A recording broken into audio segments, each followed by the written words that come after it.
Morning, colleagues. Доброе утро, коллеги. I think we should start in a few minutes.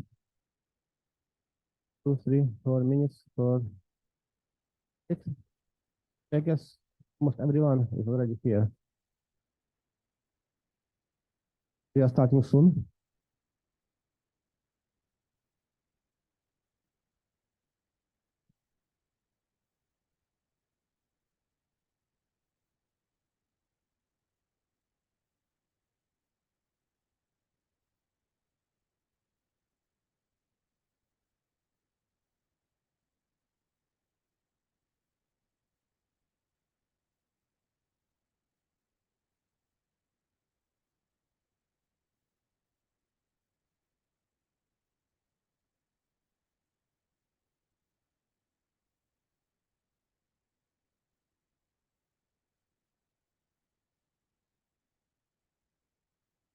Colleagues from technical support, do we have Zoom participants online?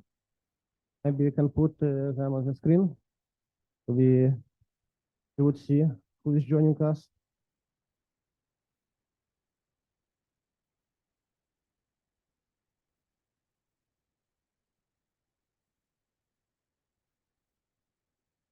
I'd like to remind everyone that we have interpretation for devices are in the back of the room. If you need, and take one and use. You will have some people talking in Turkish language, some people talking in English, and some people talking in Russian. Unless you are very fluent in all three languages, please use the interpretation devices.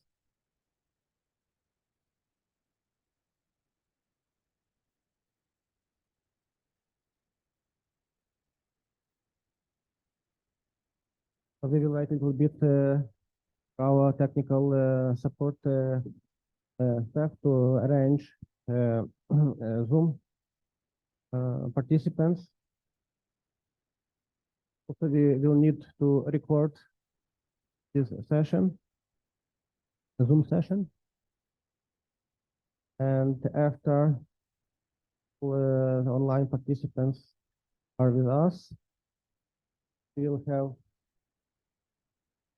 opening remarks from our participants. We will start with a video by the chair of the global agenda, Юлия Таравани. Сейчас будет вступительное слово главы глобальной программы по устойчивому животноводству. Она будет говорить на английском языке, но все будет переводиться, поэтому если кто-то еще не взял оборудование для перевода, не работает сейчас. It's a problem, technical problem with interpretation devices, so maybe someone can help. Подойдут. У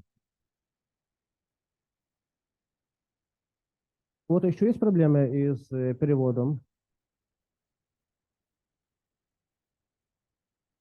If you have any problems with interpretation devices, please raise your hand and we will ask our staff to go.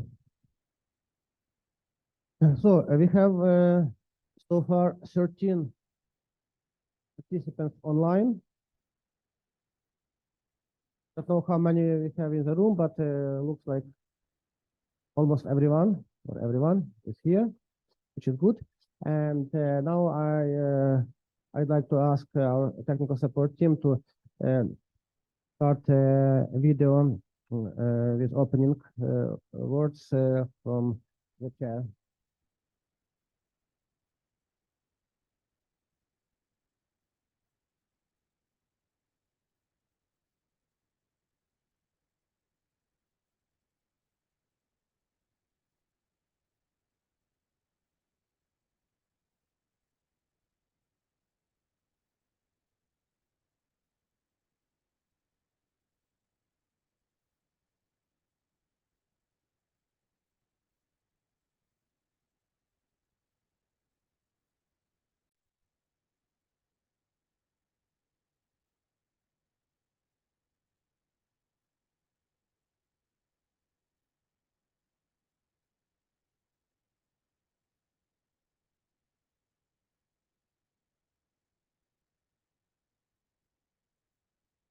Good day to everyone, and thank you all so much for joining this online regional consultation.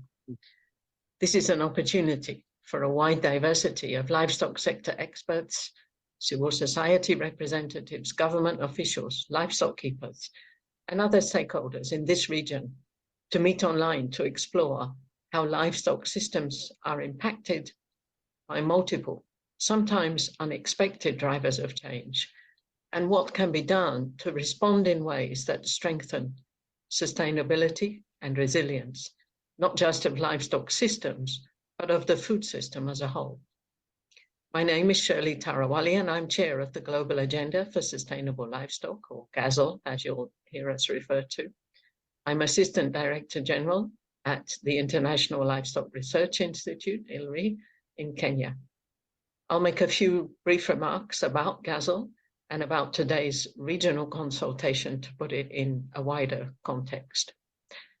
The Global Agenda for Sustainable Livestock is a unique multi-stakeholder partnership that brings together all typologies of livestock stakeholders, smallholders to commercial and everything in between, and different organizations, NGOs, governments, academia, private and public sector, civil society, and multilateral organizations. Through this rather unique adding together role, GASL works to assemble evidence, to foster dialogue and consensus around the livestock-related issues, and to support practice and policy change towards sustainable livestock solutions that contribute to development ambitions as expressed in the GASL vision, which says by 2030, sustainable, inclusive, resilient, and diverse livestock systems across the world contribute significantly to the Sustainable Development Goals of the UN Agenda 2030 and are integral to sustainable food systems. So today's meeting is one of 8 regional consultations that are taking place across the world in these couple of months before we have a global meeting, a multi-stakeholder meeting of the Global Agenda for Sustainable Livestock, which is scheduled to take place the 30th of October to the 3rd of November in Chiang Mai, Thailand. And that'll focus on multi-stakeholder collaboration to strengthen sustainability and resilience of livestock systems in response to drivers of change. Regional meetings such as this provide an opportunity for you as participants to consider some of the major drivers of change that are, and are still in many cases, impacting the world as a whole, and what these mean for all aspects of livestock in this particular region. Some major drivers of change that impact on livestock systems and sustainability have been identified as environmental and technological drivers, health and disease drivers, geopolitical and socioeconomic drivers. Each of these drivers is being further unpacked in a series of online webinars that are taking place in early September and have been jointly organized by GASL along with CATIE, the Tropical Research and Higher Education Center in Costa Rica. I'd encourage you to listen into those, and I believe that you'll receive details on how you can do that during today's consultation. Today's regional consultation thus allows exploration of the actual and potential impacts of such drivers in relation to 4 sustainability domains that really frame the ambitions of the Global Agenda for Sustainable Livestock. These domains are food and nutrition security, livelihoods and economic growth, animal health and welfare, and climate and natural resource use. Importantly, each regional consultation will also consider how a unique multi-stakeholder approach that GASL brings can help to bring sustainable actions and solutions in each of these domains in response to these known and perhaps some unknown drivers of change. How can we be more ready, more responsive?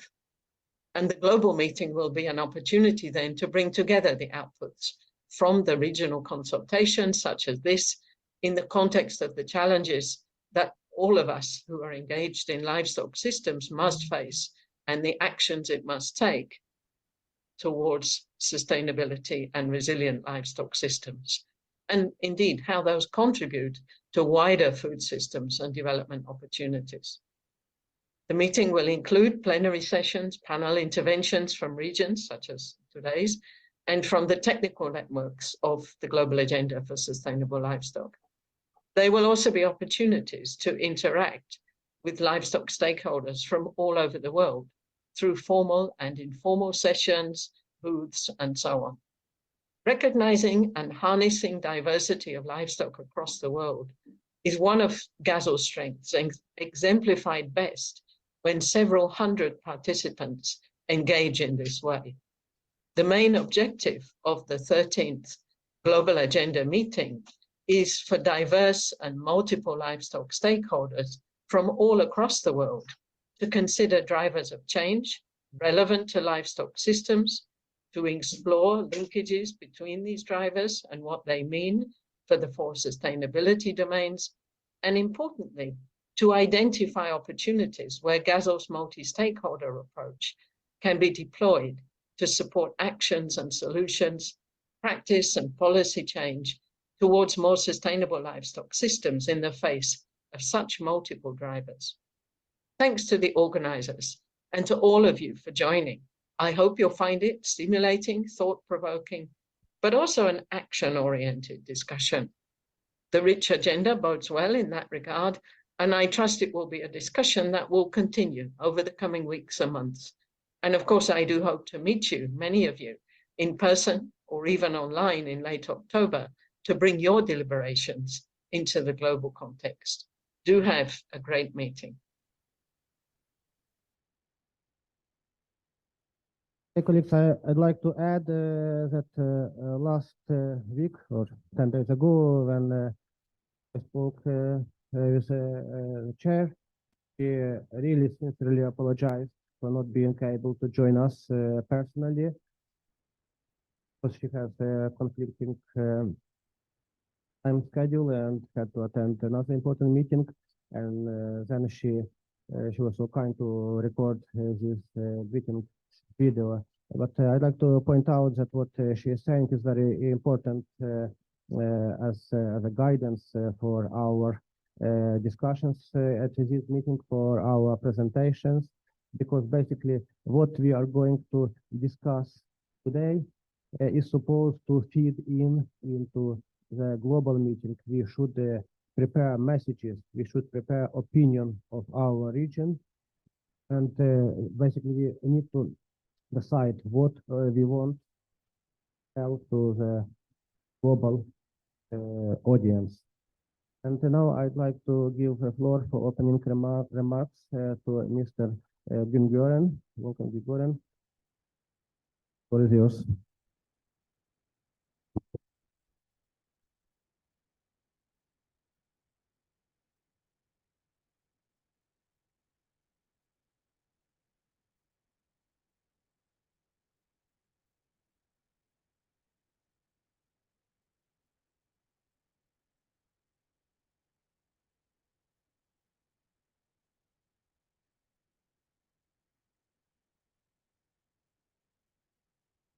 Any translation, I will continue my.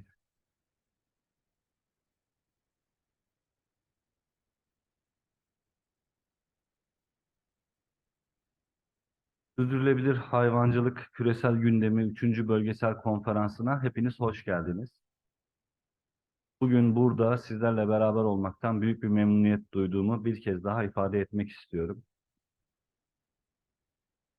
Değerli katılımcılar, dünyamız zor bir dönemden geçiyor. Özellikle geçtiğimiz birkaç 10 yıl dünyadaki küresel gıda sistemlerinin değişiminin çok hızlı yaşandığı bir süreç olarak karşımıza çıktı. Özellikle son birkaç yıldır da pek çok farklı sebepten dolayı gıda sistemlerinin biraz kırıldığını dünyadaki pek çok bilim insanı kabul ediyor. Türkiye gibi gelişmekte olan ülkelerde gıda enflasyonunun %20'lerde, 30'larda, 40'larda olması üstesinden gelinebilecek, daha önce de tecrübe ettiğimiz konu. Ancak gelişmiş dünyada bu iş böyle değil.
Sanırım geldi.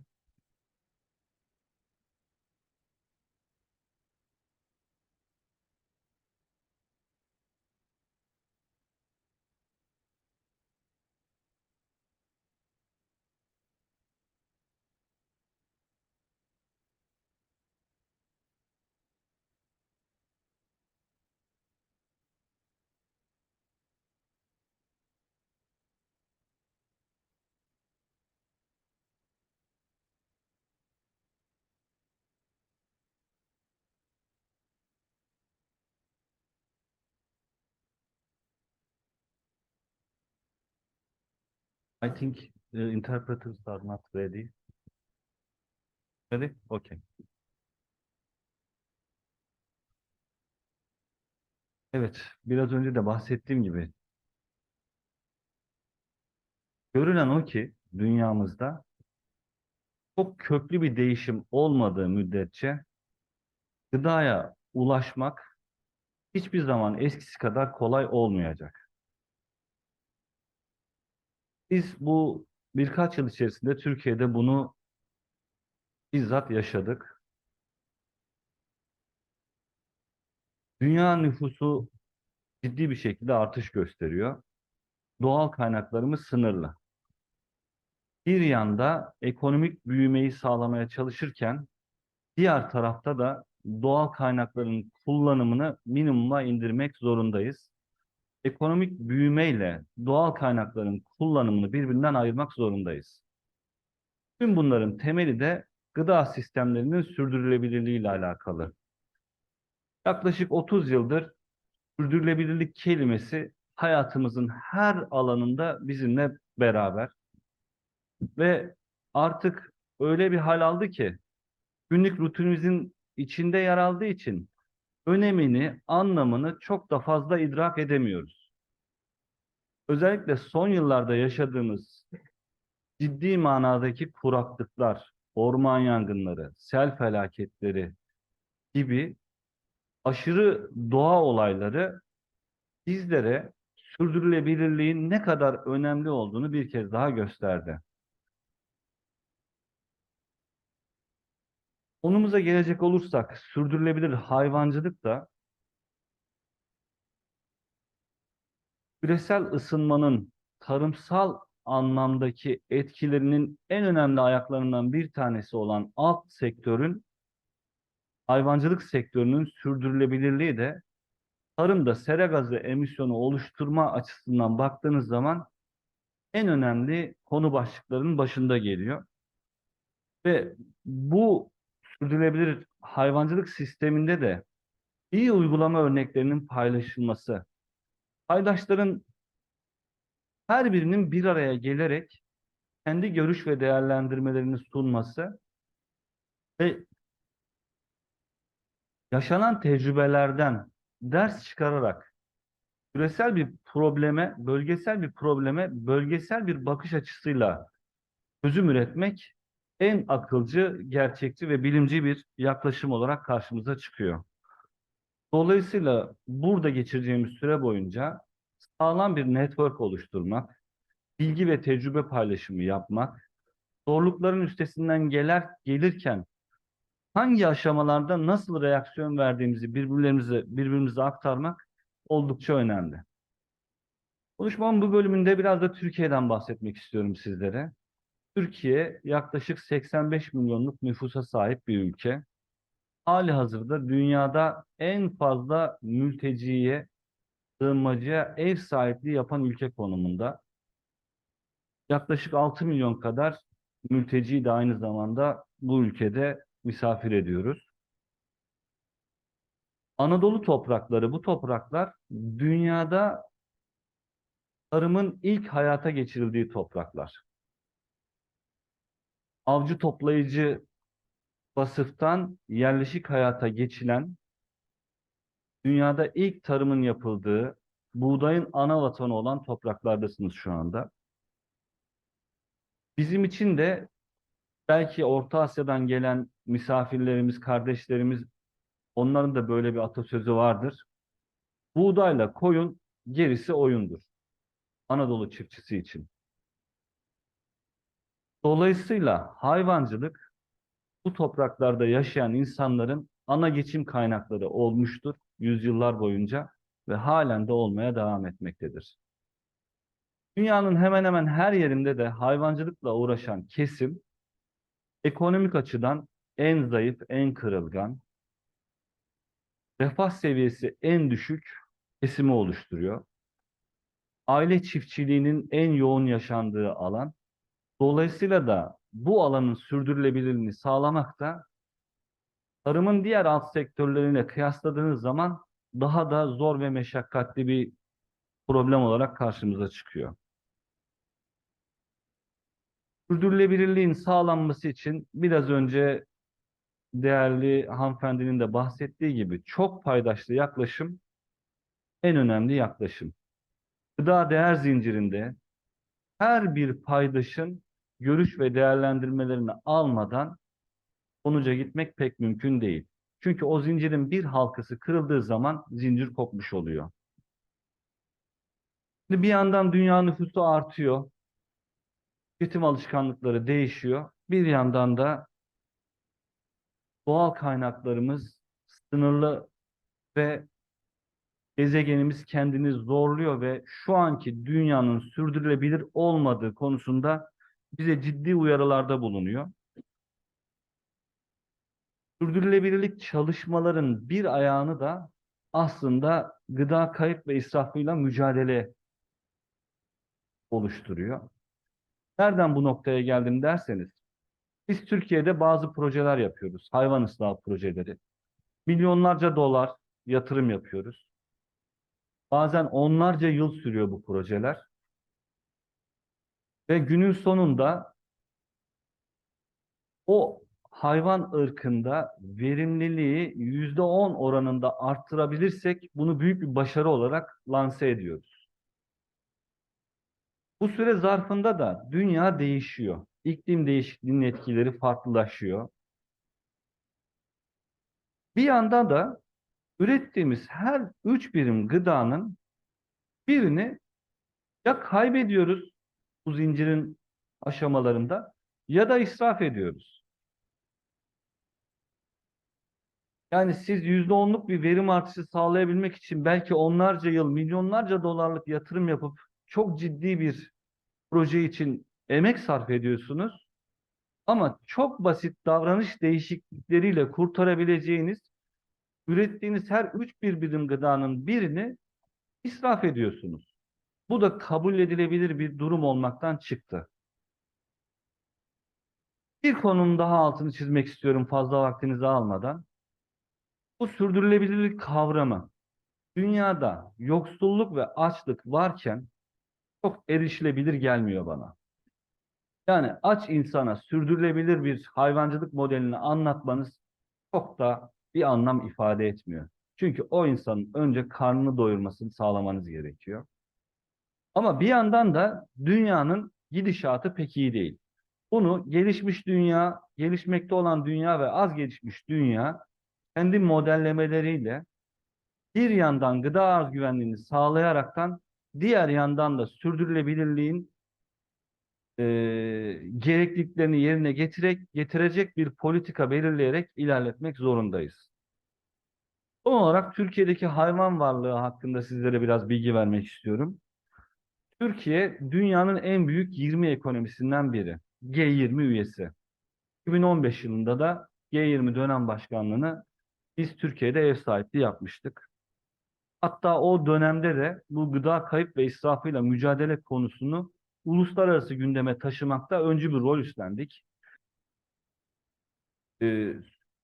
Yakın çalıştığımız ve çok güzel işlere beraber imza attığımız FAO ile işbirliği içerisinde FAO'nun altında gıda kayıp ve israflarının ölçümlenmesi ve azaltılmasına dair teknik bir platform kurulmasına da o dönemde vesile olmuştuk.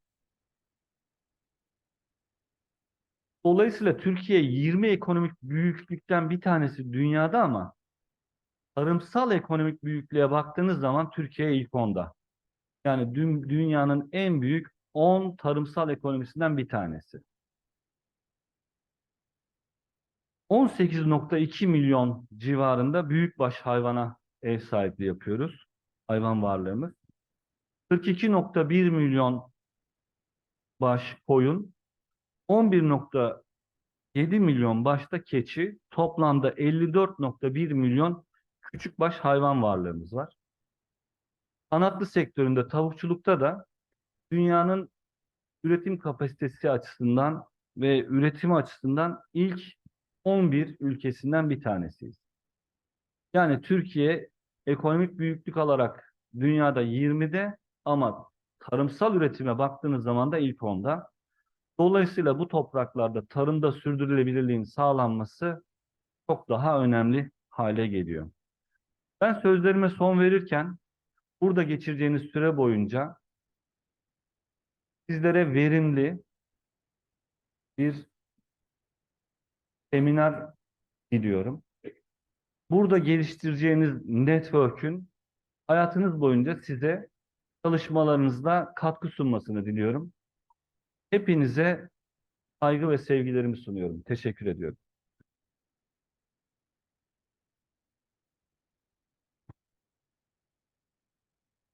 Thank you very much.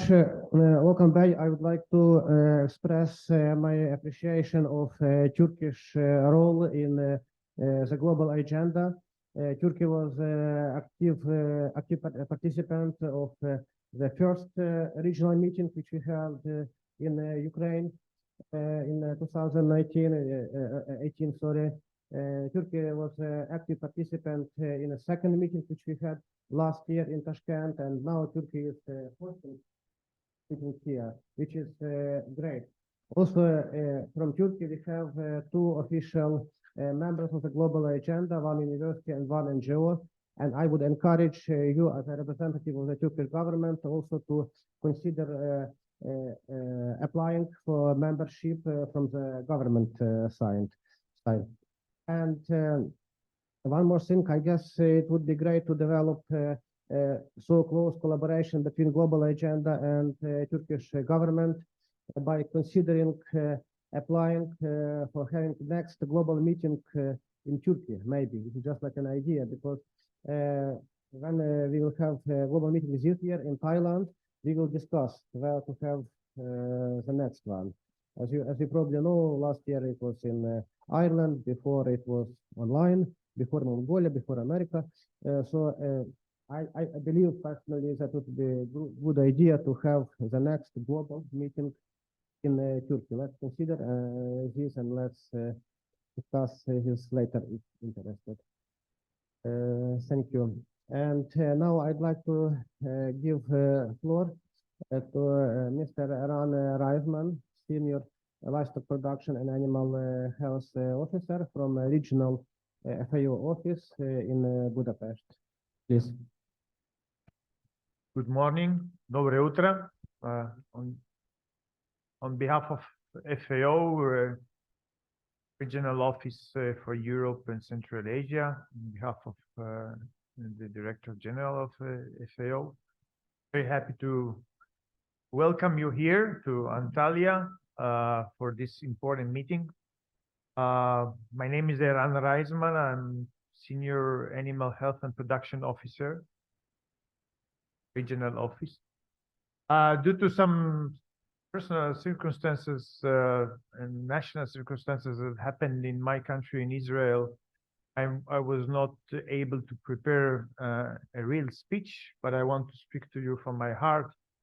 As a veterinarian, I think that livestock is one of the most important pillar for human feeding. Hence, all what we do as part of GASL, either on the global level or on the regional level, is extremely important. Each of you, by participating here and taking the lessons home, working toward achieving zero hunger, of you has its own contribution, and this is very, very much appreciated sincerely, not just words. And we all believe that our work for improving livestock production in this region particularly is extremely important. This was said by the Turkish representative. This region, not only Turkey, but in the region itself, is very rich in livestock resources, and we should take advantage of this, not only to feed our people, but also to outreach other countries with this capacity. You know very well Mongolia, which has, I think, about right now 60 million small ruminants only. So imagine this. Also, Kyrgyzstan and Uzbekistan are very, very rich in livestock. So this is a tremendous resource that we need to take advantage and to develop. So I wish each of you will think about what are what has been changed in the last few years. What are the drivers for these changes, and what are what happened? What are the reasons for these changes? Also to think, what do you want to do with these changes? How do you want to proceed with these changes?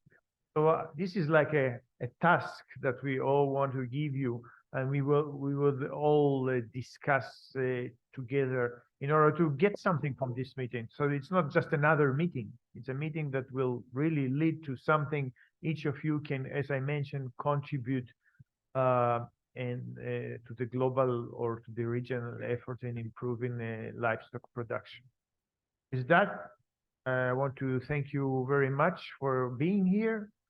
I know it's not an easy road to come here, but I hope you will have some time to enjoy the beautiful Mediterranean that I grew up, but on the other side of, and the beautiful district of Antalya. So thank you very much, and have a great meeting.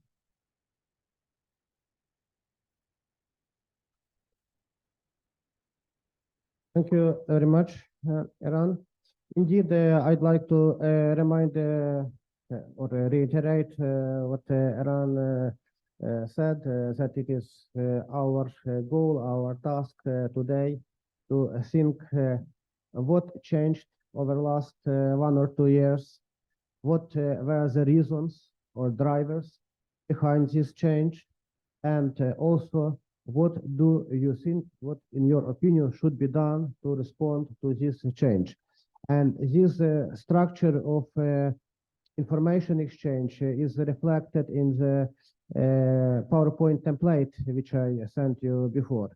So when we come to the country presentations, I would really encourage you to build your presentation, your talk, according to this structure. You need to identify the most important changes. You need to identify the responses, and changes, as you remember, they are grouped in 4 groups. So we will have 4 slides about what changed and why, and 4 slides what you are recommending to do about it. And now I'd like to give floor to Mrs. Denge from Turkish government, from the Ministry of Agriculture and Forestry.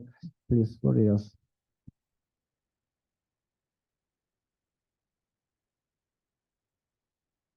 Teşekkür ederim. Herkese merhabalar. Sunumu galiba siz yöneteceksiniz.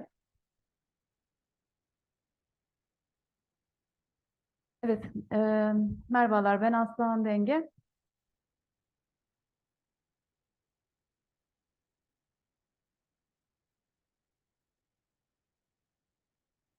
Tarım ve Orman Bakanlığı, Avrupa Birliği ve Dış İlişkiler Genel Müdürlüğü'nde gıda mühendisi olarak görevliyim. Bugün sizlere Türkiye'nin sürdürülebilir gıda sistemlerine doğru yol haritasından ve bu konuda yaptığımız çalışmalardan bahsediyor olacağım.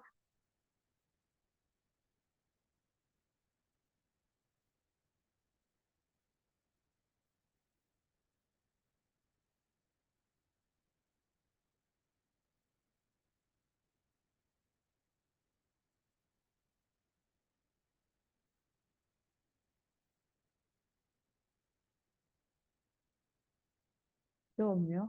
Beyefendi yapınca oluyor.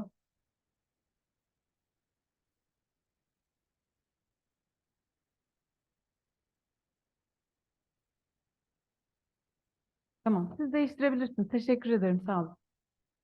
Şimdi sürdürülebilir hayvancılık sistemleri neden gereklidir dediğimizde açılış konuşmalarında da bahsedildiği üzere dünyamız birçok zorlukla karşı karşıya. Bunların başında açlık geliyor.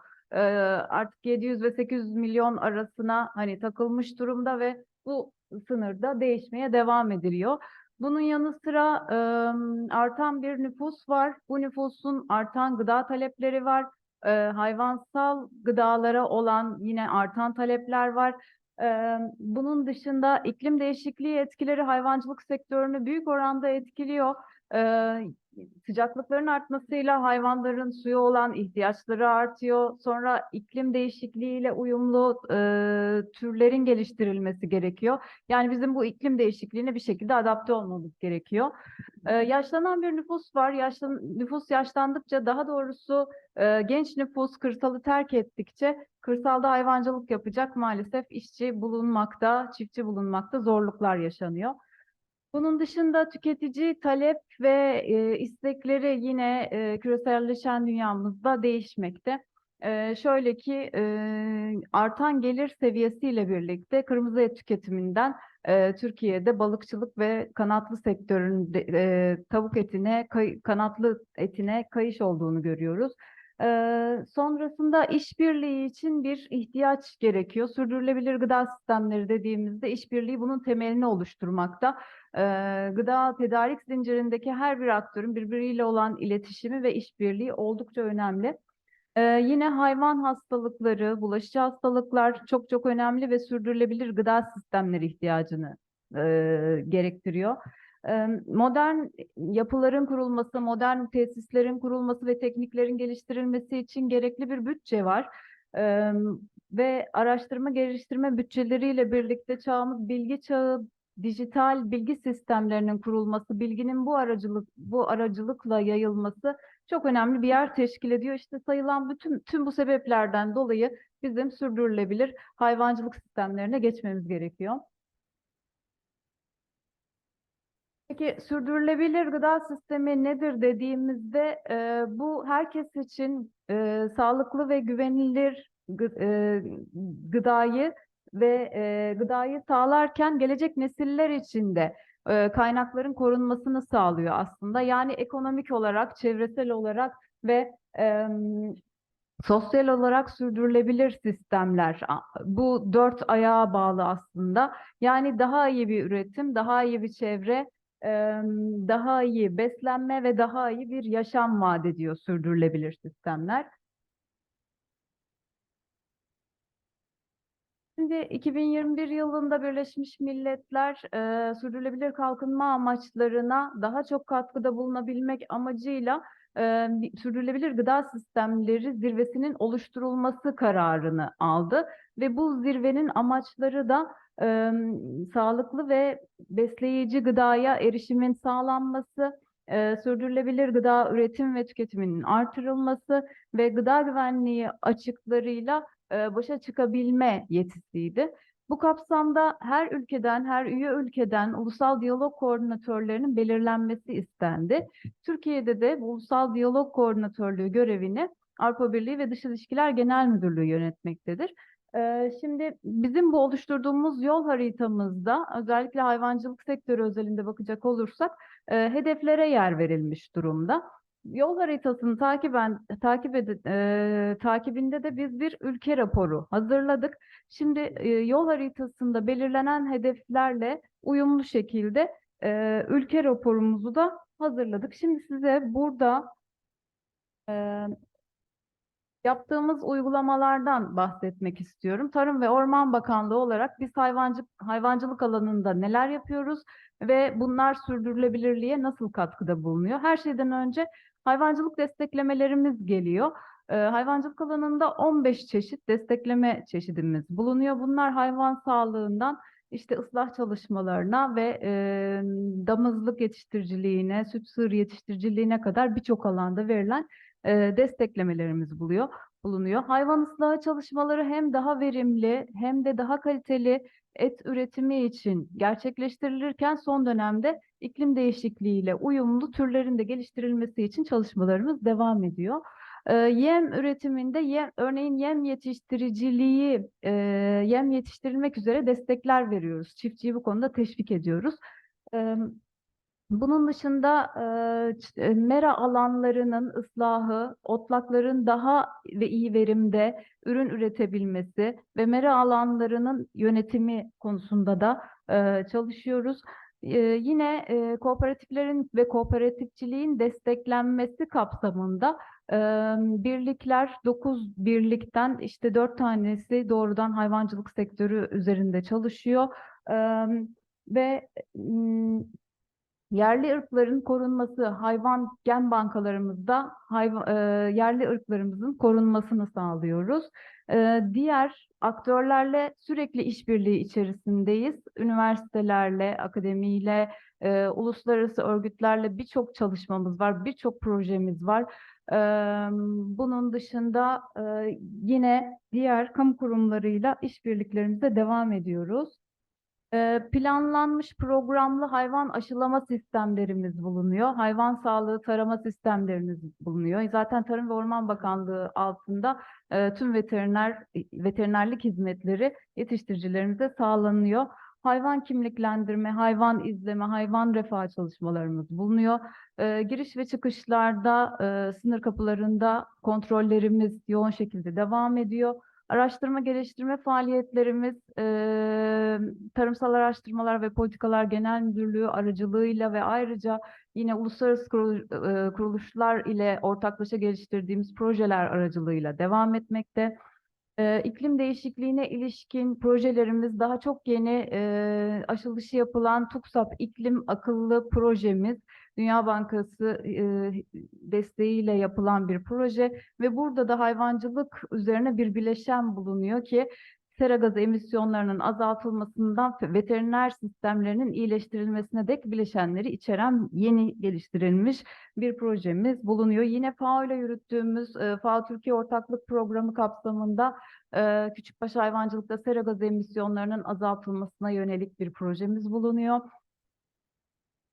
Daha sonra kırsal kalkınma için işte kentleşmenin yarattığı sorunlarla başa çıkabilmek adına kırsal kalkınma girişimlerimiz bulunuyor.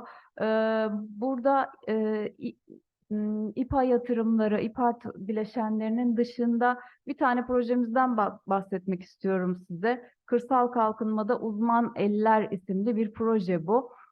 Burada nüfusu 20.000'den az olan yerleşim yerlerinde özellikle tarım sektörlerinden mezun olmuş üniversite, lisans ve meslek yüksekokullarından mezun olmuş kişilerin bu alanlarda yaşayacaklarını taahhüt ettiklerinde ya da yaşadıklarında oranın tarımının geliştirilmesi üzerine verilen destekler bunlar. Yani hem genç çiftçilerimizi hem de uzman kişileri desteklediğimiz çok da talep gören bir proje. Biz bu projeyi uygulamaya devam ediyoruz.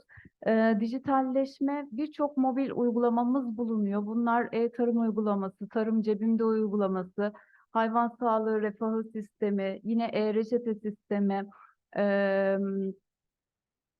yine veteriner hizmetlerinin bulunduğu sistemler ve çiftçi kayıt sistemlerine çok hızlı şekilde çiftçilerimiz erişebilmekte, hayvan küpelerini sorgulayabilmekte. Dijitalleşme yolunda da önemli adımlar atıyoruz. Bir diğer önemli projemiz tarım ihtisasa dayalı organize sanayi bölgelerinin kurulması projesi.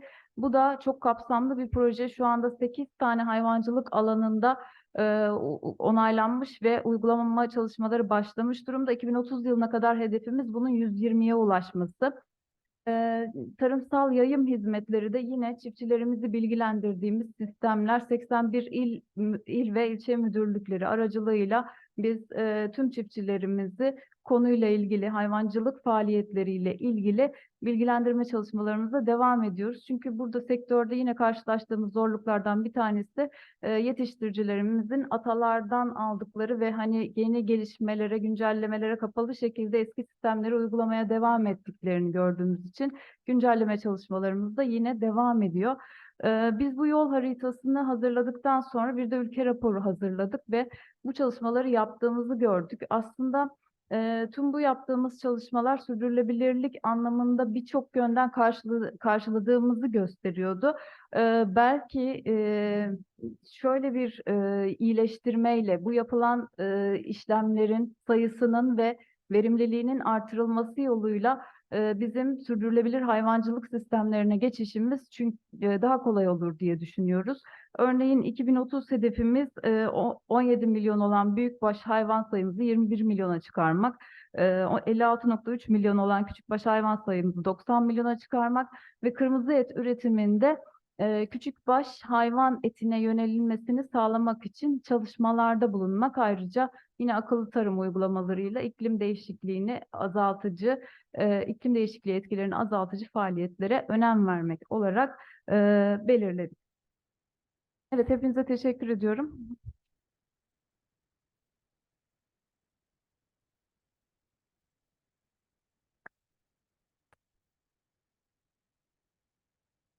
Teşekkür ederim. Colleagues, I guess after each presentation, we will allocate time for about 3 questions. So you are welcome to ask question to the presenter or give your comments, please.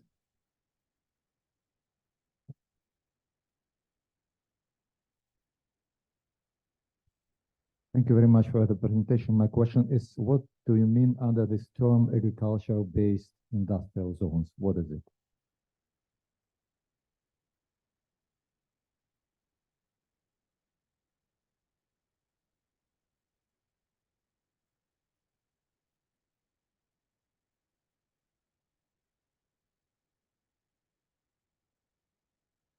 Evet, teşekkür ederim. Şimdi tarıma dayalı ihtisas organize sanayi bölgelerinin kurulması, bireysel güçlerin bölgesel güç haline dönüştüğü tarıma dayalı ihtisas kümelenme faaliyetlerinin en güzel örneklerinden biri. Büyükbaş, küçükbaş gibi hayvansal üretim sularında sağlıklı, ucuz, güvenilir bir altyapı ve ortak sosyal tesisler kurulması sağlanarak yeni teknolojileri uygulayabilen ekonomik büyüklükteki işletmelerde sürdürülebilir, güvenilir ve katma değeri yüksek üretim sağlanmaktadır.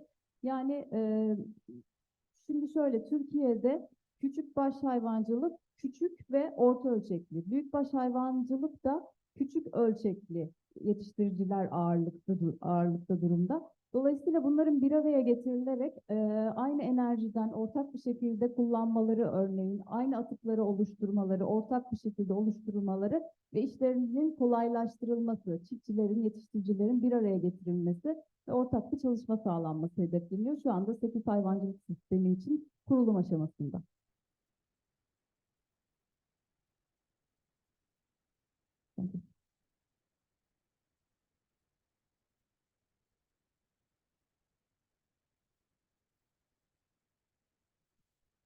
Thank you for your response.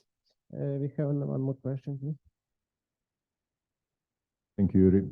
So my curiosity is coming from the part of your presentation related to agriculture extension service, and I am wondering to know, I'm curious to understand, how did you foresee the structure of agriculture extension service, and that extension service is going to be financially supported by the budget, or is going to be self-sustainable and exposed to the market? Thank you.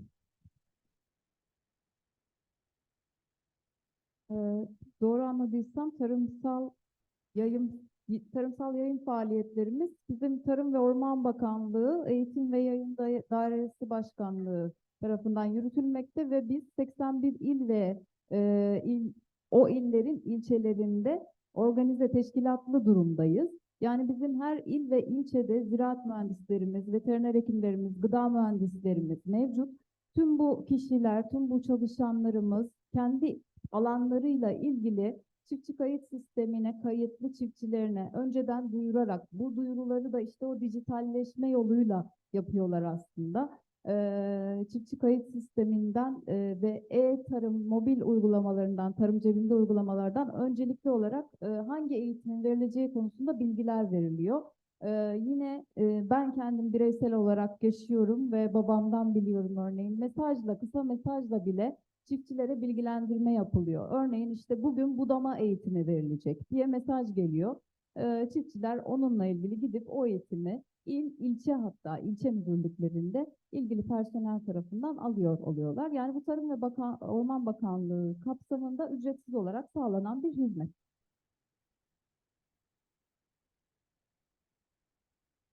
Welcome. Thank you.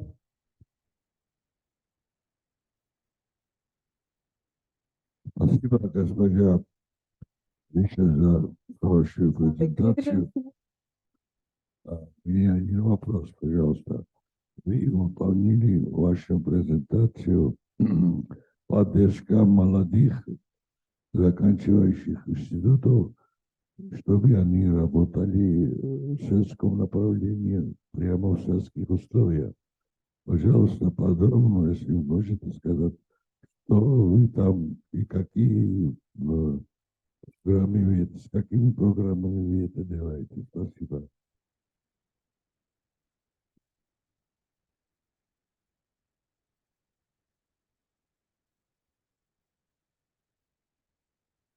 Teşekkür ederim. Şimdi projemizin ismi zaten kırsal kalkınmada uzman eller. Yani biz burada uzman kişileri arıyoruz ve duyurusunu yapıyoruz. Tarım ve Orman Bakanlığı araçları üzerinden duyurusunu yapıyoruz.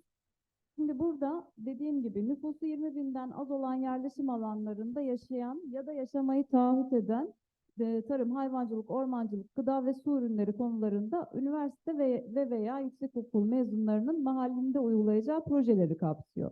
Şimdi bu 2019 yılında pilot olarak İzmir, Düzce, Mardin ve Amasya illerinde başlatıldı ve 100 kişiye hibe destek ödemeleri yapıldı. Yani hangi alanda faaliyet göstereceklerse o konuda onlar desteklendi. Bir işletme kurulması konusundaysa bu şekilde desteklendiler. Çok fazla talep gördü ve 2021 yılından itibaren Türkiye'nin bütün illerinde çalışmalar yürütülmek üzere planlamalarımızı yapmış durumdayız.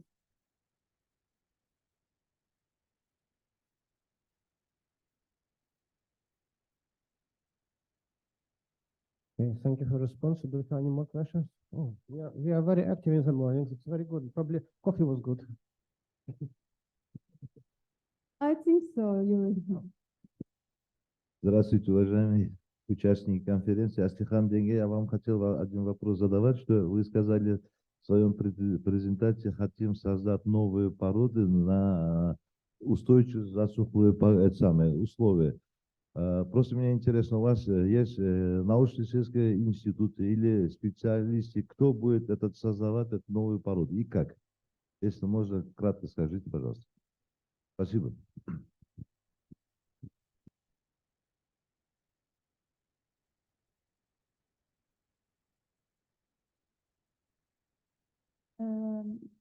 Tarımsal Araştırmalar ve Politikalar Genel Müdürlüğü kapsamında birçok araştırma enstitüsü bulunmakta ve burada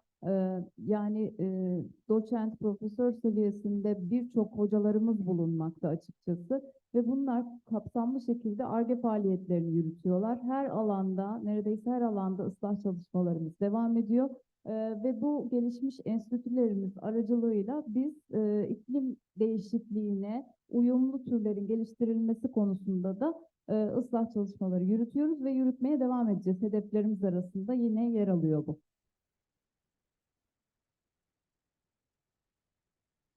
Thank you. Any more questions?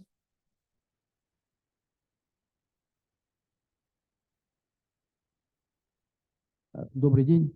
Спасибо за хорошую презентацию. У меня такой вопрос. Я сам много лет отдал центральному аппарату Министерства сельского хозяйства Казахстана. Вы сейчас в своем выступлении это затронули именно Министерство сельского хозяйства Турции в тесном контакте работает с ассоциацией фермеров. Насколько вы тесно работаете? Рахмет, спасибо. У вас тоже есть ассоциация фермеров Турции? Общественное объединение. Насколько Министерство Турции, Министерство сельского хозяйства Турции сотрудничает или как, насколько тесно работаете с ассоциацией? Спасибо.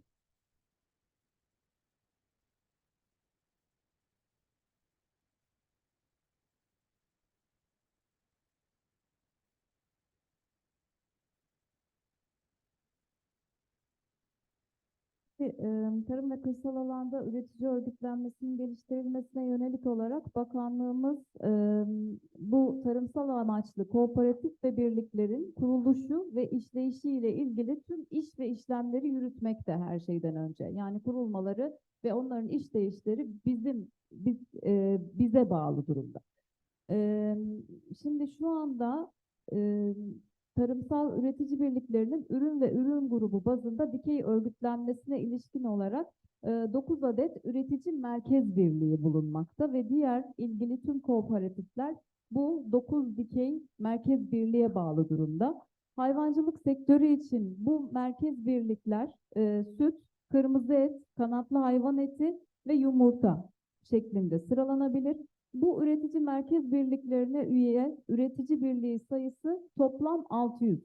Yalnız buraya üye olmak gibi bir zorunluluk yok. Buraya üye olmayan ayrıca başka üye olmayan diğer yetiştiriciler de bulunuyor. Şöyle söyleyeyim ben size, tam sayıyı bulmam gerekiyor. 600 tanesi kayıtlıyken merkez birliklerine 257'si örneğin bu merkez birliklerine kayıtlı değil. Böyle bir zorunluluk yok. Dolayısıyla isteğe bırakılmış durumda ve biz bu birliklerle örneğin şöyle bir çalışma yapıyoruz. Kooperatifçilik eğitimleri gerçekleştiriyoruz. Bunu 81 ildeki il müdürlüklerimiz aracılığıyla kooperatif yönetici ve ortaklarına nasıl daha verimli bir kooperatif yürütürsünüz? İşlemlerinizi nasıl giderirsiniz? Daha sonra hangi alanda faaliyet gösteriyorsa o alanda kendisini geliştirmesine yönelik eğitimleri sağladığımız ilişkilerimiz devam ediyor. Kooperatifçilik eğitimlerimize bugüne kadar toplam toplam 15.164 kişi katılmış durumda.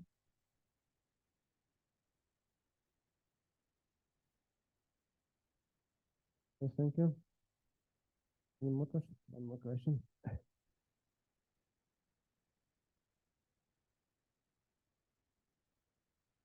Здравствуйте.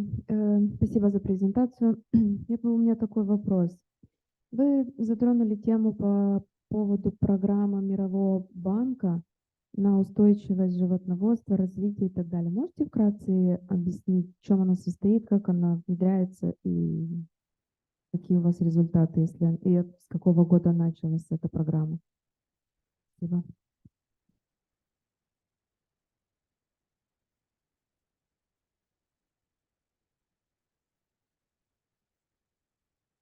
Teşekkürler. Bu projenin genel ismi aslında çok bileşenli bir proje. Türkiye iklim akıllı ve rekabetçi tarımsal büyüme projesi. Dünya Bankası'nın kredisiyle bakanlığımız tarafından yürütülmekte. Türkiye'de tarım sektöründe sürdürülebilir ve rekabetçi tarımsal büyüme için kapasiteyi güçlendirmek ve iklim akıllı yaklaşımların kullanılmasını teşvik etmek amacıyla yürütülüyor. Açılışı bu yıl yapıldı. Çok yeni bir proje. Şu anda hizmet alımları aşamasındayız açıkçası. Daha hiçbir faaliyetine uygulamaya başlamadık. Hayvancılık kapsamında da ikinci proje bileşeni etkili hastalık denetim ve kontrolü için hayvan sağlığı kapasitesinin geliştirilmesi. Üçüncü bileşen iklim dostu akıllı tarım teknolojilerinin uygulamalarının benimsenmesi. Üçüncüsü de Türkiye'de sığır üretiminin verimliliğinin ve yeşillendirme profilinin geliştirilmesiyle su kirliliği ve sera gazı emisyonları üzerindeki sığır üretim baskılarının azaltılması ile iklim değişikliği etkilerinin azaltılması şeklinde planlanmış proje bileşenlerimiz bulunuyor. Thank you. Colleagues, I think if we continue this way, I guess Slihan will respond to all the questions and no questions would be left for other presenters. So then I suggest you, if you have any more questions to her, please continue communicating with her over a coffee break and later on. And now we have to move to the next presentation, and I would like to invite Eran Reisman to tell us a little bit about the strategic framework, about strategy in our region on animal health and production. Please. Can I move the slide? Yeah. Okay. Well, thank you.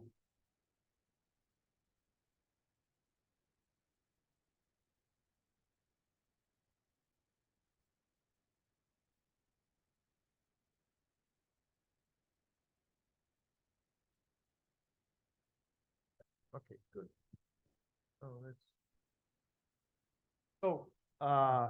Thank you once again. I want to briefly introduce you to what FAO doing at the regional level. Very important to mention that we are here to support the countries. We are here to support the livestock sector. As such, our region created a strategy that aims to put the most important things into practice, not just as a strategy, but really making impact. I think some of your participants, I have the privilege to work with, really to achieve this desirable impact on improving the livestock sector, sometimes step by step, sometimes bigger steps, but overall we are all working with countries. So overall, our mission is to improve animal health and production practices, mainly for smallholders, because this is FAO mandate, and really based on multidisciplinary approach, bringing people from different disciplines together. Of course, the presentation will be shared afterwards. If you have interest, we can also translate it to Russian or. So when it comes to animal health,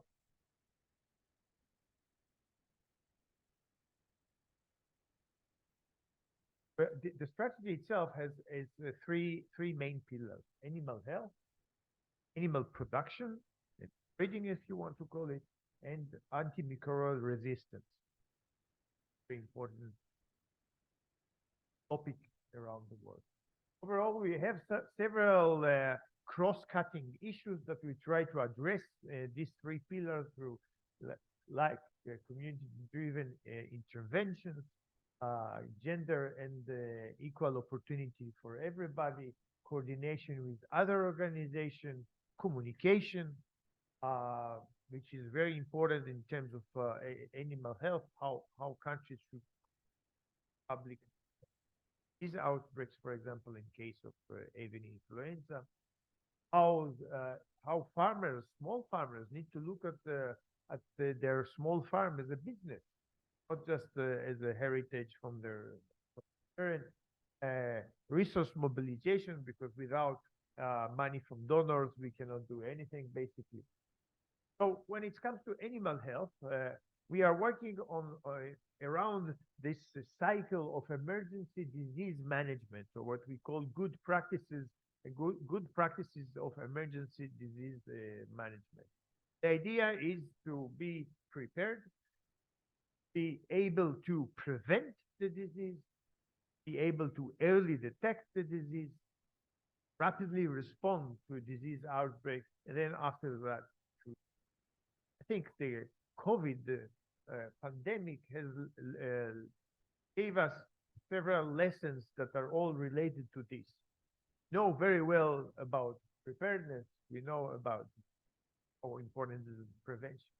One more thing that I find very important to mention is that all of this can work only if there is a transparency.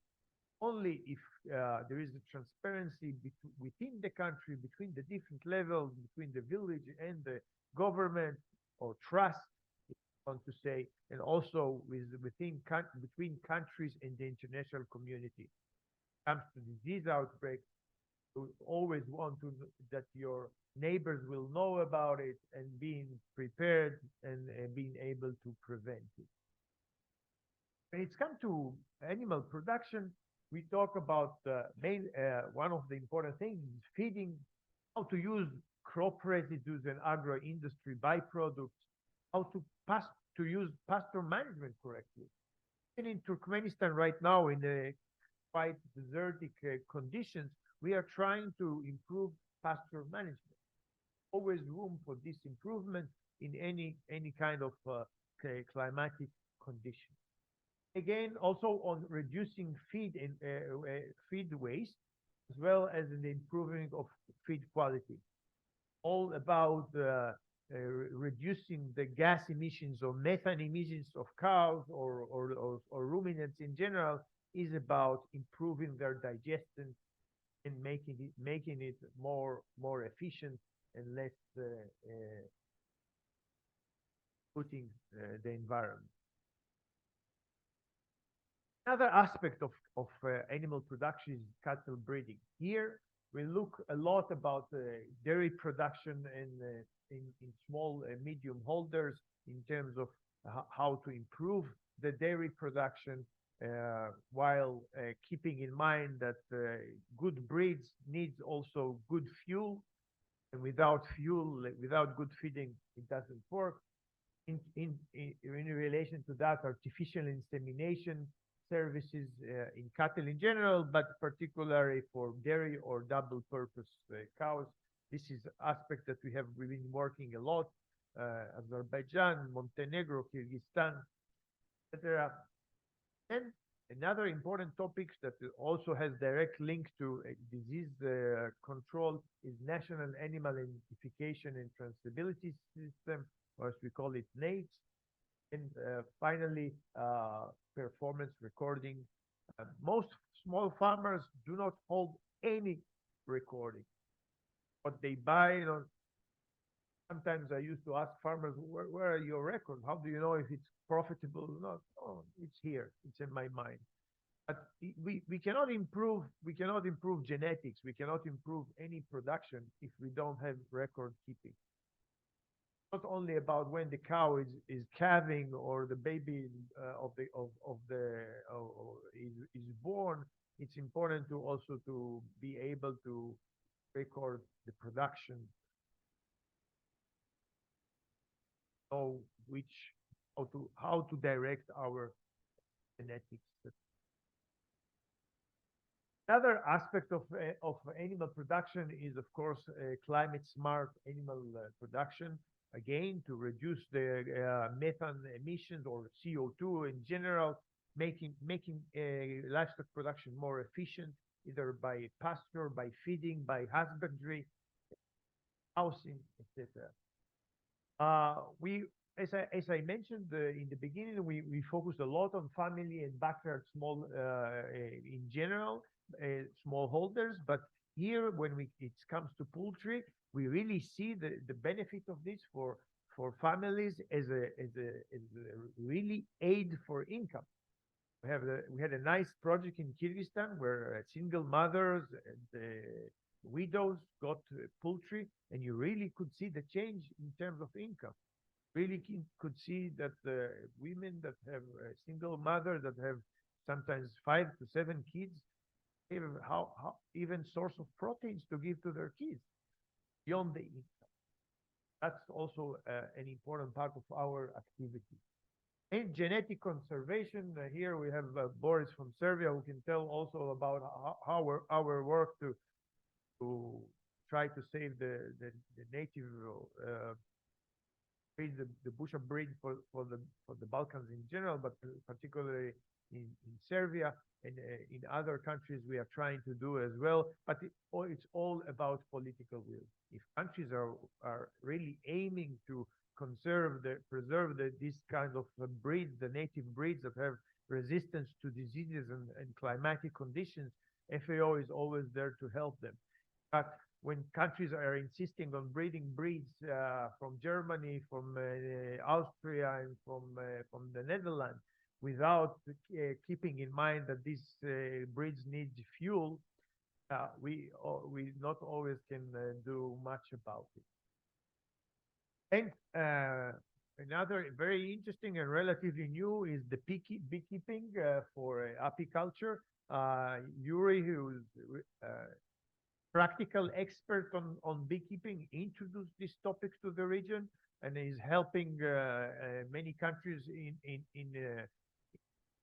improving the apiculture sector, especially for smallholders.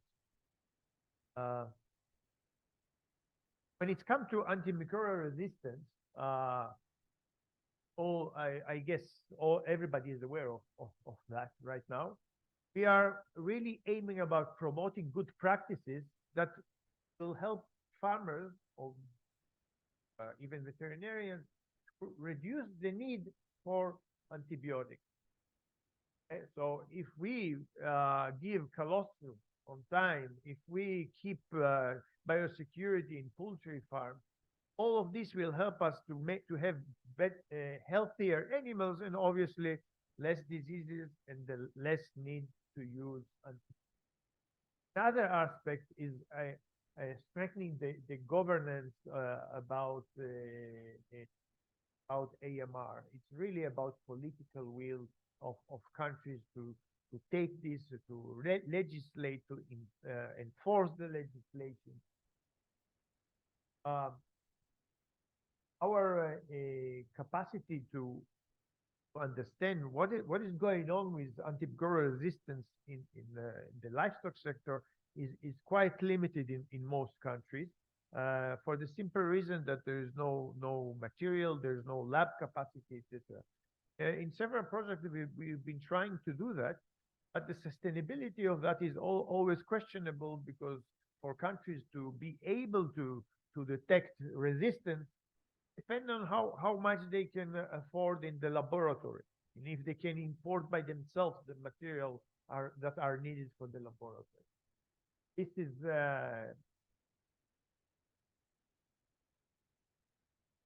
another aspect that I see very important in the region, because FAO can support the capacity building, but what will happen after our project is ended?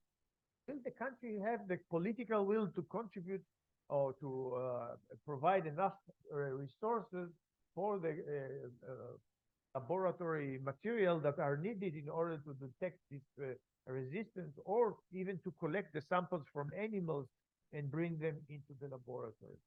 All aspects are always need to be taken into consideration when we talk about the different projects of FAO, not only on AMR.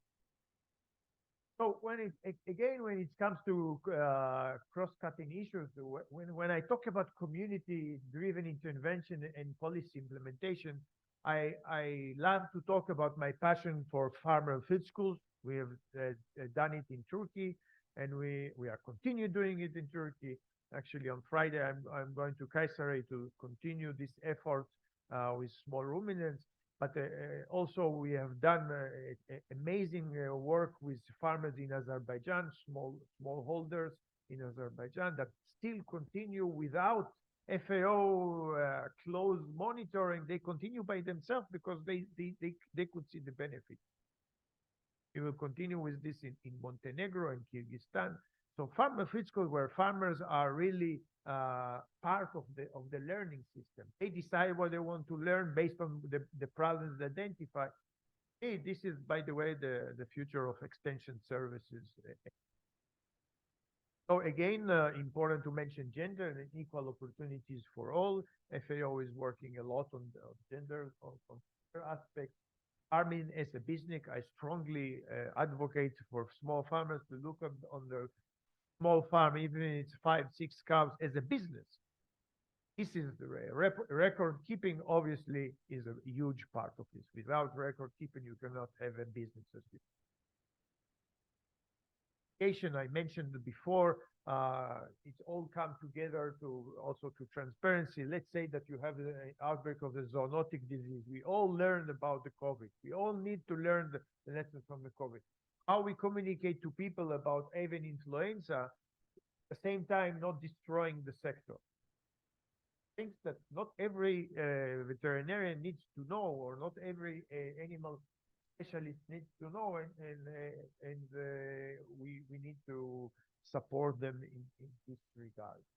Resource mobilization, as I mentioned, all FAO what can do is support, but without money from donors mainly, or very limited money from our regular program, what members are paying, we cannot do much. In coordination with other international organizations, maybe some of you heard about the pandemic fund. We are working with WHO, the World Bank, all in order to increase the capacity of countries to prevent and control zoonotic. So this is shortly our philosophy about how things, how development should occur. And again, when you identify important things at the community level, and then you pilot them, like in farm and feed school, and you expand this success to more areas, then this expansion needs to reach the government, so they see, okay, this is working, let's make it a policy. And the policy is given its positive feedback, and we can expand to more areas in the country. But the idea is a bottom-up approach, where really when the community is the main driver for policies of the government. Without the community driving the needs for a policy, the policy is generally not. That's it. Thank you very much. If you have questions, I'll be very happy to answer.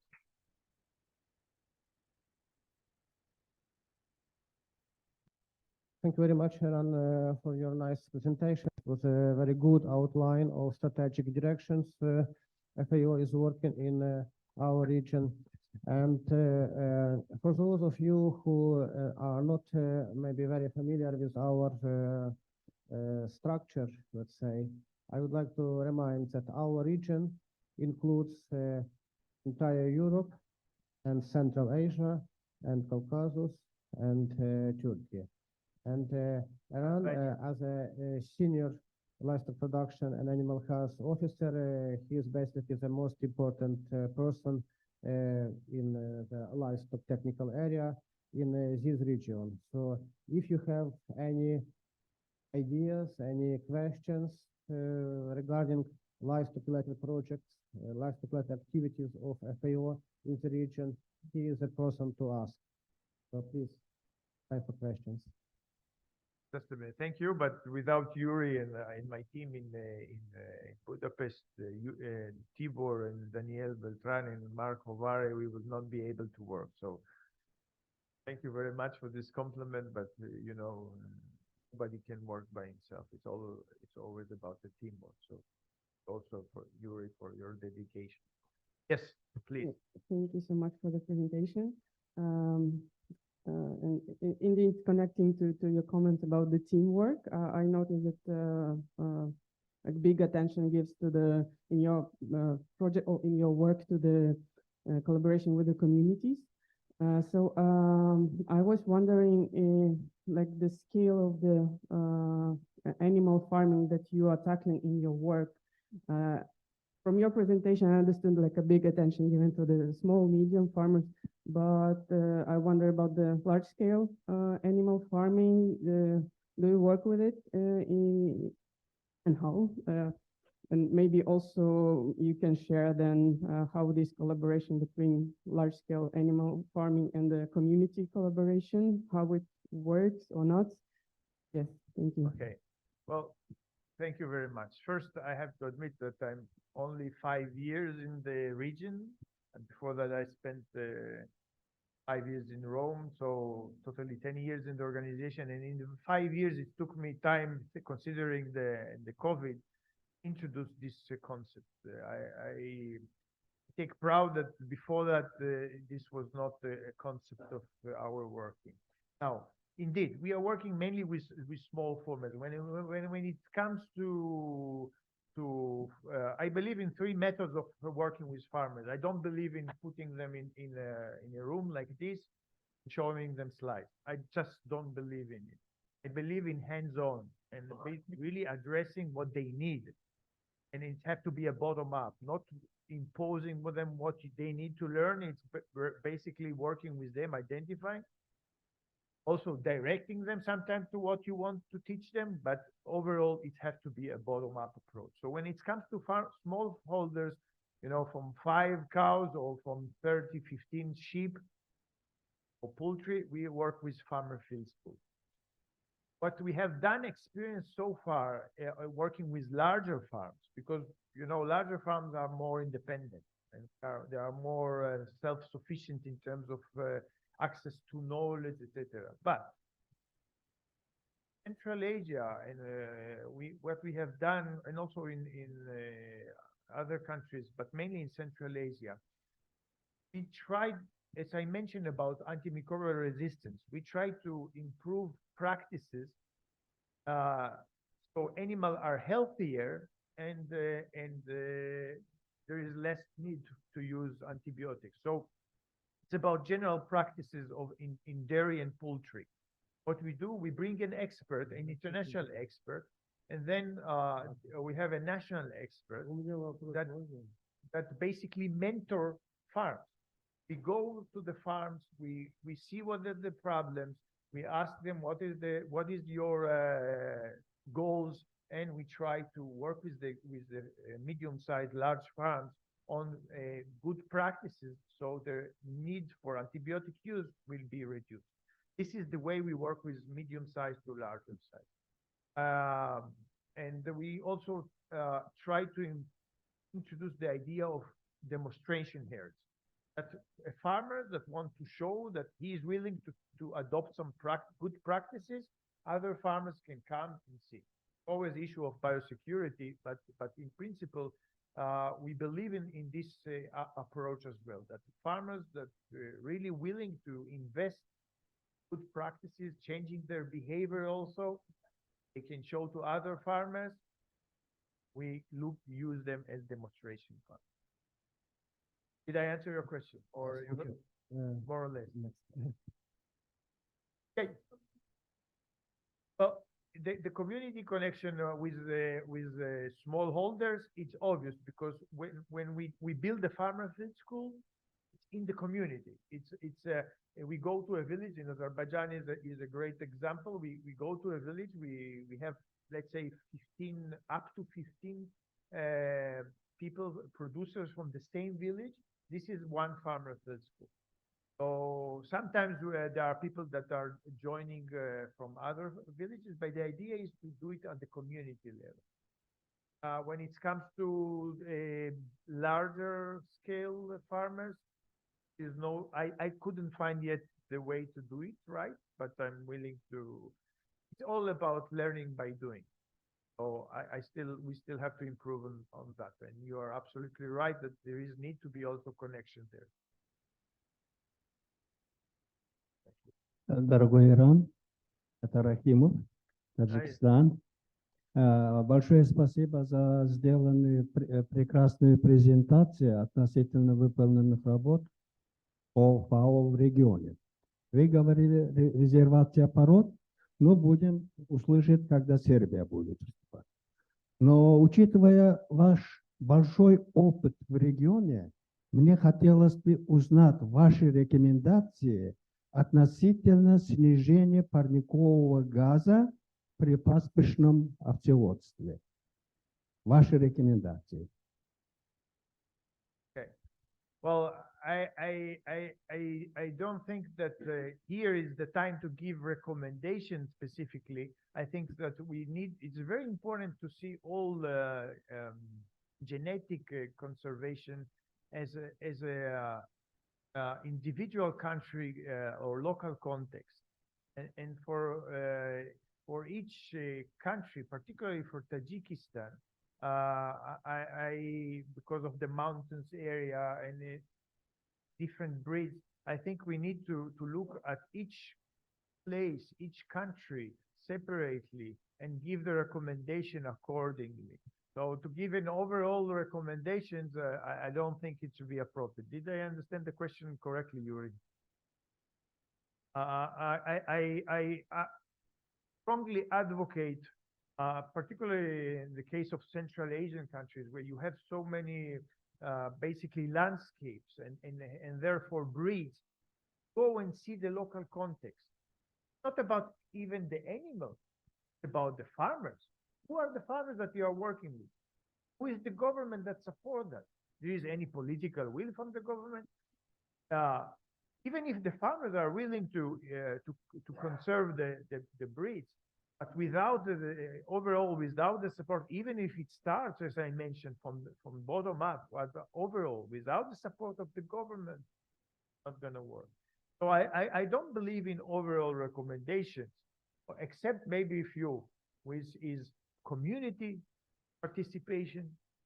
And we have now a program on genetic improvement through community participation in Azerbaijan and sheep production, and of course, political will. So these are the main two recommendations that I can put. That will be overall for every place. Need to have community participation and political will from the. And the other things are really related to each community, to each country, and each breed and species separately. If you allow me, I would like to add comment a little bit. Actually, one more important thing I believe is to have science-based data. And as Eran mentioned, the diversity of the systems and diversity of priorities in the country is so huge that we need data to be collected for each particular case, which is actually very hard to do, very time-consuming, and very expensive. Last summer, we did some trainings on LEAP in most of the countries. That's one way of producing data, which are on life cycle assessment based principle, which means that they really take into account everything. But again, this data should be collected for each production system. You cannot compare beef production in Kyrgyzstan and Kazakhstan even. Take alone, leave alone comparing poultry production with ruminants. It's so much different that it is very, very hard to give one advice. But there is a huge amount of work to be done to dig deeper, to collect scientifically based information, and after that we can help decision makers, we can help the governments to help the material for formulating the policies. It's my opinion. Thank you. No, definitely, and which takes us back also to record keeping, as I mentioned before, national and animal identification. Absolutely. Without records, because in education we don't have data. In That's summary, it's a very very important. huge topic, and thank you. We have Dr. one more Khalid, question from Azerbaijan. Thank you very much for very good explanation and presentation. I would like to pay our attention to that. Today is developing big producers of livestock products like industrial farms, commercial farms, etc. But in the world, main volume of the livestock products it is producing in small scale farms. Competitiveness of the small scale farms day by day go down in compare with commercial farms. We have to do in parallel to keep competitiveness the small scale farms, family farms. As you know, like in Azerbaijan example we will explain, and most of the former Soviet Union countries same, Central Asia region is same. But how we will do to develop the commercial producers of the producers and keep competitiveness of the small scale farm? Thank you very much. Thank you very much. This is the $1 billion question. And sometimes I want to say, I don't know, really don't know, but I have ideas. I think this is a world trend. I spent many years in the United States, most important dairy states in California, Minnesota, and Wisconsin. And even this phenomenon exists there. More smallholders are disappearing in huge farms. So this is the world trend. Our obligation as FAO, as a UN, is to, as long as this process exists, as long as this smallholder exists, any of them are old people that their kids don't want to continue working hard in the dairy sector. Eventually they will disappear, but as long as they are there, we are committed morally and professionally to support them and to help them as much as possible. Because many times you see that among the smallholders are young guys that insist on continuing the tradition and they want to expand. So sometimes the main resource, which is land, is missing. So they need to go for more intensive production, and we need to support them.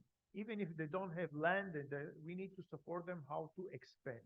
But mainly the idea in these cases is not only to provide life support to smallholders so they can survive. It's really aiming to expanding, because then the production is more efficient financially and more efficient for the climate or for the environment.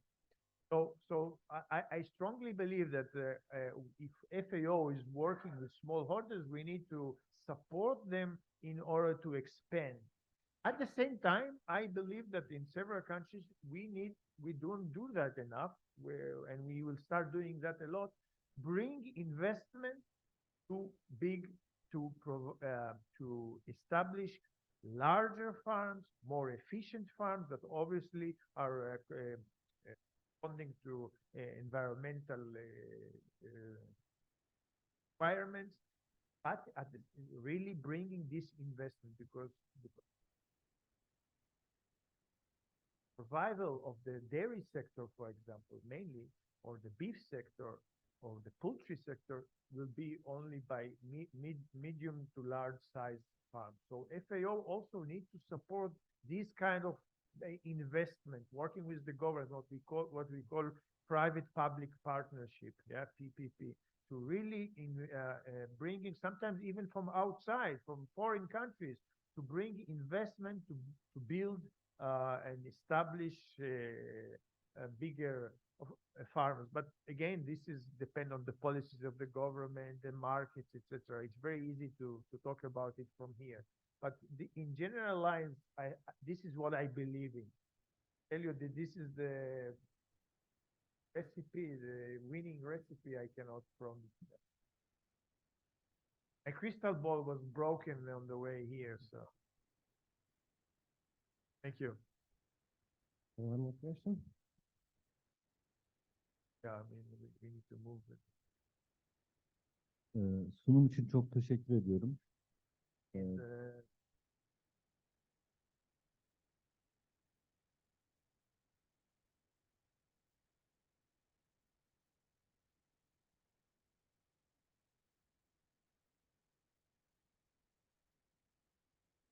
Bunun için çok teşekkür ediyorum. Ya. Hayvancılığın iklim değişikliğine olumsuz etkileri dünyada tartışıla geliyor. Bir yandan da hayvan refahı, hayvan hakları konusu, diğer yandan vejetaryen ve vegan yaşam tarzı baskıları, diğer tarafta da bitkisel bazlı et üretimi, yapay et üretimi gibi konular ve bir taraftan da modern biyoteknolojik yöntemlerle işin içinde inek olmadan süt üretimi gibi yeni yeni teknolojilerin geliştirilmesi çabaları var.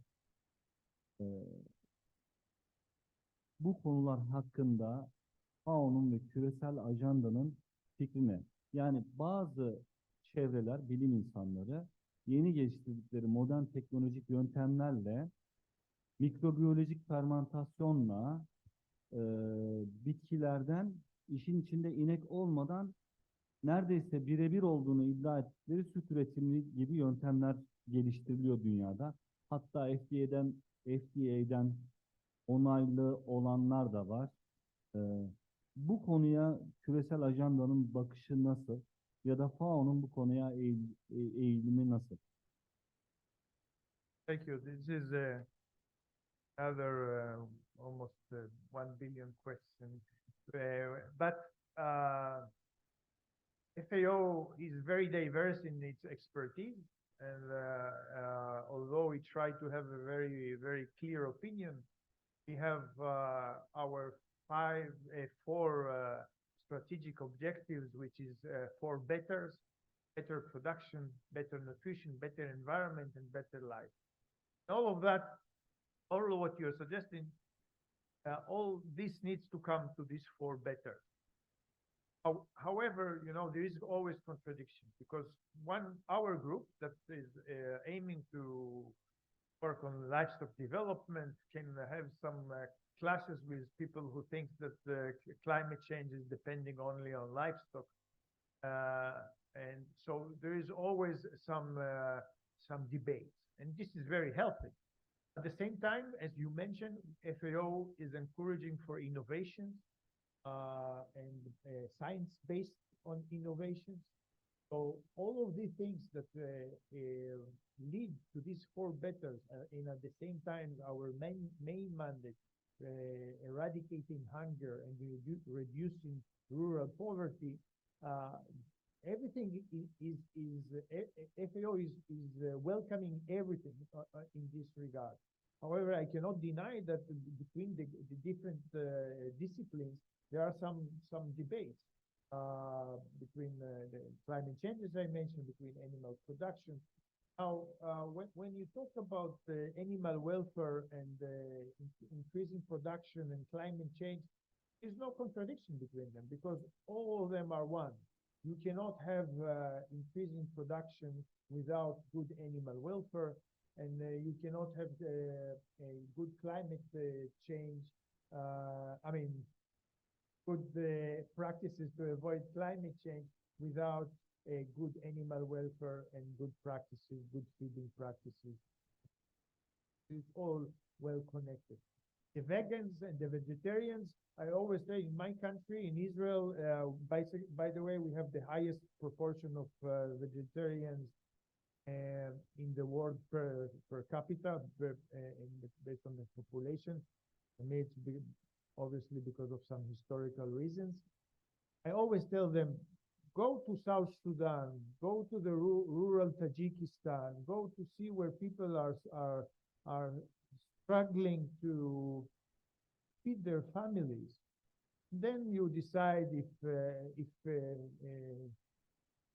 soybeans can be grown in the mountains of Kyrgyzstan and Tajikistan or in the deserts of South Sudan. Tell me if soybeans can be grown there. I believe that to be a vegetarian is a luxurious for the West, for the Western world, and not for the developing countries. I was the vegetarian for 10 years, but I strongly say that this is not the agenda of the day. The agenda of the day is to eradicate hunger and rural poverty. Thank you. I think we need to move on with the. Well, actually, according to the schedule, in 10 minutes we are supposed to have a group photo and a coffee break. So there's not enough time now for next presentation. So I suggest continue with a couple more questions, and then we will do pictures and have coffee. Okay, we have now a discussion about use of insect. Do you consider insect as a livestock production, or what do you think? What fowl? What is the opinion of fowl? Is it, what is it? Well, the insect production as a source of protein, yeah. Well, first I think we need to consider fish and maybe bees as a livestock, so it's easier to accept maybe insects. But this is something very new that my colleague Tibor Schutz in our office in Budapest is trying to learn more and introduce it to the region. However, the insect is, we all understand that for now, it will be as a source of protein for animal production, for livestock production. So you cannot call it livestock production as much as you don't call soybean or corn livestock production. I see it as a replacement, more intensive, less land demanding source of protein production, not as a replacement for eggs and meat and milk. But it's a very interesting and encouraging topic. So we are really looking forward to introducing to the. Thank you, Aaron. Any other questions? No. Okay. Thank you very much. Thank you.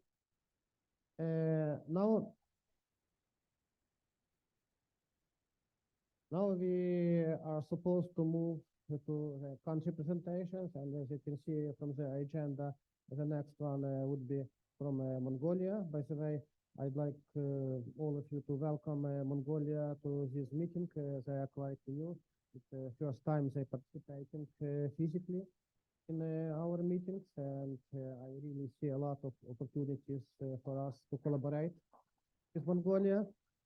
But because we were so hardworking and had so many questions, we don't have a time before coffee break, so we will kindly ask our Mongolian colleagues to start presentation after the coffee break. At the same time, I would like to remind again, you still have, some of you will have still some time to look again at your presentations. I really would like to encourage you to keep the presentation according to the structure. 4 slides to defining the drivers, and 4 slides to defining the responses. I'm sorry, but please don't start your presentation like often it happens in such meetings, after breakdown of Soviet Union, production change, blah, blah, blah. That would be maybe interesting for some people, but it is about what happened when we all were very young and beautiful, you know. So, I mean, let's focus on what happened over the last 1, maximum 2 years. What changed in the livestock system in your country? What was exactly the reason behind that? It can be COVID, for example. It can be war, for example. It can be technological innovation, competition from plant produce proteins and so on. So whatever changed over 1, maximum 2 years. So just please keep it in mind. And before going for the contract break, I wanted to introduce to you my colleagues, Yunus and Batuhan. As you probably seen from the communication, I was responsible for this meeting. Batuhan, please join us. I just want to say that I was responsible for this meeting, and I arranged funding for this meeting, but all the job, all work was done by them. So these two people are really, really responsible for this. Please thank them. And now I want to give Yunus one more assignment to organize a group picture of us. And I guess he has a couple of options for that. Right? Thank you, Irene. So dear all, I would like to thanks to for your all welcome to here again. So give this pleasure to us. Actually, most of you know me from the mails, probably. So we already met most of you. So actually, the plan for the taking a photo, we plan to take photo in this stand and also made one more picture near the pool. It's a good idea, I think. So please, please come.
I'd like to give floor to our participants from Mongolia.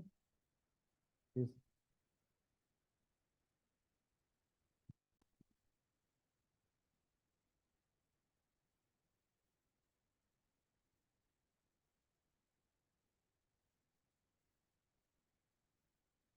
Hello, good morning, ladies and gentlemen, our colleagues and friends.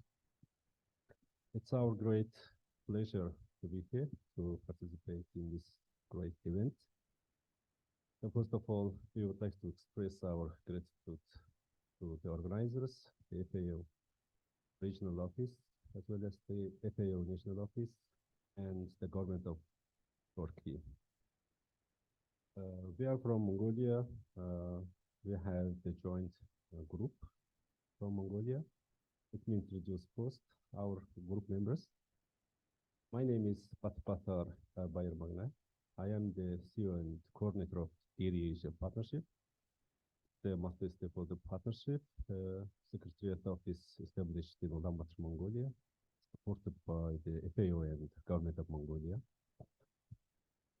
As our member, I would like to introduce Dr. Batar,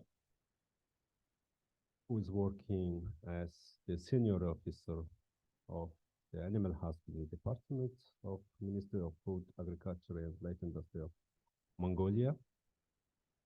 As next, I would like to introduce Ms. Burma. She is working as the executive director of Mongolian National Federation for the pasture user groups in the country. We prepared the joint presentation. It's quite informative one. That's why it required more slides. However, we will do our best to keep our presentation time and schedule.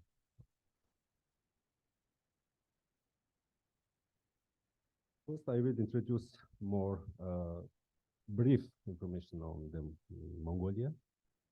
Secondly, Mr. Batar will introduce the current situation and the facing challenges of Mongolian livestock sector, as well as the policies and the legal framework, what the government of Mongolia focused on the last 2 years. And Ms. Burma also will introduce the proposed initiatives, as well as the cooperative activities jointly organized by the government of Mongolia, as well as the National Federation. And finally, I will introduce the proposed initiatives from the Dairy Asia side. It's supported by the government of Mongolia.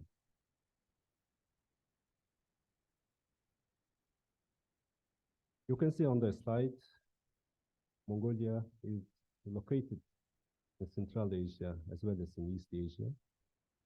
The country is, Mongolia is the landlocked country. You can see on the map. We prepared the several numbers. From the numbers, you can see that Mongolia is a nomadic livestock nation. It's preserving the nomadic culture as well as. And total territory 1.5 million square kilometers. Mongolia is one of the most sparsely populated nations around the world. The GDP per capita, it's the 5,000. So Mongolia is still the developing country. The rangeland, you can see that about 70% of the country's land, we have the rangeland. The livestock number, you can see the 71 million animals we have, including horses, cattle, goats, sheep, yaks, even the camels. They have in their headless number 305,000. It's quite a big number compared to the country's population. As next, I would like to invite the Dr. Batar. He will introduce us more in detail Mongolian livestock sector, and followed by the Ms. Burma. Thank you very much. Warm welcome, Dr. Batar.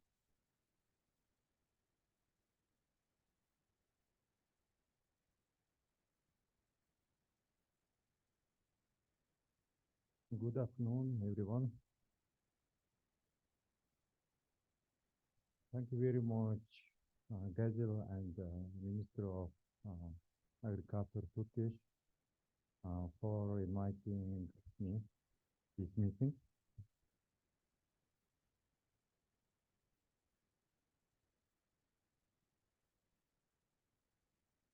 I want to present presentation. This is slide. You can see production of food and livestock and life industry in Mongolia.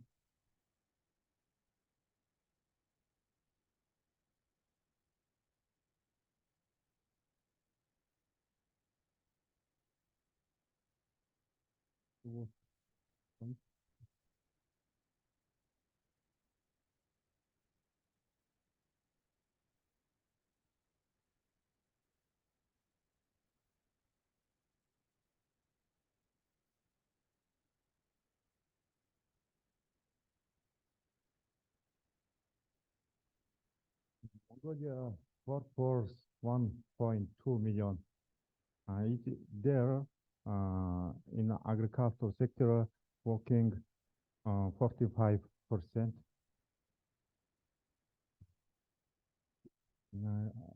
Share of livestock sector import income 18%. Agricultural land 73%. Share of export income 5.2.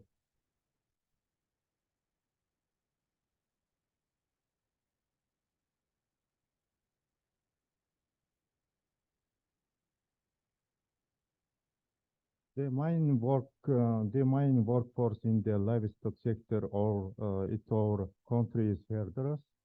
Mongolian herders total 305.1 herders are working the livestock sector.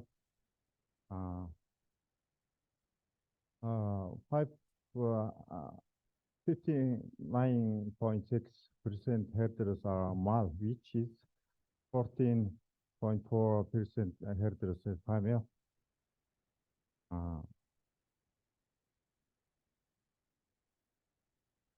Herder number increases by 0.1%, which is 352 herders.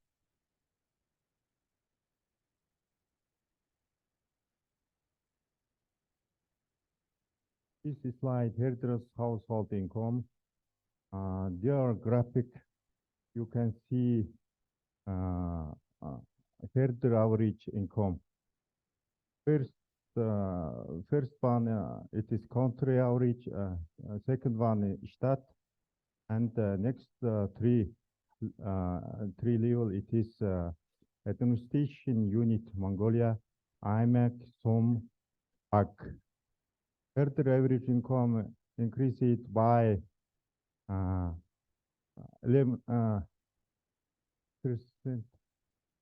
1.2 million Tugruk. It is 2022 year. Next information you can see there. It is animal in such and herd structure. Mongolia 1 million head of livestock has been contained in 2022. The number of goats has increased by 19 over past 32 years.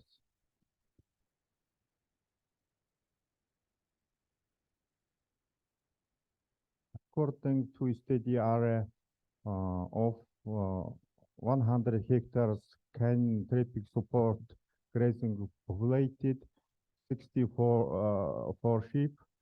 However, present there are 106 sheep grazing that's same 100 hectare area.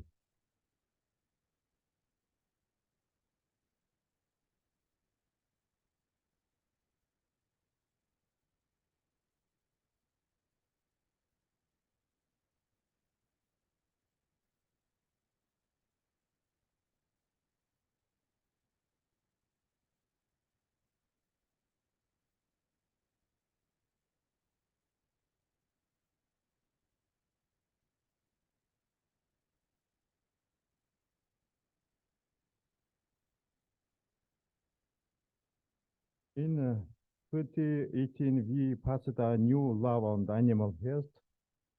They helped created a new veterinary instruction. There slide you can see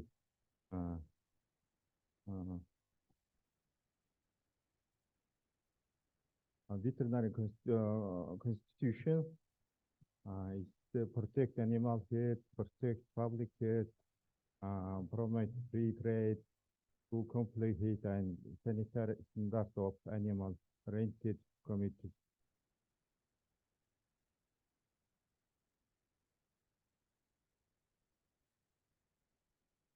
By moving the new structure provided veterinary funding and prompt readiness. First one is this Mafali, Minister of Agriculture. And second one, Gao, is General Agency Veterinary Medicine. Next one is Administration Unit, IMAC, SOM, Biofactory, General Veterinary Hygiene Laboratory, and National Laboratory of Veterinary Drug Control.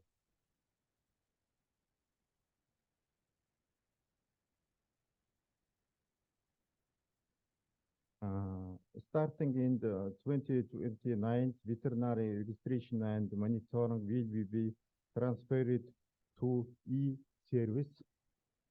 e-service for animal health.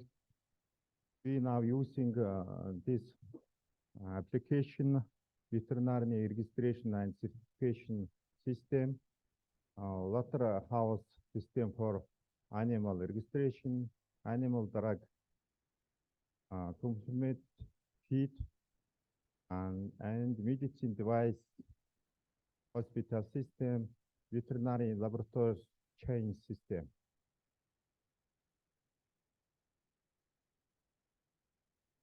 We now working accreditation of the size free zone. Before we OIE certificated to the sizes free zone. So you can see this certificate accreditation of WHO with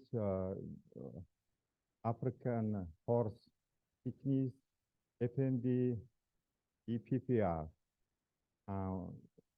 It's national level Mongolia, brucellosis, TCP, bovine tuberculosis, and bovine leukosis.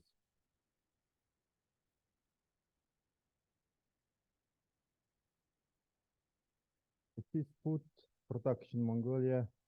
Mongolia food production billion tugruk. You can see there. It is data 2021. Yes.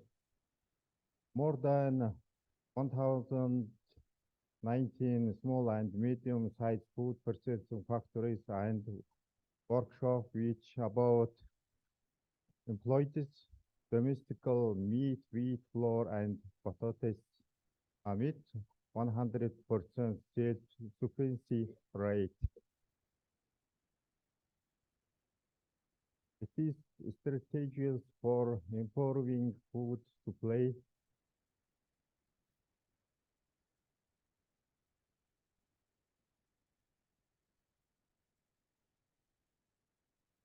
Mongolian livestock main changes. It is raised down degradation, animal health, herd aging, and decreasing the herder number, raw material quality declined, low productivity, limit change, market access, destination.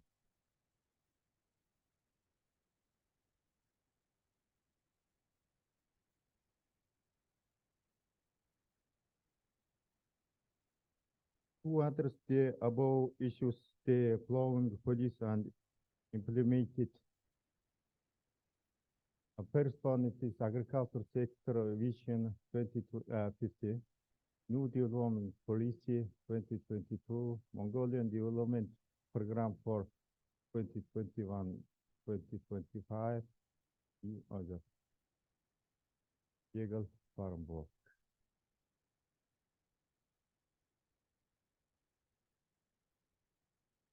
That's all. Thank you very much.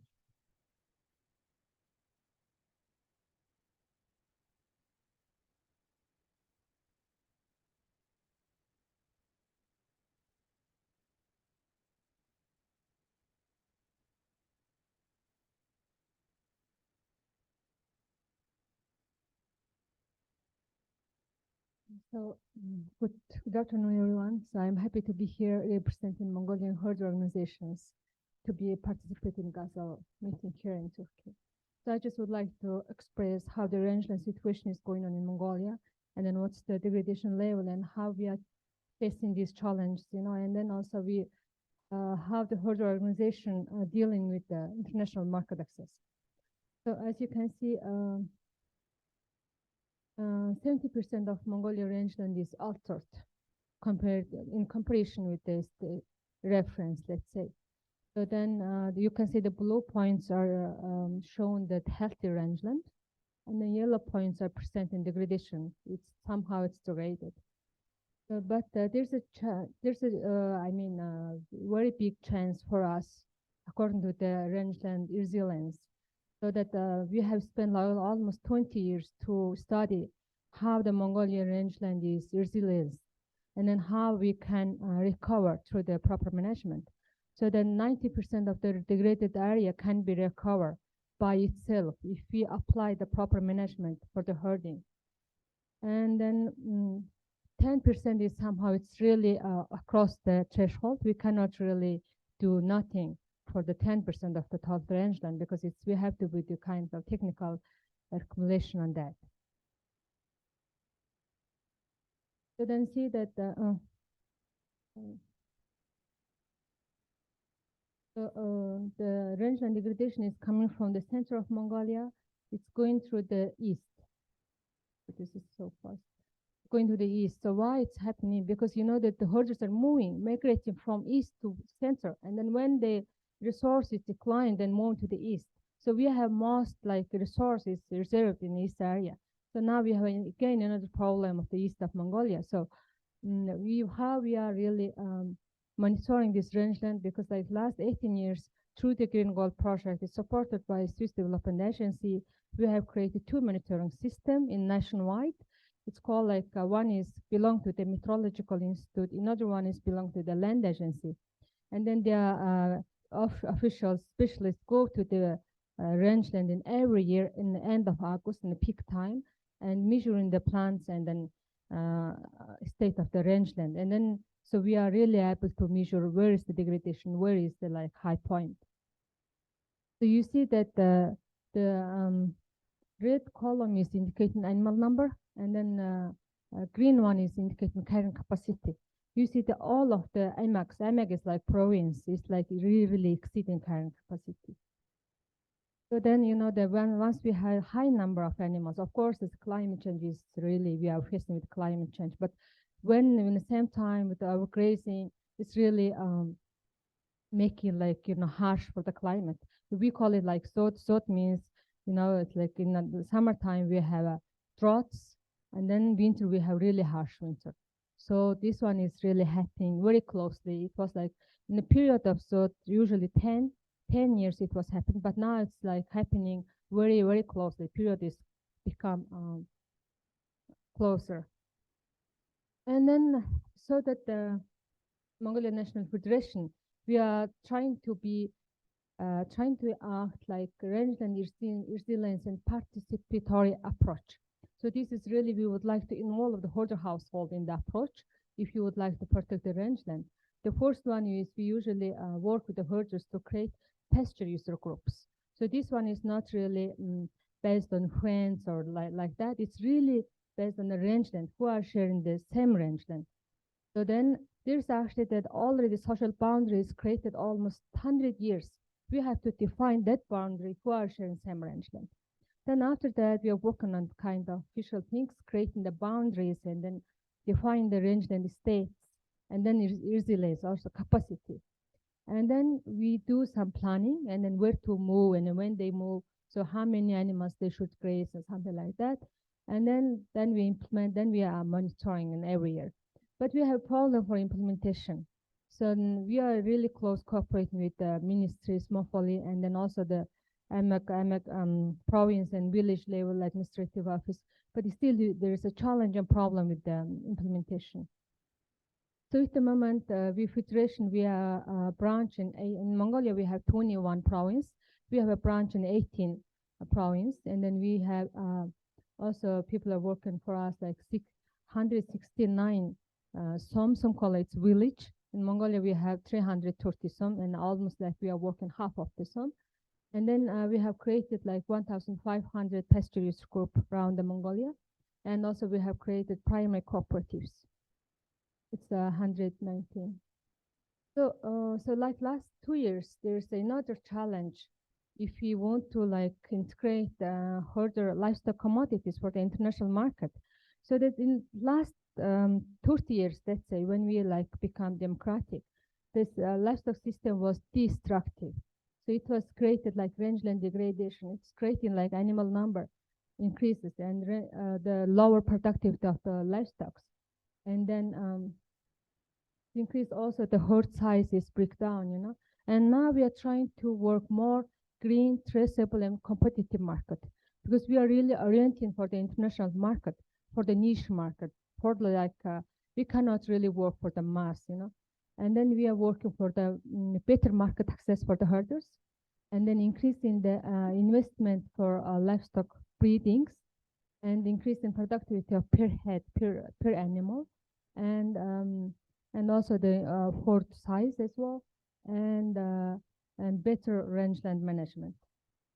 So what we are doing for traceable? So traceable for the Ministry of Food and Agriculture, together we have created like different traceability system. The one traceability system including different state systems. First one, we have rangeland monitoring system. Last 20 years we have created. Now it's really working, operating so well. And then we have animal monitoring, animal health monitoring system. And we have also the animal welfare monitoring system. And also the environment friendly, like animal wildlife monitoring system. And we have a raw material quality system. So this all system is integrated into the one system called raw material traceability system. So it shows that each buyer, each parties want to buy livestock related commodities from Mongolia, it can show that all the way down from herder household. So it can only produce the one QR code, and then you can able to see that all the information is related with this system. So the another pillars is green. So how Mongolia, how the Federation is dealing with green, sustainable issues. So then working with together with MOFOLI, we have created responsible nomads code of practice for sustainable production in Mongolia. It was approved in Accreditation Office 2020, and then Federation had a license to implement and then audit for the herder households in 2022. So the standard has 5 main pillars. We have really included really important pillars of the livestock. The first one is rangeland health and rangeland management, animal health, animal breeding, and raw material quality. And yeah, these 5 main pillars included. And then following these pillars, like, you know, following like registration, like this include like more than 120 indicators. So working on responsible number, the standards giving like more possibility to work for the Federation very closely with herder households.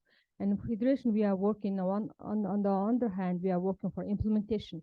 We have to implement where this is standard for like herding live. Then there's the auditor coming to audit for the standard. How is it really working in the herder livelihood? Then the auditors come with their report to the MOFOLI, and the MOFOLI and other like international organization and research institutes come together whether they will give certificate or not.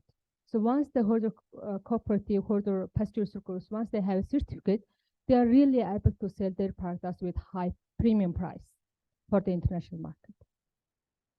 So the competitives, as I told you before, we are working for the niche market. We are trying to put high value, trying to a really high value for Mongolian livestock commodities for international market. So we are working as a cluster. So we are really close working with the private companies, engaged in like big private donor group of Mongolians engaged in this cluster. For example, in meat, we have the first biggest group of private companies engaged in the meat market, and then they are giving incentives for the herders. If herder household comply the all of standards, all of indicator of the responsible nomads, and then if they didn't diagnose any disease for the meat, and then they are given like extra incentive for the each herder households. And then there's another company who are buying skin from certified and healthy meat, healthy rangeland. And then another cluster is Kashmir cluster. You know that Kashmir is main non-agriculture product in Mongolia, like after mining. So we really consider on the like qualified Kashmir goes to the like target countries, it's like Italy and France, you know. So that for Kashmir point of view, in our cluster is more than like 7 private companies engaged, and we're working together to implement the standard and comply the indicators, and then provide the most relevant comments for the international buyers. And then the last one is leather. So leather actually that's we have a lot of problem with leather, but now we are solving those problems through this standard.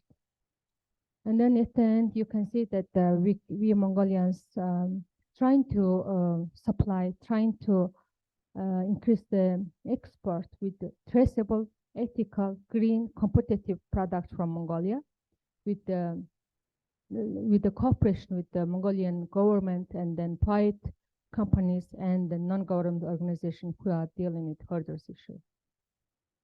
So thank you. So that our colleague Bator will make a conclusion. Thank you very much. As I mentioned, it's our joint presentation, and lately I would like to use this opportunity to introduce the proposed initiatives. You can see on the slide, currently we have the proposed initiatives. It's very concrete one, you can see on the slide. In the last 2 years, we were quite active to jointly organize in the Dairy Asia dialogues. We have invited our member countries, mostly from the Southeast and South Asian countries. Those countries are the member of the Dairy Asia Partnership. You can see nowadays we have these 3 proposed initiatives to establish the World Yak Association as well as the World Bakhtian Camel Association in Ulaanbaatar, Mongolia, as well as to increase the public awareness of the yak. We are proposing also the World Day, Yak Day. It's a very initial proposal. I really would like to use this great opportunity during this regional consultation meeting to meet the country's representatives to get the positive voice from you.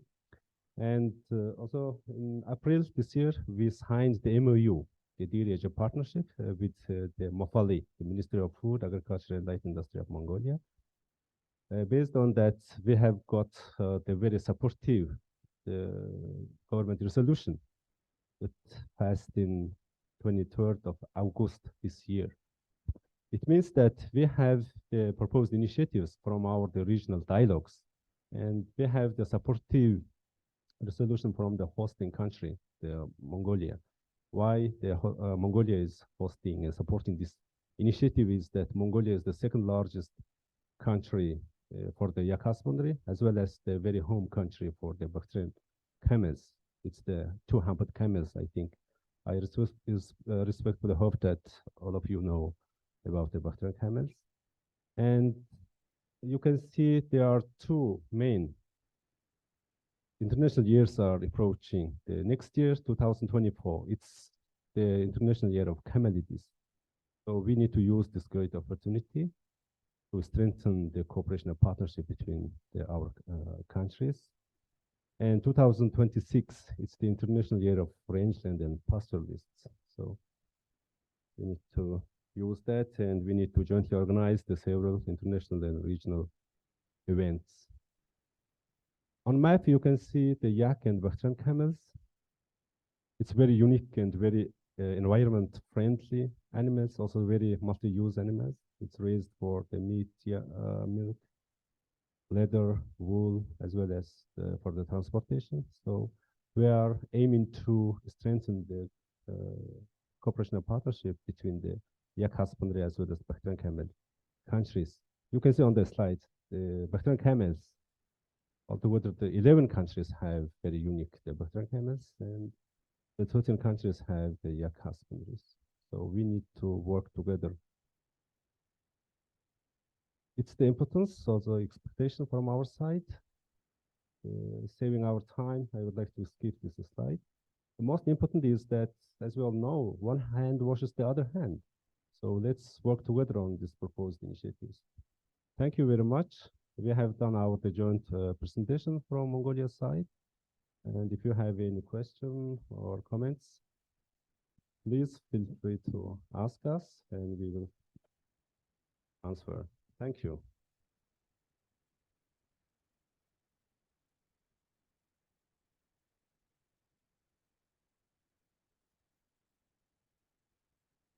Большое спасибо за такую интересную презентацию.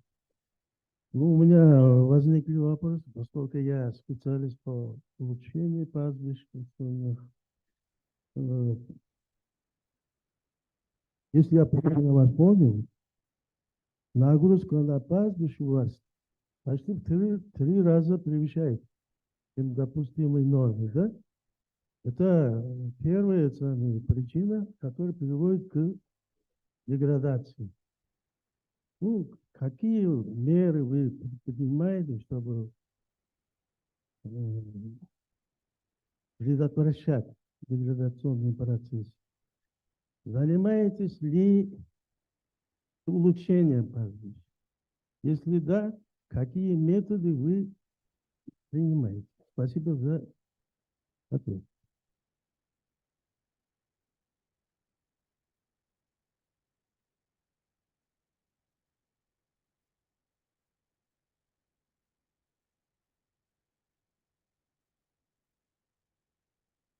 Thank you very much for your question. So yes, the current capacity is really exceeds. The animal number is really the main drivers of the rangeland degradation. So what we are doing is, since maybe you already know that Mongolia, we do not have that rangeland use or regulations like law. We do not have it, but we are trying to manage the rangeland as following the land law. It says if the herders come together as a group, they can use the rangeland under the agreement with the local authorities. So that's the only one provision we are following. And the second one is we are trying to increase the market access with the herders, trying to decrease the animal number, and then not really decreasing the herder income. And also we are doing more like precise monitoring system, and we are like strengthening the monitoring system that we have created.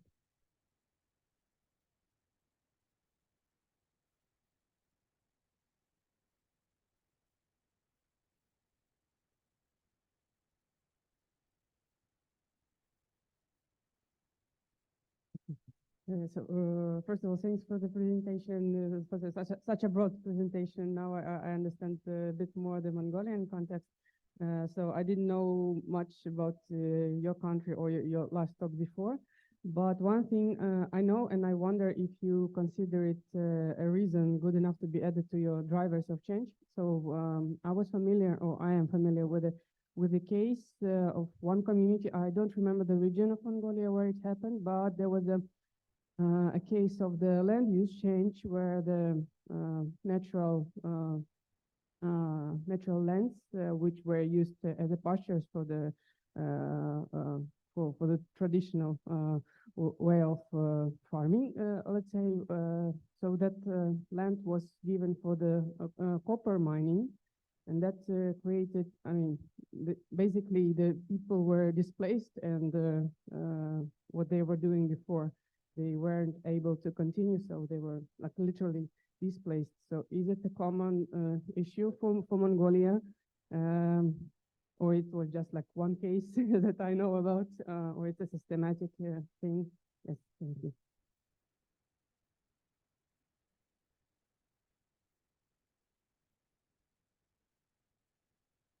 So I think maybe you have heard that one case has happened in like north of Mongolia. So because the company come from Australia and then they take the land for the mining. So that from the beginning of the mining, let's say that usually they do have some problems. But now the Minister of Mining and the Mongolia are working very well to solve those conflicts among the herders and then the mining company. The herders usually, work as a group, then they recognize for the mining. Otherwise, if you are the one person cannot really compete for the mining company. So they usually work together. And now somehow the legal environment of conflict of mining and herders become very somehow it's really improving. Yeah.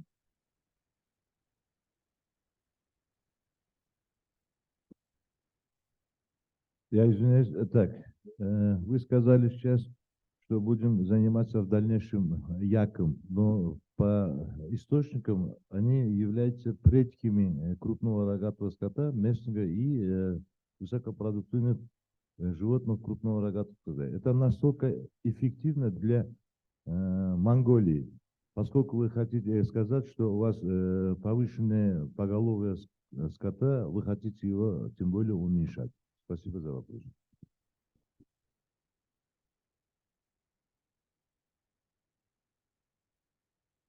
Thank you very much. It's a good question. As I mentioned that Mongolia is the second largest country after China. The country has about 900,000 yaks, quite good number. Yak is, of course, it's a very environment-friendly animal. It's raised for wool, meat, milk, leather. It's very unique one when we think of the yak meat or yak milk.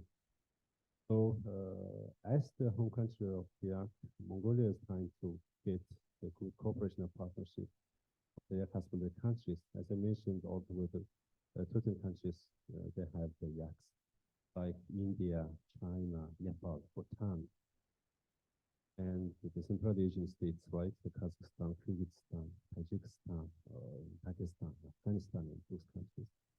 So the main thing is that when you look at some of the countries, they have the good practices as well as the very best experiences and knowledge in the yak husbandry.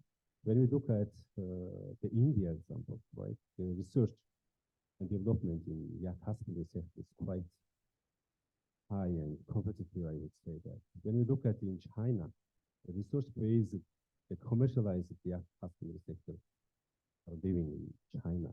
When we in Mongolia, we are doing quite good with the yak cheese local production, quite a premium product. When we look at in US or in Canada, in North American states, they have also very unique yak husbandries. They are quite using great in yak meat. Yak meat, it's a quite premium product in this continent. So the main reason why we are trying to host the World Yak Association and trying to strengthen the cooperation and partnership between the countries is that just learn each other, just cooperate each other and solve these common issues, right? We are discussing the very common facing challenges like land degradation, the water scarcity, or the aging herders, or the young herders, they are moving to the urban areas. And those facing challenges, they are very common facing the yak husbandry country. I hope that I answered your question.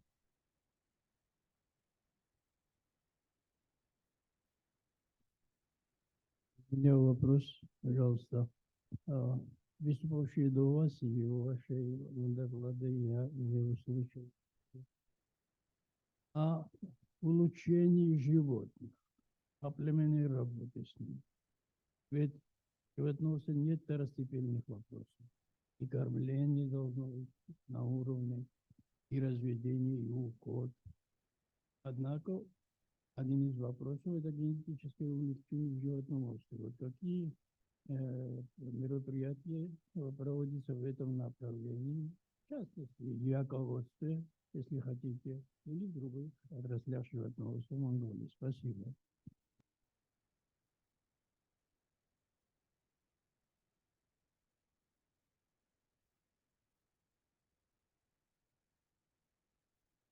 I understood your question. It's addressing more on yak kinetics.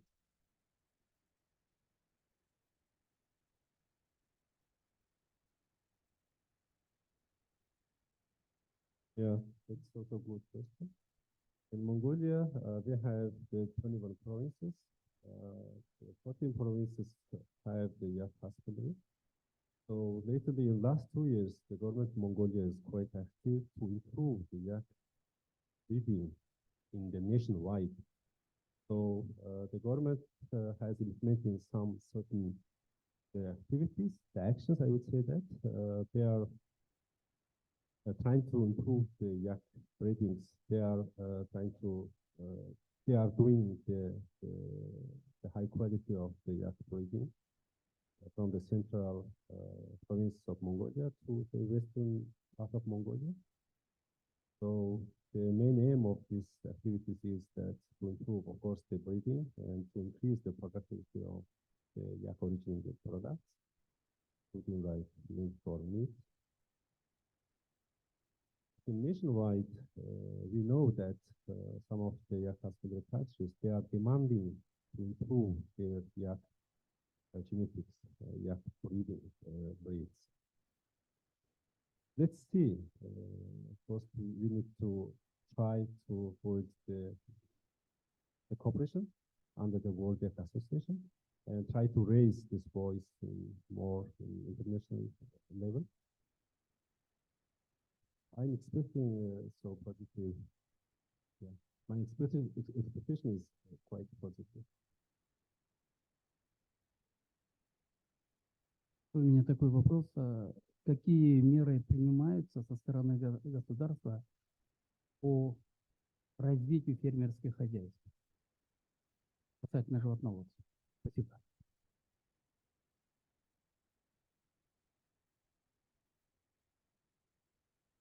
Good question. Sorry, I didn't follow.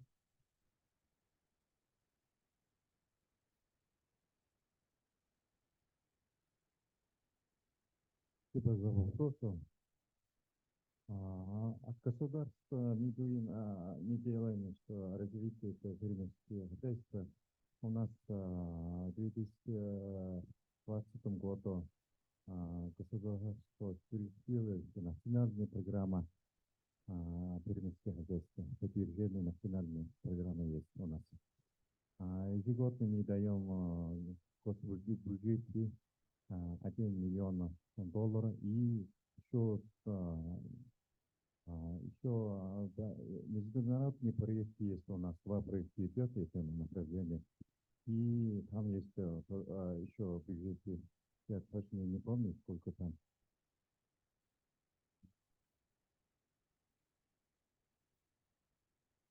У нас очень сильно в последнее время развивается это фермерское хозяйство.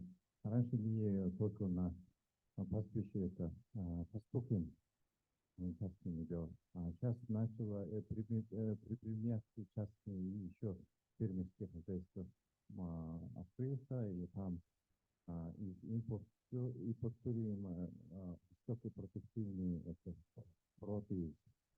Много готовят кофе и некоторые готовят кофе. Okay, thank you very much, colleagues. We have two problems.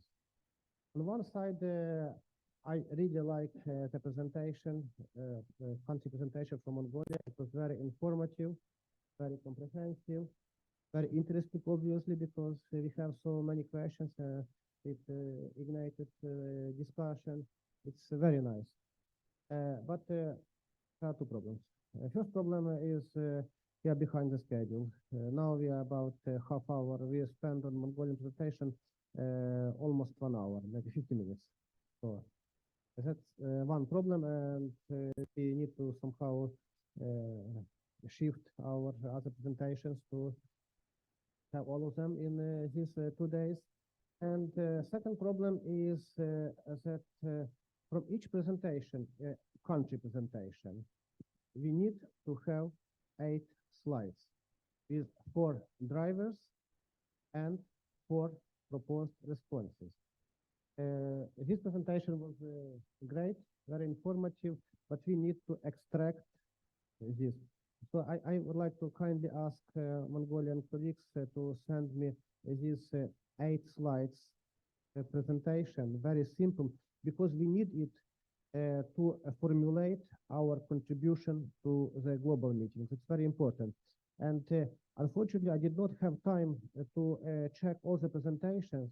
If any other country also did not follow the format, please, in addition to your presentation, also send me these 8 slides, because tomorrow at the end of the day, we need to prioritize our drivers and responses, and then pass on the message to the global audience. That's very important. And I asked the technical team to put the empty template of the presentation, just to remind you what was expected. I will not take much time, but want to tell very quickly. How can I move?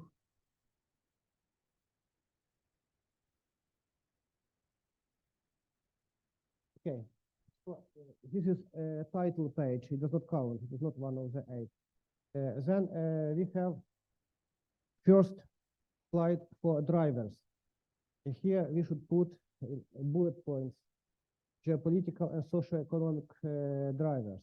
So you can talk about things like war, like change in economy, increased or decreased price of feeds, fertilizers, whatever impact the livestock production system.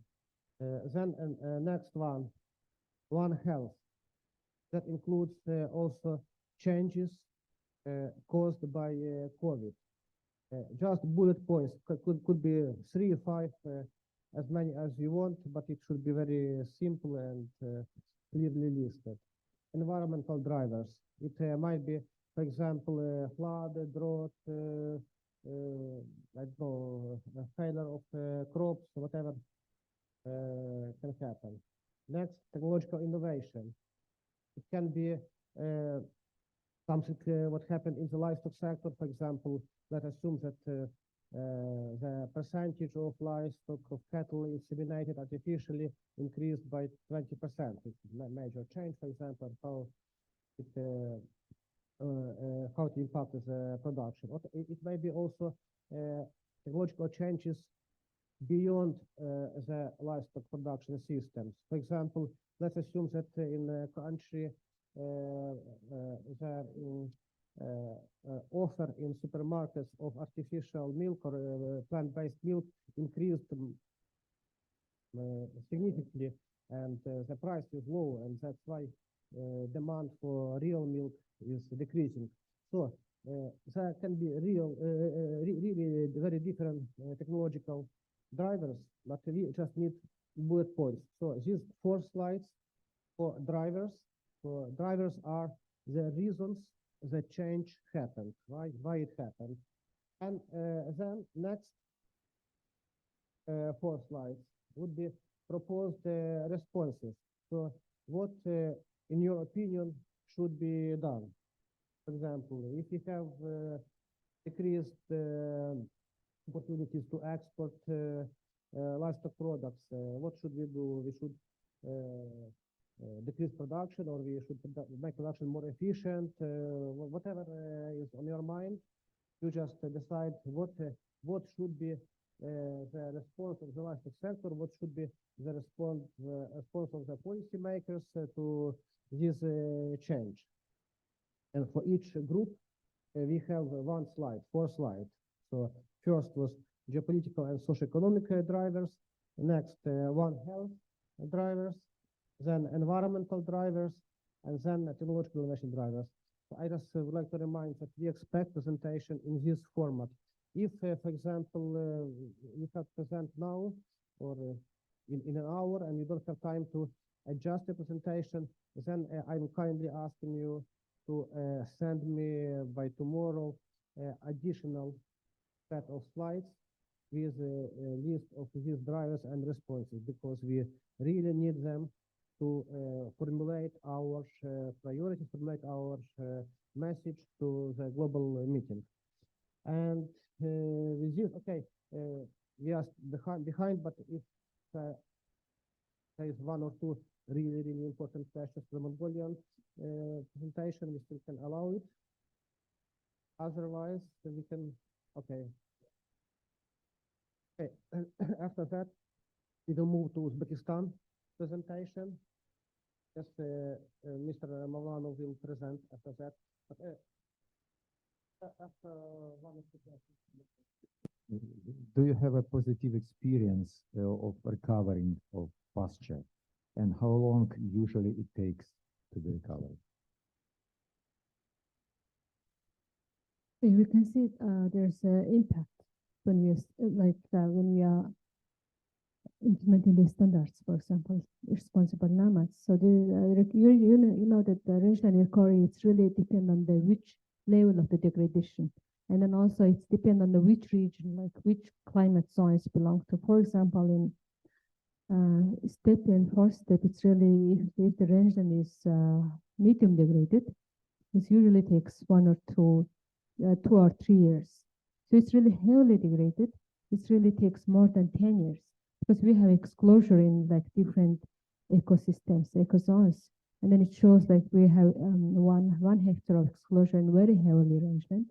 And then we put that exclusion in 2018, but still now we couldn't see any recovery. So it means that when they cross the threshold, it really takes time, but it's medium degraded, we can see the recovery in within short time. Yeah. Oh, thank you very much for your presentation.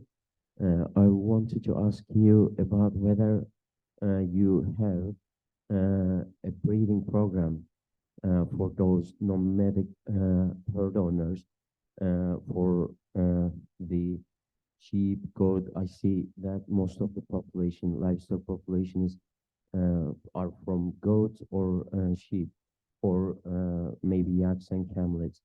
Because when we talk about the sustainability, I think a well-constructed breeding program could definitely contribute to the all aspects of sustainable livestock production. Do you have such a breeding program? And if not, do you have any initiative for that? And if you have, what is your experience with a breeding program with nomadic people, nomadic herd owners?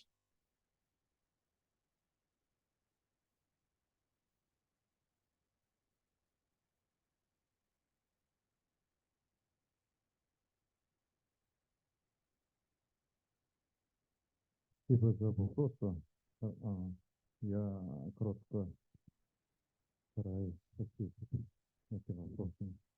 У нас есть национальная программа развития животных. Эта программа относится, что овец, крупнорогатый скот, мелкорогатый скот и лошадь в реабилитации. Эта программа утвердили в 2020 году. Сейчас идет 2 года. Эта программа.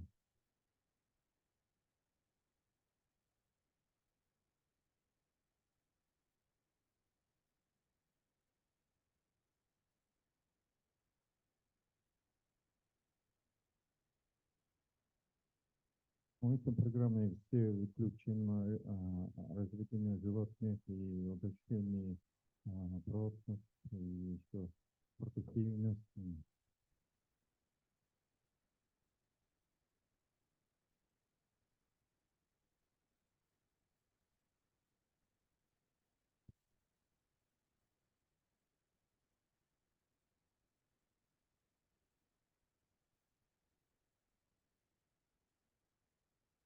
Okay, thank you very much.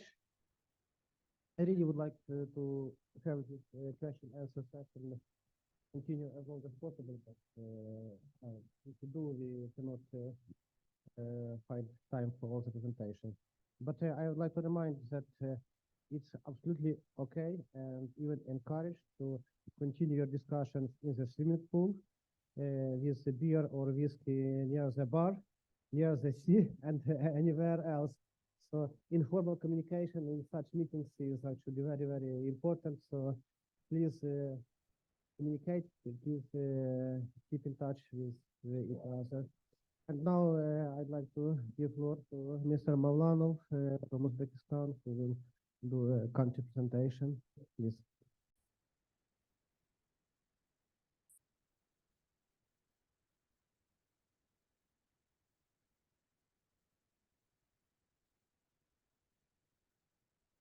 Здравствуйте, уважаемые участники семинара. Я выражаю, во-первых, благодарность организаторам данного семинара за приглашение на это совещание. От делегации Республики Узбекистан участвует в данном семинаре я, Самирджан Мавланов, председатель комитета ветеринарии и развития животноводства, а также наши коллеги, директор Института крайководства и экологии ПСТМ, профессор Шаптак Итин Суинович, заведующий данной лаборатории, профессор Табим Абдулла и представитель Института животноводства, доктор Хаязудин Бахридинов. Моя презентация посвящена фактору устойчивого животноводства в Узбекистане.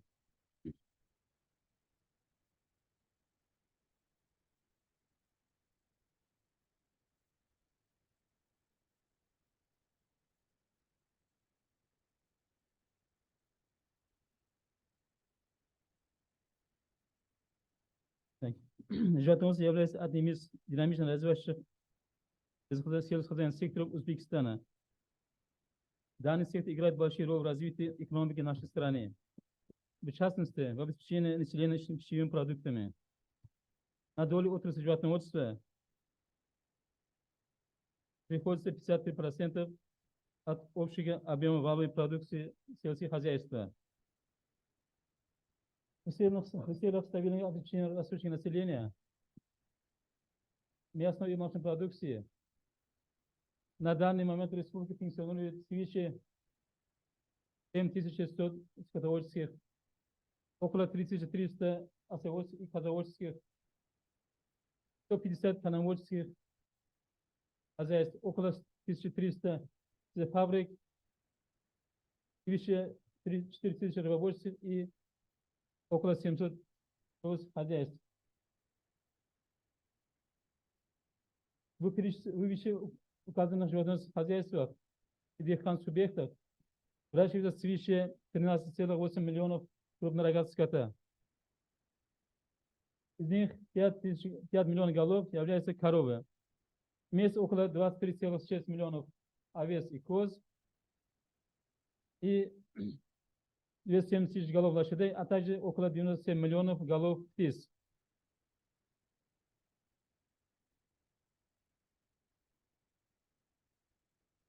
В этом соотношении скотоводческое хозяйство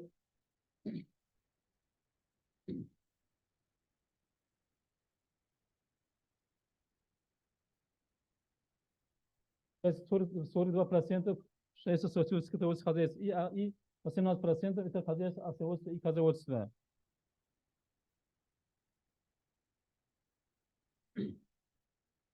В республике в целях сохранения экологического благополучия противоэпизодические и лечебно-профилактические мероприятия проводятся на основе закона Республики Узбекистан о ветеринарии, который принят в 1999 году.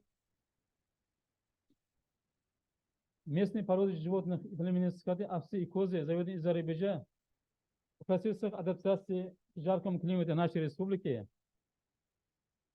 заражаются некоторыми болезнями. В частности, таких как филариоз, пироплазмоз, некробактериоз, гельминтозы и эктопаразитозами, которые влияют на стабильное развитие отрасли, увеличение поголовья животных и повышение их продуктивности. В основном республике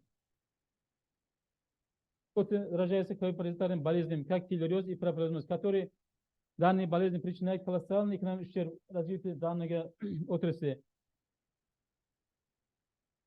А среднемолетная, в частности, среди телят, ягнят и козлят, часто встречаются зараженные инфекциями, кишечными инфекциями, такие как пастерлез, колобактериоз и сальмонеллез. Полностью отражает нашей республики является регионом с ограниченными природными ресурсами для животноводства. Интенсивное использование природных ресурсов в последние годы, особенно неравномерное и чрезмерное использование естественных пастбищ для откорма животных привело к ежегодному снижению продуктивности пастбищ. Изменение состава биологического разнообразия, снижение плодородия, почвы и опустынивания. В настоящее время свыше 45% пустынных пастбищ республики находятся в разной степени кризисности, а средняя продуктивность пастбищ за последние годы снизилась более чем на 35-40%. Данный показатель в некоторых регионах республики составляет 45-50%. Нерегулярный вид животных на пастбище приводит к гибели существующих растений, и в результате этот процесс становится основным фактором кризиса. Кризис пастбища и резкое снижение продуктивности.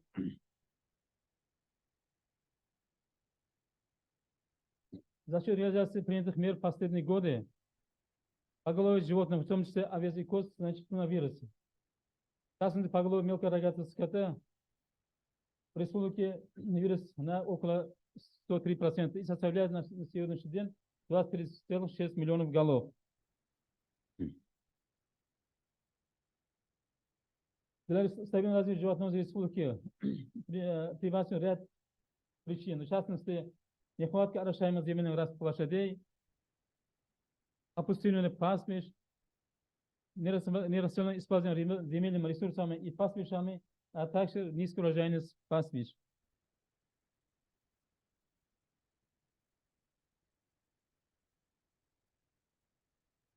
В последние годы в целом развития животноводства корректируется и ветеринарной службы принят закон Республики Узбекистан о ветеринарии, о племенном деле и о пастбище.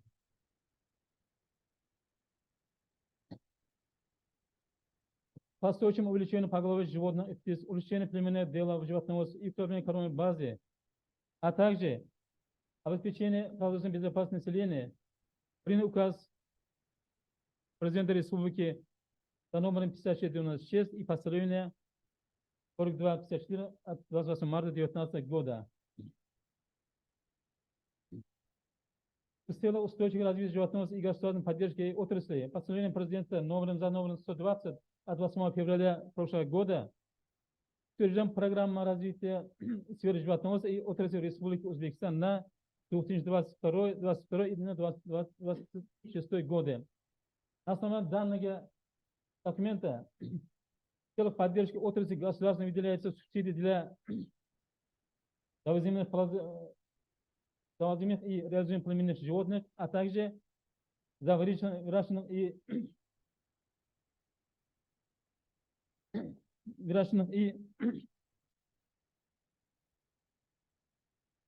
реализованных продуктов животноводства продукции.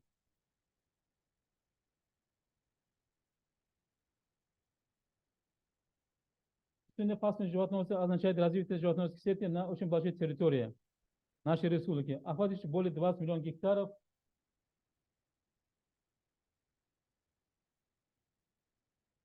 А также обеспечение постоянной работы более 3 миллионов граждан, проживающих на этих территориях.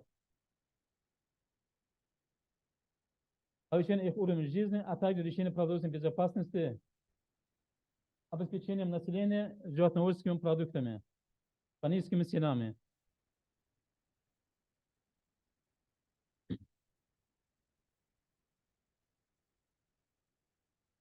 В целях устойчивого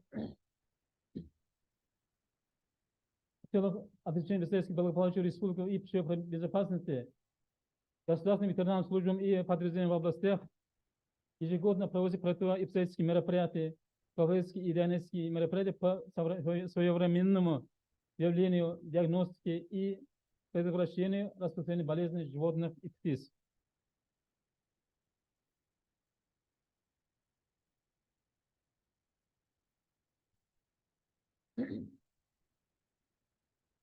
В целях профилактики заноса и распространения болезней животных на территории республики ежегодно проводится за счет бюджетных средств, ежегодно проводится профилактика мероприятий около 40 миллионов голов крупнорогатого и мелкорогатого скота. против 11 видов болезней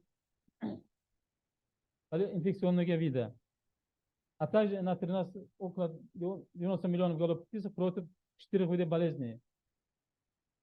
Основное это республика будет достигнута эпизодические стойчивость по болезням животных птиц. В республике основные ветеринарные препараты заводятся из-за зарубежа. Считая за это, требуется проводить научно-исследовательские работы в области по разработке новых высокоэффективных ветеринарных препаратов и на диагностике на основе местных штаммов и сырья. А также подготовить высококвалифицированные ветеринарные специалисты и постоянно повысить их квалификацию путем обучения.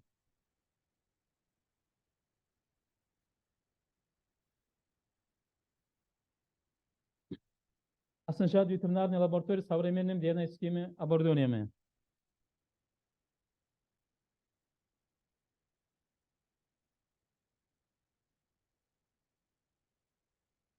Целый устойчивое использование и улучшение пастбищ рекомендуется первое. Оценить практики использования пастбищ в регионах, изучить наличие и качество план работ по содержанию, улучшению и рациональной эксплуатации пастбищ в органах местного управления. Разработать методы стимулирования, рационального использования пастбищ и меры наказания за их деградацию. Вторых, на основании оценки данных оценки, целесообразно разработать стратегию устойчивого развития пастбищ и план действий или государственную программу по реализации данной стратегии. Третье, целесообразно изучить опыт и распространить передовой опыт по успешному, устойчивому использованию пастбищ. Разработать схемы по эффективному использованию пастбищ и сенокосов. Разработать рекомендации по восстановлению деградированных пастбищ. Четвертым, повысить урожайность пастбищ и создать первичные семеноводства пастбищных растений. Следующее, обучить пользователей пастбищ опытом и передовой практикой по рациональному использованию пастбищ.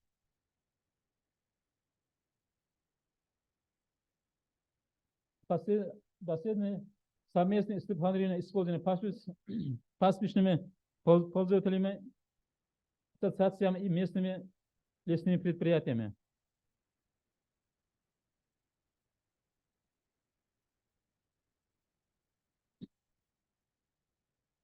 В целях стабильного развития животноводства республики и улучшения племенного селекционных качеств и улучшения продуктивности животных предлагается первым заниматься развитием племенных крыс, овец и коз, завезенных из-за рубежа. Во-вторых, организация широкомасштабного искусственного осеменения крыс, овец и коз с семенами племенных быков, баранов и козлят с высоким генетическим потенциалом, завезенных в республике из-за зарубежных стран.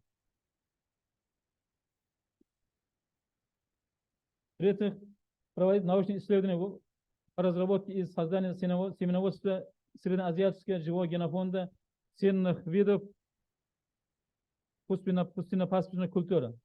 В частности, таких сортов, как изен, терескен, таксаул, астрагал,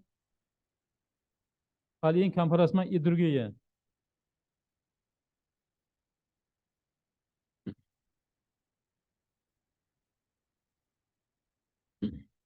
Проводить научные исследования в области животноводства по разработке новых линий и пород животных, а также организовать кластеры в области каракуловодства по управлению пастбищами.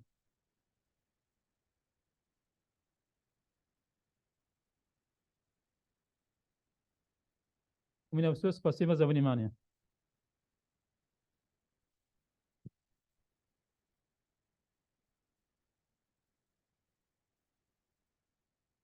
Thank you very much, Milano, for your presentation. Now we have about 15 minutes for questions and answers. And after that, We will have lunch break. Any questions, please?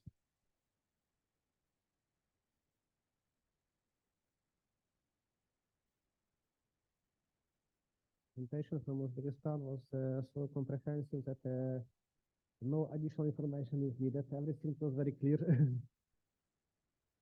Please, Andrei. I will try to ask because the question is not easy. Thank you very much, first of all. And my question is, you told that 50% of pasture is under difficult condition. And at the same time, you say the number of animals growing. How can you feed all these animals if you have less and less land available?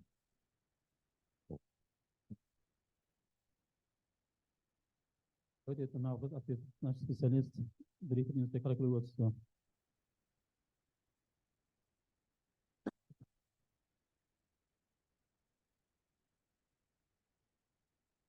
Действительно, пастбищное хозяйство Узбекистана сейчас находится в трудном положении. Вот, около 50% пастбищ деградированы в значительных степенях, в различных степенях.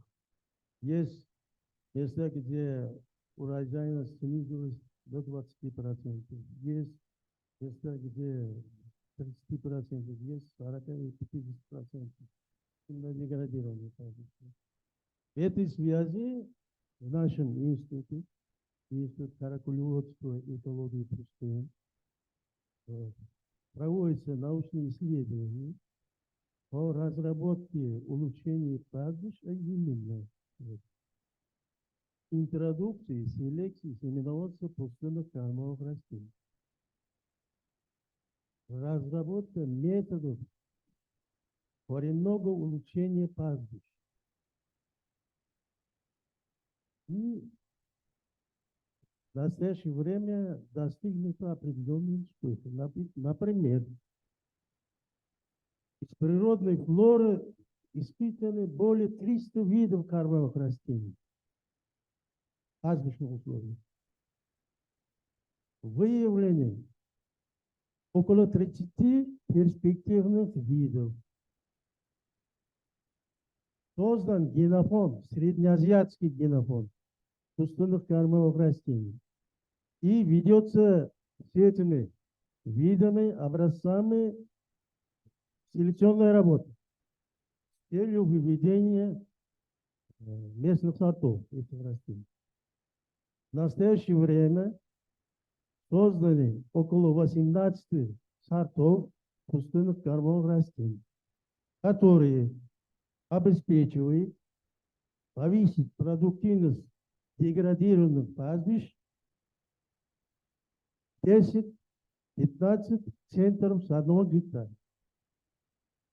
Разработан создание многокомпонентных, высокопродуктивных пустынных пастбищных агрофитоценозов, которые обладают урожайностью где-то 25-30 центнеров с 1 гектара. А естественные пастбища, потенциальная продуктивность в зависимости от естественного растительного покрова не превышает 2,5-3,5 центнеров гектара. И то она очень колеблется в зависимости от погодных условий. Ну, в наших пастбищных зонах атмосферное количество осадков среднее годовое составляет от 100 до 250 миллиметров в году. Ну, вот эти наши разработки позволяют резко повысить продуктивность пустынных пастбищ. Сейчас мы создали в институте семеноводческие участки, ежегодно производим семена элитных семян и распространяем заинтересованных пастбищных хозяйствах и так далее, и так далее. Спасибо за внимание. Я хотел чуть-чуть дополнить, как директор Института каракулеводства и экологии Пустин. Вот наш уважаемый докладчик Савыр Мамонов, когда докладывал, он сказал, 20 миллионов гектаров – это только пастбищных. Этих 20 миллионов гектаров, 17 миллионов гектаров разводятся только по каракульской породе овец. Спинные животные, овец. А у нас в общем республике больше, чем 24 миллиона. Поэтому речь тут шла о деградации пастбищных пустынь, которые 45-50%. Из этих где-то 20%, например, в такой-то степени, как наши уважаемые с Монголии представители сказали, от синего до красного. Понимаете? 20% такой-то это самая территория, 30% такой-то, 40% такой-то. Но мы сейчас, как наш профессор сказал, заведующий отдел, работаем, создаем участок возле фермерских хозяйств, где-то 5-10 гектаров. Мы их обеспечиваем семенами, которые созданы с нашим институтом сотрудниками. И кластеры дают заявки. И кластерам тоже, исходя из отаров, но это понимаете, что такое отар, сколько количества, мы постараемся им создать, ну, так сказать, можно, искусственные пастбища.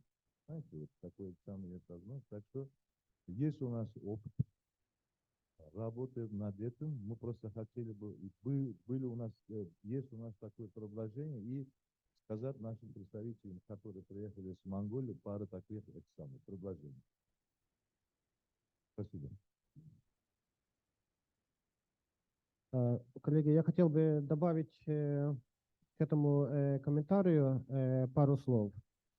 На самом деле, вот то, что коллеги из Узбекистана говорят, это действительно очень, очень большая работа, которую они делают. И я вот был у них в институте и на опытных участках весной и мае.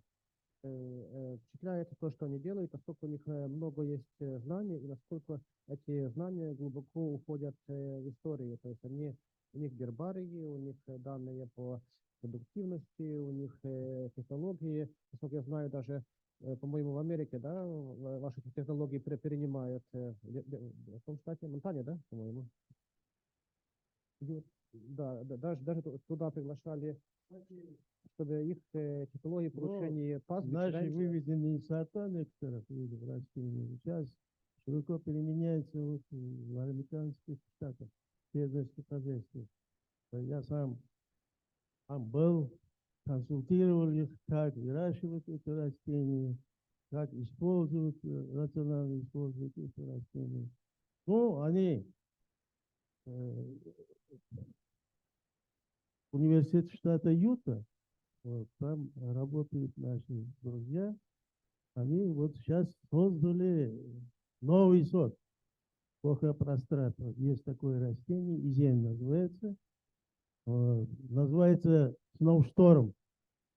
Они используют вот изеневые пастбища в основном осенью и зимой, поскольку их пастбища, оказывается, покрывает снег, а это растения высокорослые и хотят над снегом. Вот животные вот с удовольствием едят вот эти растения. Так что у нас есть с вами возможность попробовать испытать этих сортов и в других регионах. Допустим, в Монголии, в Казахстане, в Азербайджане. Для этого надо вот такой организации, как ФАО, чтобы нас объединил всех, и хороший проект можно выполнять. Спасибо. На самом деле у нас один не очень большой, но хороший проект есть, который финансируется турецким правительством по улучшению пастбищ. Там очень мало денег, но тем не менее мы пытаемся что-то сделать. В Узбекистане, я знаю, мы уже организацию завинили перед вами, потому что давно обещаем с вами контракт подписать и двигаться вперед, но пока у нас наши внутренние бюрократические процедуры не выполнены, мы еще, но надеюсь, что в ближайшее время мы сдвинемся. То есть у нас есть возможность работать над улучшением пастбища и над передачей знаний от источников знаний, от института, например, животноводам. Значит, в 7 странах проект был запланирован, но на практике у нас выпадают из этих 7 стран Казахстан и Азербайджан, потому что в Кыргызстане подписали этот проект, из этого мы не можем ничего делать в стране. Но мы делаем некоторые маленькие activities получения пастбища и передачи знаний через полевые школы фермеров. Я многие из вас знают, это многие передачи знаний в Турции. Подписан контракт в Кыргызстане, сейчас в Таджикистане, по-моему, в ближайшее время будет подписан. В Узбекистане я сейчас буквально прошлой неделе настаивал, чтобы это все ускорить, нужно сделать. Ну и в Туркменистане тоже мы сейчас диалог ведем, скорее всего, что в Туркменистане мы будем объединять это другим проектом. Будет 2 проекта работать с похожими задачами, там еще будет планы управления пастбищами.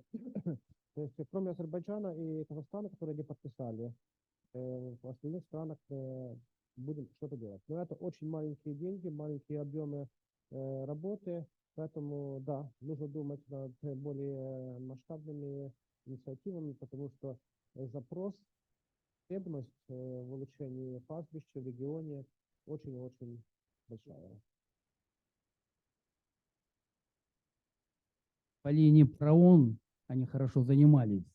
На многомиллиардные, вот, допустим, это тенге нам выделяли вот у нас в 2 регионах Казахстана, вот, в частности, в Алматинске, Карагандинске, они несколько тысяч гектаров пастбищ восстановили. Вот. Но такими методами потом мы еще просили, вот почему это самое продолжение не следует. Это же здорово же. Люди начали жить более-менее, потом плюс это поголовье скота там минимум 3-4 раза это выросло. Вот. Поэтому этим вопросом надо заниматься, я считаю.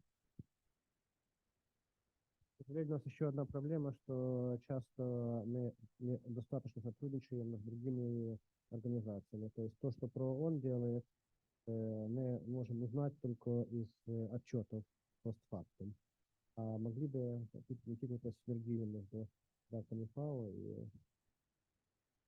Ну, коллеги, у нас подходит время к обеднему перерыву. Не знаю, сколько сейчас времени, но в 1 дня мы должны точно 15 часов.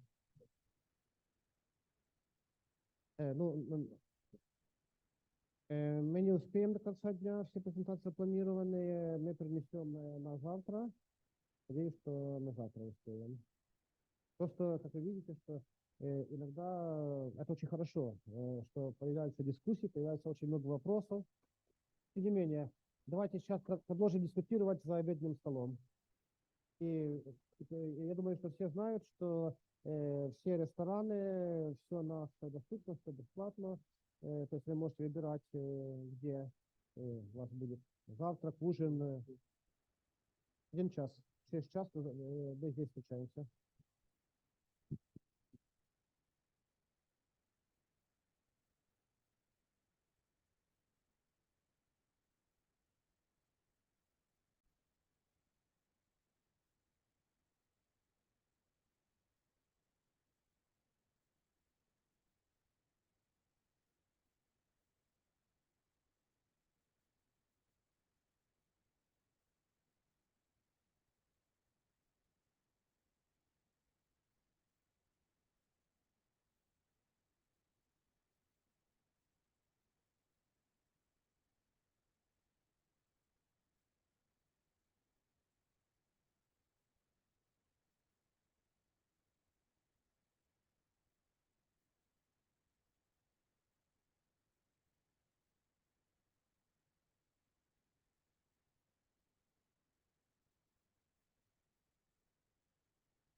Okay, colleagues, let's continue.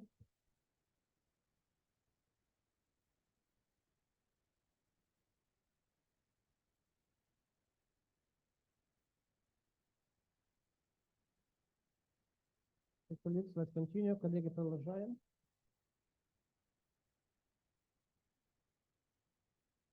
And not yet, but we should start. So now we are moving to Azerbaijan presentation, and I'm giving floor to Galip. Yes.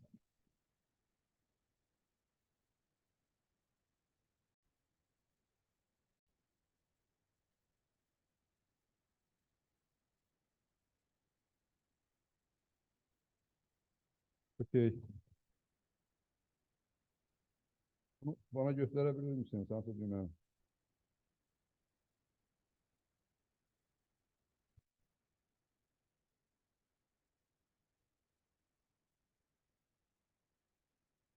Okay.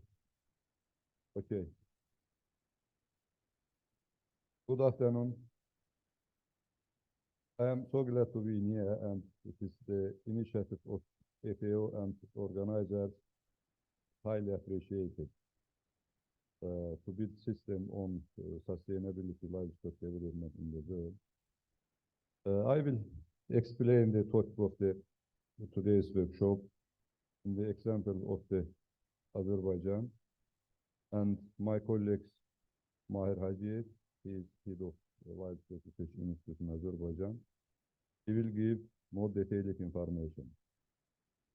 Today, main challenge as announced by the FAO, by the World Organization for Animal Health, by the WOS, is like that the total food production required to feed the world population, it is projected to increase to 9.3 billion people in 2050. Will need to increase by 70% compared in the current period. Second challenge is, as a result of high-speed urbanization process at the global level, the volume of consumption of food products by the urban population has increased on a large scale, which has conditioned it to replace of the traditional agriculture production model to the urban demand oriented agriculture. As shown in this table, the most of the livestock producers in our country is small-scale farms, mostly family farms. For example, who has 50 hectares and more land, is about 0.4%. Very few, very few. And who has from 20 to 30 hectares, approximately about 1%. But who has less than 3 hectares land is 71%. According to this land, the livestock farms scales also, it is the convenient to this. More than 50 head, I mean it is cattle, large ruminants. About 1%, less than 50 head, from 20 to 50 it is about 4%. And from 5 to herd, it is 42%. Less than 5 herds, it is 40%. Or the all livestock population in our country is collected 82% it is keeping in the less than 10 herd animals in each farm. This means that oversized in our country, the livestock production, more than 95% of the livestock production is producing in small-scale farms. I think it is similar to most of part of the world. According to this, we can shown here, as you know in the table, for the last 5 years, the production of the main livestock products like meat, milk, and egg, it is increasing, but still sufficient by the last year, for example, all type of meat, it is 68%. Of course, dependence from the import, 14%. In all meat types, beef production, it is about 93% and 7% for the import. Spent goat meat and meat products, about 97% and 3% import. Pork and meat products, it is less, it is regional, it is consumption of the pork meat in other countries very few. There is about therefore somewhere 5,000-6,000 of the pork population. Poultry meat, it was about maybe 10 years ago, poultry meat production was until up to level of self consumption. But then different kind of products in the world, mostly communication between countries, between trade partners, and mostly imported feed and production of the feed. Influence the negatively to the poultry meat production. And last year, our meat production was 78.5% local production, and we have import amounts 73.5. Meat production also not so enough. The self-sufficient is 83.3%. Import amount 16.7. Egg, we are producing more than the requirement for feeding of the other population, and we have overproduction 0.5%. Fish and fisher products, the situation also is not so enough, and we have to do a lot of activities in this regard for self-sufficient issues. As you know, this list, the main exporter to Azerbaijan, the livestock. İhracatçılar, Azerbaycan'ın temel ihracatçı ülkelerini görüyorsunuz. İlk olarak Rusya Federasyonu, ikinci sırada Ukrayna, sonra Türkiye, Belarus ve Avrupa Birliği. The war between Ukraine and Russia has completed the logistics of livestock products exported to the Azerbaijan. It was from Ukraine to Azerbaijan was two directions of the logistics. One of is from the terrestrial way by the territory of the Russia, Belgorod, Voronezh, Dagestan, etc. Second was by the Black Sea to the Georgia, and in two directions there is very negative influence of the war. One health drivers, I'd like to mention that one health issues, it is, there is main of veterinary topics in the One Health and environment protection, and for the at least the last 10 years, the concept of One Health has been actively applied in Azerbaijan for the last 10 years. For this, there is business communication between the structure responsible for human health, animal health, and environmental protection. Again, it is a number of special dangerous diseases like bird flu, foot-and-mouth diseases, PIAT, rabies, etc. Joint activities are carried out. General action plans and contingency plans are available. The COVID-19 pandemic has left an unforgettable mark in One Health as a big lesson learned. The implementation of scientific innovation is mentioned direction is continuing. Then, comprehensive livestock chain supply, in our opinion, there is mostly four pillars. First, in the basic, the animals which we are keeping and we are using for production should be high genetic productivity potential. Second, these animals must supply the sufficient amount and quality of the feed. Second, these animals should be protected from all kinds of diseases. Of course, last one and more important one, marketing of animal products by the value chain approach system. If there is not marketing in the livestock products, will not sufficient the improvement in the grow the genetic potential of the animals, with not sufficient possibility to product high amount and the quality feed. But as mentioned before, today there is going very fast urbanization process. Marks that the territory of the cities, industrial territory is growth. It is from one side take the arable land from the all quantity. But second one, it is this territory should supply quite quantity of the food for the people. Therefore, in Azerbaijan today it is implementing like shown in this structure. I cannot like right here.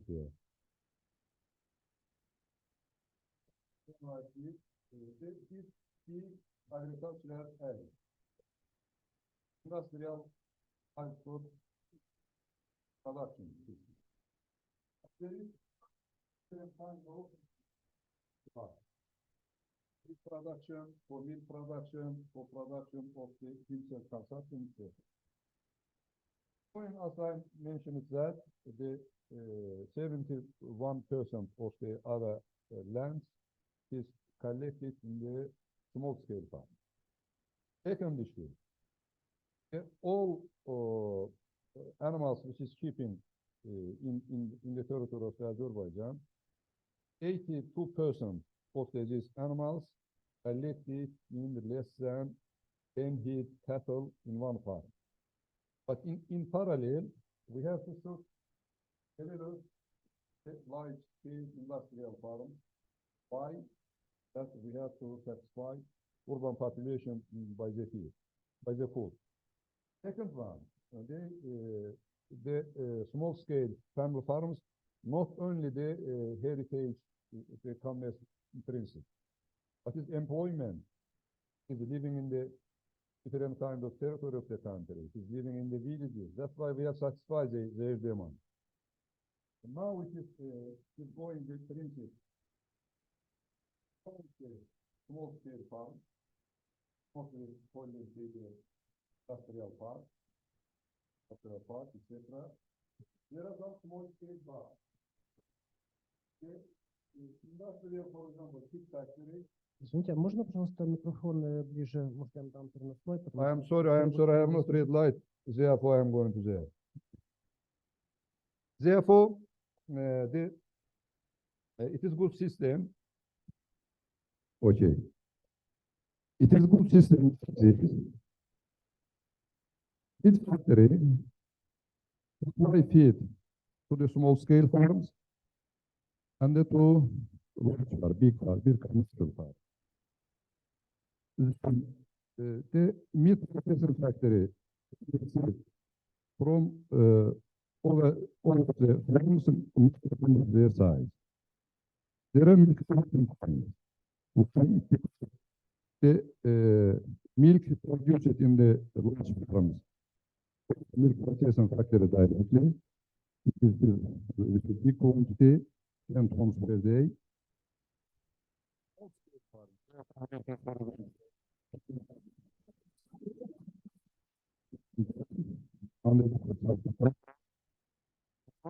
Also milk processing factory. Yes, I think it is good system.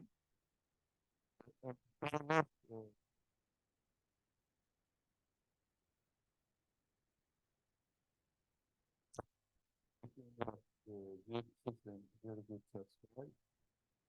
It is the most good example of another territory tourism.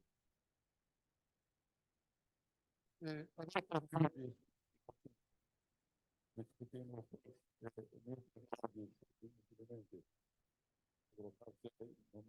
lives of the region.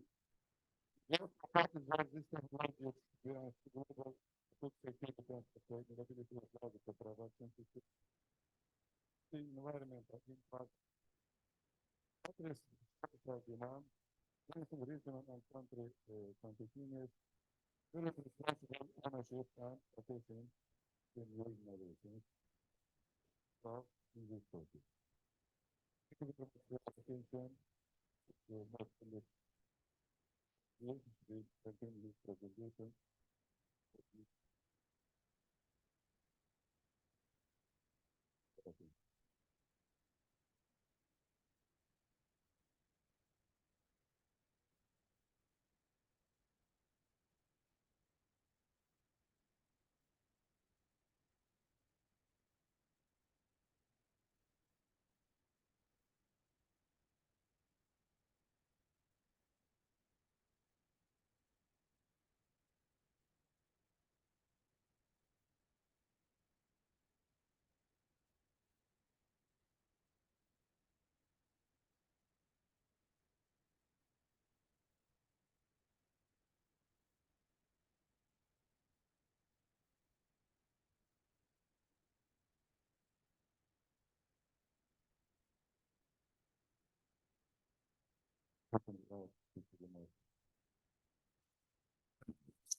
Privatized most state farms, but there is very big state support to this commercial by credit, by subsidization, but different kind of direction of the subsidy. For example, paying subsidy for hay first gaining by the artificial insemination way.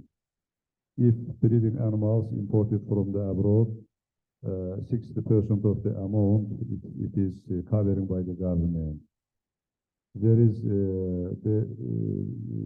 some few years for the growing of the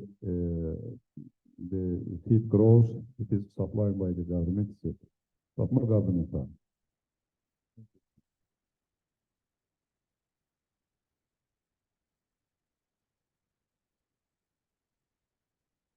Yeah, thank you very much for very great presentation. So my question is related to meat supply. So you showed in the table that you supply about 70%, yeah, meat. 73%. Yeah, yes. 70 something like that. And how the government controls this? I mean, because you import meat from abroad, but Yes. at the same time you do also export, yeah. And how it is controlled? And No, we export. We have not export so much meat. Maybe in some places, it is niche products in some very Yeah. small quantity. But there is statistic, there is registration recorded, which is every farm, not even big farm, small farm, it is recorded and give information. There is a processing factory, how much produce it, like raw material from the country, which how much from the imported abroad. It is always under the control. But it is statistical data that about 73% there is self-sufficient, but left part is imported from the abroad. As all, I would like to mention here that the meat demand is satisfying to the world about 40% by the pork meat. But in traditional, we are using the pork meat. Therefore, as all Muslim country, we have very less self-sufficient. It's the main reason. One of his main reasons. Thank you. Just I wanted to why I'm asking because Kyrgyzstan is also producing about 40% of meat to meet this demand, but at the same time we do exporting to neighboring countries like Kazakhstan, and I do not understand why the government is not regulating this. Yeah, because we ourselves need, we are not meeting our demand, but at the same time we're exporting. Oh, this is today, my friend. It is open market, the market economy. For example, my friend Ashirvay Yusufov asked me, we will plan to export meat from Kyrgyzstan to Azerbaijan. Of course, open. You will export to your partner from Kyrgyzstan to Azerbaijan, but you will buy, for example, from Turkmenistan, from their market. It's an open market. It's not, we cannot protect, government cannot prohibit to sell citizen in foreign countries and export. There is not like it. It's not some market economy. Okay, thank you very much. Have any more questions? Okay, if you don't have the other questions, we are moving to next country, which is, I forgot, I guess, Kazakhstan, if I'm not wrong. Let me check one moment.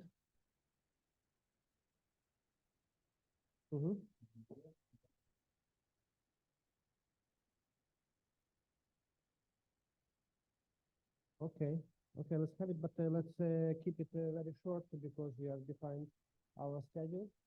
So how much time would you need?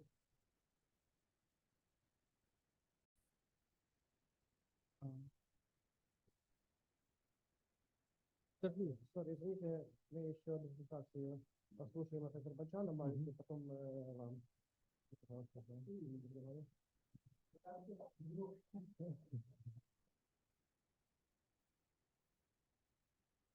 Всех приветствую, уважаемые коллеги, уважаемые друзья. Благодарим организацию ФАО за организацию такой встречи. Я вам представлю доклад о факторах, влияющих на животную систему животноводства, предлагаемые их решения. Но так как выступающий передо мной наш коллега то есть сказал о состоянии животноводства в Азербайджане, я конкретно вам определенно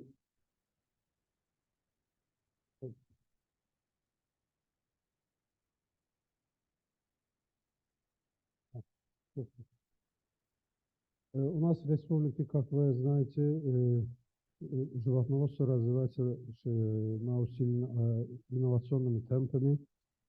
Правительство практически полностью охватывает все системы развития животноводства и сельского хозяйства. Поэтому, если обратить взгляд на таблицу за 4 года развития животноводства у нас, поголовье крупного рогатого скота и производство животноводческих продуктов, но передо мной Калиб Абдулалиев предложил вам на слайдах производства продукции. Я вам кратко скажу, что всего по республике у нас находится где-то 2 618 100 голов крупного рогатого скота. Из них коровы составляют 1 231 000 и буйволы составляют 56 900 голов. Овец фактически это большинство количества, так как у нас разводится около 7 170 000 голов, а коз разводится у нас 580 900 голов. Практически за весь период за 2022-2021 годы в республике было завезено около 380 000 голов мелкого рогатого скота.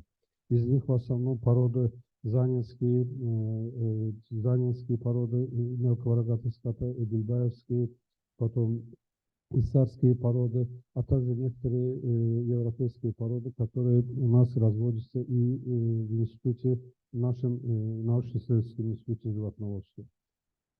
Меры, принятые для увеличения поголовья скота, у нас, как вы знаете, в республике есть один из больших центров искусственного осеменения, который разработан по французскому методу работы, так как в течение 2022 года семенами элитных быков было оплодотворено около 182 000 коров и телок. От оплодотворенного крупного рогатого скота было получено около 90 000 телян. Правительство предоставляет субсидии в размере 100 манатов за каждого теленка, рожденного путем искусственного осеменения. Это в пределах $60. Практически создание альтернативной, но вы можете сказать только, что перед нами выступающий оратор говорил, что создание кормовой базы. То есть кормовая база в связи с экологическими климатическими условиями практически во всех регионах земного шара количество, то есть кормление сельскохозяйственных животных создает определенные трудности. так как в связи с экологическими климатическими условиями в республике, как и в нашей республике, так и во всем мире, деградация пастбищных угодий, также деградация некоторых пастбищных мест практически идет очень усиленными темпами. Поэтому, чтобы предотвратить это, вы можете сказать, почему такое большое количество коров и овец у нас находится в республике. Как вы знаете, у нас в республике, начиная с 2020 года, азербайджанское правительство практически освободило Карабахскую зону от, как вам сказать, от оккупации, поэтому там очень широкие просторы для разведения сельскохозяйственных животных, а также для разведения некоторых пастбищных угодий. Но, несмотря на это, нашим институтом, то есть научно-исследовательским институтом животноводства, в основном разрабатываются системы, а также научно-исследовательские работы над проектами альтернативных методов кормления животных. Поэтому нами были завезены из Южной Америки растения маральфалфа, которые мы практически 2 года используем, это растение, и получается очень хорошее силосное растение. Оно практически достигает высоты около 4-5 метров. Обычно оно ростками, выращивается ростками. И за 1 гектар, за 4 посева можно брать до 700 тонн зеленой массы. Это очень хороший продукт, который в основном используется в животноводстве.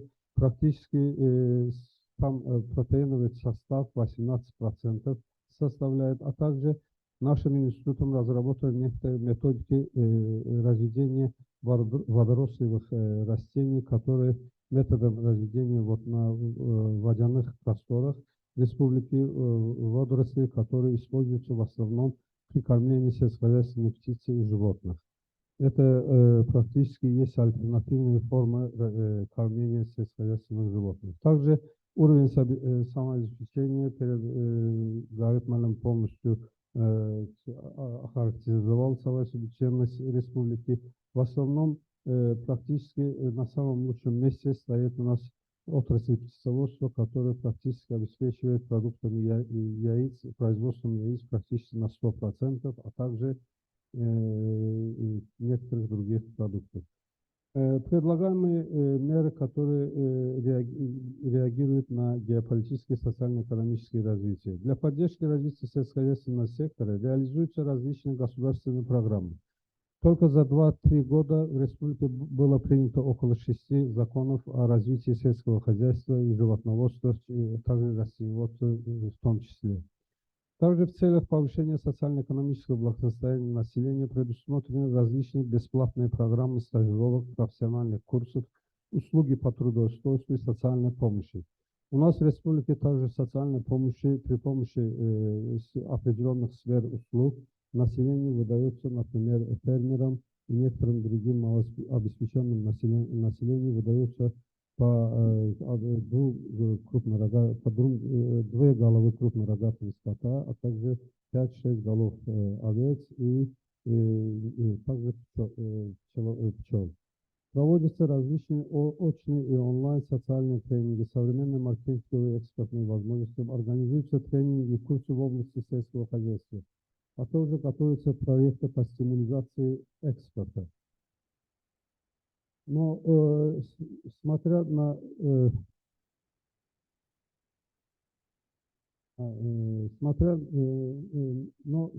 это все развитие сельского хозяйства, предлагаемые меры реагировали на один фактор, то есть на факторы здоровья. В основном нужно развивать генетические исследования в области животноводства. Это в основном генетические исследования, мониторинги, реализуются проекты в направлении проведения комплексов научных исследований с целью всестороннего изучения генетических особенностей завезенных со стороны животных, а также местных пород, эндемических пород скота. Создаются программы генетического мониторинга для мониторинга генетических профилей импортированных животных. В основном нашим институтом был разработан проект по созданию генетической лаборатории при проведении геномных исследований, но в основном этот проект сейчас рассматривается государством и Министерством сельского хозяйства. Наверное, в скором будущем этот проект будет определенно реализован. Также у нас за короткое время в нашей республике в системе искусственного осеменения, а также трансплантации эмбрионов крупного рогатого скота были определены некоторые сдвиги. Была первая апробирована форма трансплантации эмбрионов на крупном рогатом скоте, получены первые эмбрионы, поэтому генетические ресурсы базы данных разрабатываются для эффективного мониторинга, документирования генетических ресурсов. Также перед нами стоит задача в основном, то есть задокументировать эти генетические ресурсы, создать криобанк, а также генетический банк имеющихся у нас как эндогенных, также эндемических животных, которые разводятся в нашей республике. Для стимуляции и также дальнейшего развития этих процессов у нас в республике также реализуется программа субсидирования, поддерживаемая государством, чтобы обеспечить фермерам доступ к основным ветеринарным препаратам по доступным ценам. Также у нас в республике определенные некоторые проводятся вакцинации, некоторые то есть проводится поголовная вакцинация крупного рогатого и мелкого рогатого скота некоторых ветеринарных заболеваний. Эта вакцинация происходит за счет государства в основном, а также предлагаемые меры реагирования на один фактор. То есть содействие местному производству лекарств. В основном в республике разрабатывается некоторые производства ветеринарных, разрабатывается план производства ветеринарных лекарств, препаратов, чтобы обеспечить доступность более труднодоступным лекарственным средствам на местных рынках. Образование и повышение осведомленности, обеспечение регулярное обучение фермеров вопросам здоровья животных, мерам борьбы с болезнью, методам биобезопасности, чтобы восполнить пробел в этих зданиях. С этой целью Министерство сельского хозяйства и подведомственные ему учреждения организуют сотни тренингов и научно-практических мероприятий. Одно я вам скажу, только нашим институтом за 5 лет по всей республике было проведено около 680 тренингов фермерам и предпринимателям, а также более 20 международных конференций и семинаров. Также улучшение стандартов биобезопасности, это улучшение стандартов биобезопасности путем внедрения более строгих протоколов для защиты животных и предотвращения распространения болезней. За нарушение установленных государством правил биобезопасности применяются предусмотренные законом меры административного взыскания.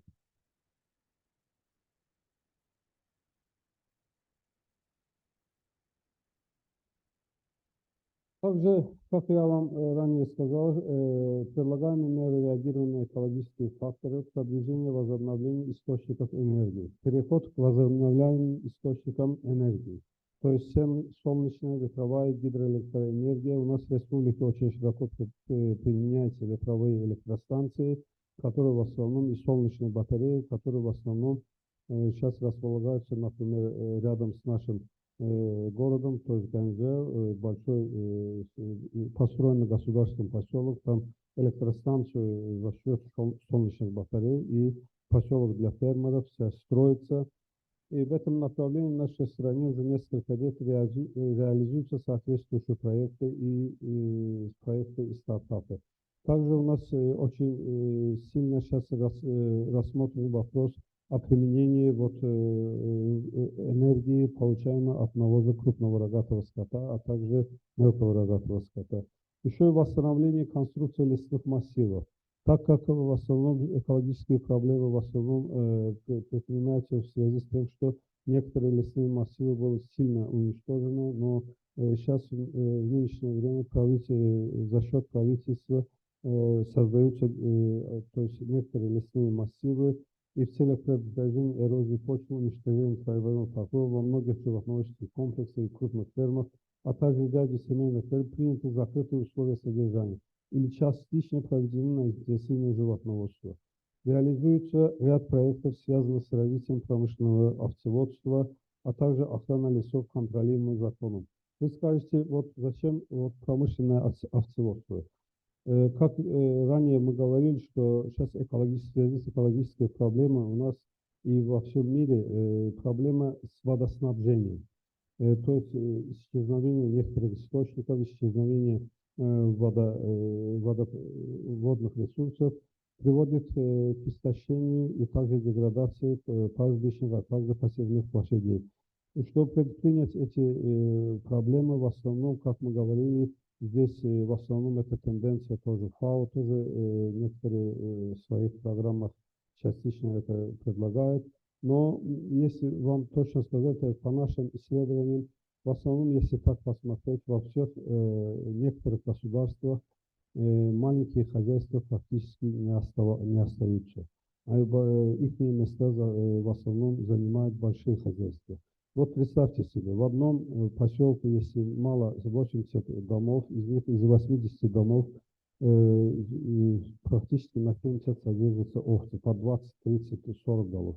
Все они выходят на определенные пастбищные угодья, которые расположены рядом. Практически, если на один гектар хорошей земли приходится 5-6 овец, то практически загруженность этого гектара приходится практически на 1 гектар около 30-40 овец. И как мы знаем, что эта система, практически овцы уничтожают систему растительного покрова этих пастбищ. Поэтому мы предложили государству, то есть сельское хозяйство, Министерству сельского хозяйства определить методы разведения овец в полуинтенсивных и интенсивных формах разведения.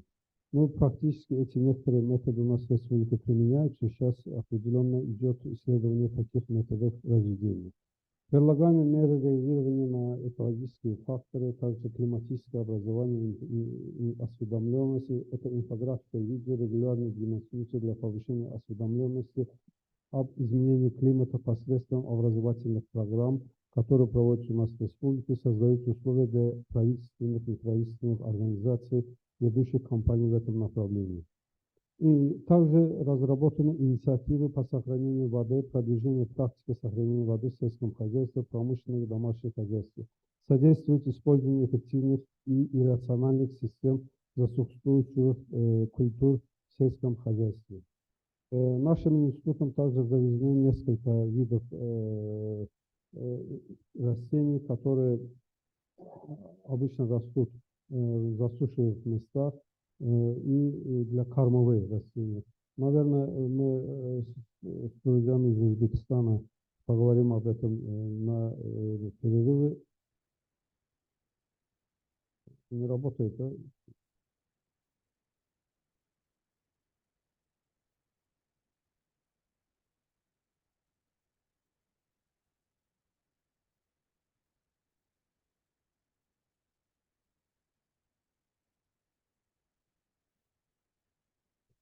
Обеспечение адаптационного, ну ладно, предлагаемое реагирование на бывшие силы технологий и инноваций. Это индивидуальное решение, обеспечивается адаптацией инновационных технологий к конкретным потребностям фермеров. Знаете, если вот определенные наши овцеводы и в основном крупный рогатый скот, который содержат фермеры, научились на практике, как вам сказать, пастбищного овцеводства. Загнать их в фермы, это будет очень трудно. Поэтому мы определенно работаем над этой схемой и информируем их о некоторых, по запросу фермеров мы разрабатываем некоторые планы развития животноводства. Потом проводятся исследования рынка, изучаются международный опыт и проводятся испытания по применению проверенных технологий. Благодарю за внимание. Спасибо большое. Я думаю, нам, к сожалению, придется пропустить сессию вопросов и ответов, потому что мы очень отстаем от графика. И думаю, что сможем пообщаться, поспрашивать во время перерыва на кофе, обедов и так дальше. И сейчас я попрошу нашего коллегу из Казахстана.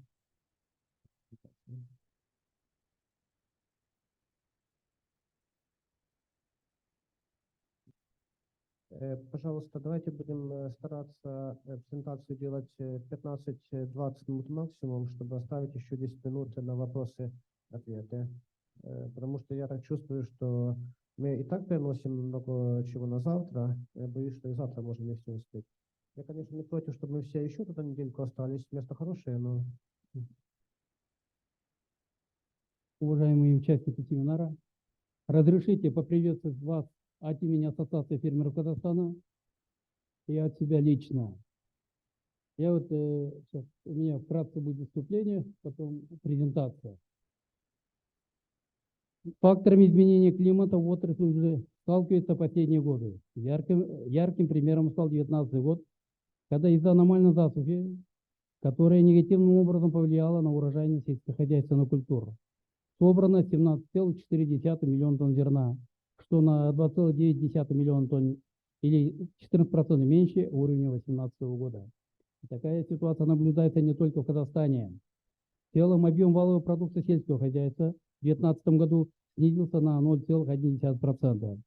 При этом производство продукции животноводства увеличилось на 4%, а по продукции растениеводства из-за неблагоприятных погодных условий снизилось на 3,6%.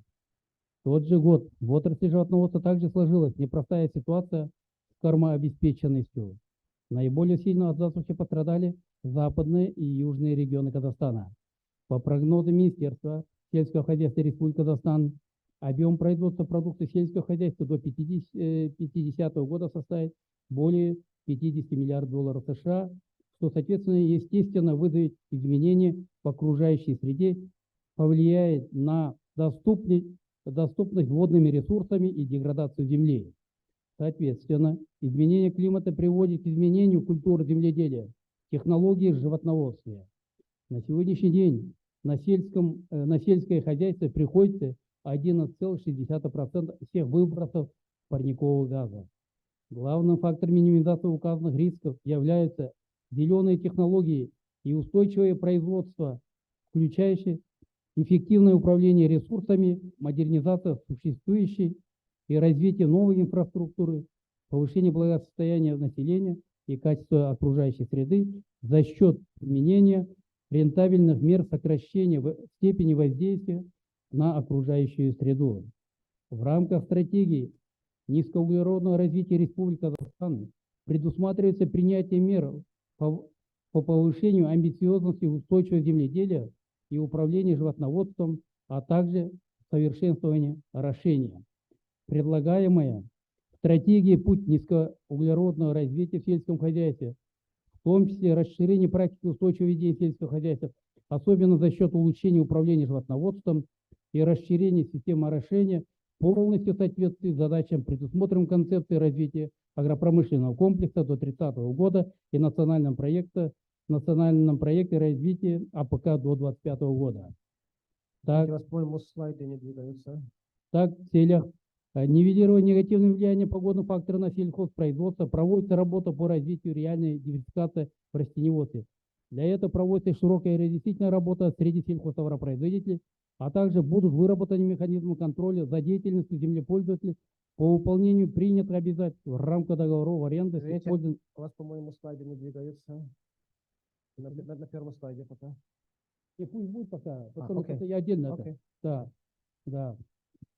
В целях соблюдения агротехнологий в растениеводстве государством оказывается поддержка по приобретению современных сортов семян и посадочного материала, а также удобрений и средств химической защиты растения. Это взаимосвязано растениеводство с животноводством. Без растениеводства не может существовать животноводство, знаете же. Здесь кормовая база. Для технического оснащения отрасли будет продолжена масштабная реализация программ субсидирования приобретения сельхозтехники, льготного лизинга, а также развития отечественного сельхозмашиностроения. Развитие орошаемого земледелия будет строиться на основе внедрения механизма обеспечения равного доступа фермеров к водным ресурсам, изучения широкого внедрения водосберегающих технологий, а также улучшения материально-технической базы гидрогеолого-мелиоративной службы и расширение их зоны деятельности при проведении мониторинга орошаемых земель.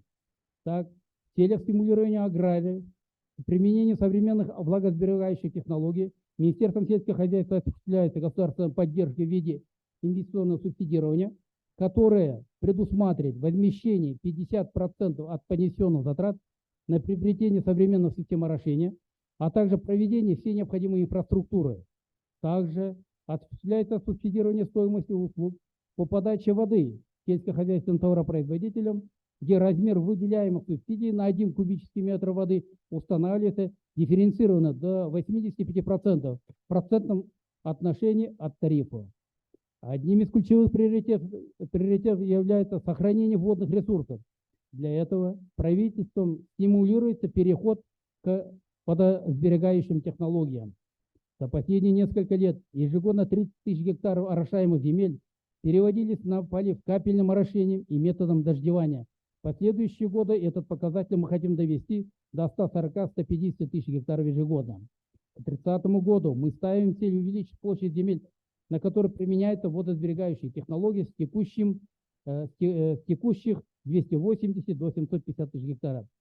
Благодаря оказываемым мерам господдержки площади орошаемых земель, где применяются водосберегающие технологии, за последние 5 лет увеличены на 30%. В целях повышения продуктивности животноводства и экономической эффективности ведения хозяйства ключевой акцент будет сделан на повышении уровня знаний фермеров. Будет проводиться масштабная программа обучения фермеров лучшим мировым практикам и технологиям ведения хозяйства по содержанию и уходу за животными, эффективному накормлению и заготовке кормов, современным методом селекции и искусственного семенения, улучшению качества и безопасности продукции, устойчивому управлению пастбищами и другим востребованным практикам. Для сокращения выбросов метана осуществляется инвестиционное субсидирование 25% стоимости оборудования по переработке навоза и птичьего помета. Кроме того, животноводство осуществляется субсидирование ведения племенной работы и завода современных продуктивных пород скота. Помимо этого, министерством ведется работа по реализации 697 инвестиционных проектов в ближайшие 4 года на сумму 2,6 триллиона тенге, из которых около 148 проектов приходится на перерабатывающие предприятия. Данные предприятия полностью используют новейшее оборудование для производства продукции по новым технологиям. В целях привлечения зарубежных инвестиций и технологий в отрасли сельского хозяйства в настоящее время на стадии проработки и реализации находится порядка 38 проектов с иностранным участием $2,1 миллиарда США. Транснациональная компания позволяет привлекать передовые технологии, повысить квалификацию казахстанских специалистов. В настоящее время в Казахстане имеется большой потенциал по развитию органического сельского хозяйства. В данном направлении ведется планомерная работа. Так, на рассмотрении Мажилиса парламента РК находится новая редакция законопроекта о производстве и обработке органической продукции, предусматривающей гармонизацию с положениями и нормами международных документов и стандартов. В целях расширения списка казахстанских компаний в реестр иностранных поставщиков мы работаем над гармонизацией фитосанитарных и ветеринарных требований стран-импортеров. Также в рамках концепции будет предусмотрено возмещение затрат производителя органического удобрения на приобретение оборудования и техники, а также субсидирование приобретения аграриями органических удобрений. При этом на сегодняшний день имеется ряд проблем, сдерживающих инновационное развитие АПК и реализацию данных сценариев. Для многих казахстанских фермеров характерен консервативный подход к использованию аграрных технологий. На это влияют недостаток финансовых ресурсов, знаний о преимуществах новых технологий, отсутствие компетенции и недостаток высококвалифицированных кадров в сельской местности. Кроме того, в настоящее время почти половина валовой продукции сельского хозяйства производится личными подсобными хозяйствами. Как мои коллеги вот отметили, по итогам 2022 года 38%, а в объеме валовой продукции животноводства на долю ЕЛПХ, это личное подсобное хозяйство, приходится 65,4%. Мелкотоварность производства не позволяет внедрять инновационные технологии, требующие компетенции и финансовых затрат, не всегда гарантирующих окупаемость и в долгосрочном периоде. И эти проблемы также отмечают разработчики концепции. Вместе с тем у нас в проекте АПК до 2025 года и концепции развития АПК до 2030 года заложена основа для низкоуглеродного развития в сельском хозяйстве. При разработке этих документов также учтены принципы и подходы устойчивого производства продовольствия и ведения сельского хозяйства, предусмотренные ТУР. Теперь это вкратце я тоже остановлюсь. Вот.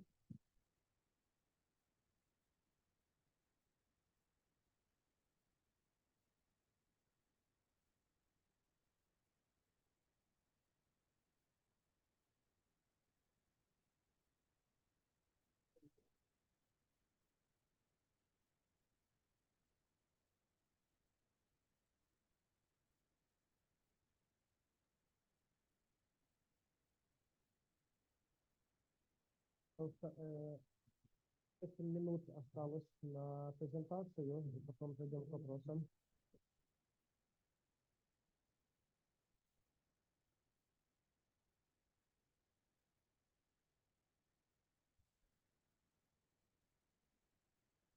Ну вот нам Юрий всем прислал форму, поэтому я старался вот указать вот на конкретно поставленные эти вопросы вот, свои ответы.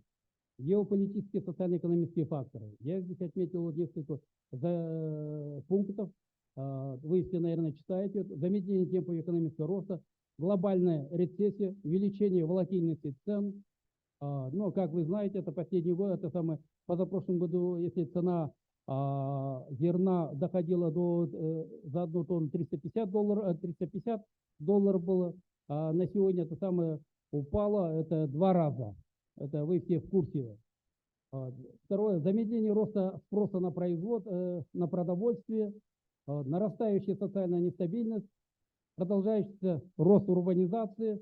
У нас тоже отток населения, сельской местности, это самое, многие перебираются в города, потому что так как там есть стабильная заработная плата, стабильная работа и условия, конечно, жизни для этих сельчан там намного лучше. Нарастающая урбанизация, безработица среди молодежи.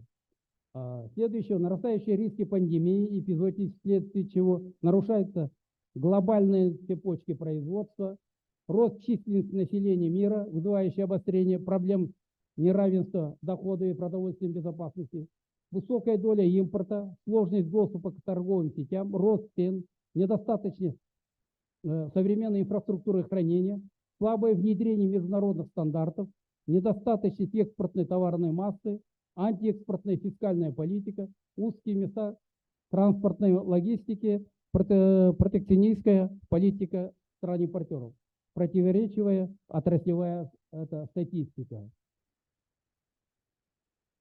Теперь один из факторов, влияющих на здоровье, я здесь отметил несколько пунктов.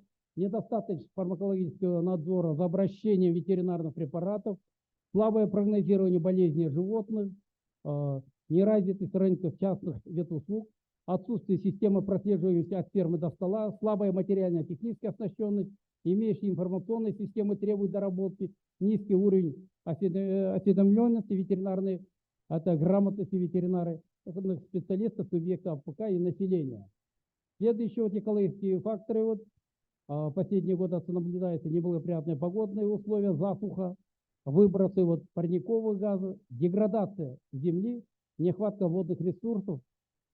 Теперь движущие силы технологических инноваций. Здесь тоже я отметил консервативный подход к использованию аграрных технологий, недостаток финансовых ресурсов, знаний о преимуществах новых технологий, мелкотоварных производства, не позволяет внедрять инновационные технологии, несоблюдение агротехнологий, низкий уровень взаимосвязи между научными исследованиями, подготовка кадров,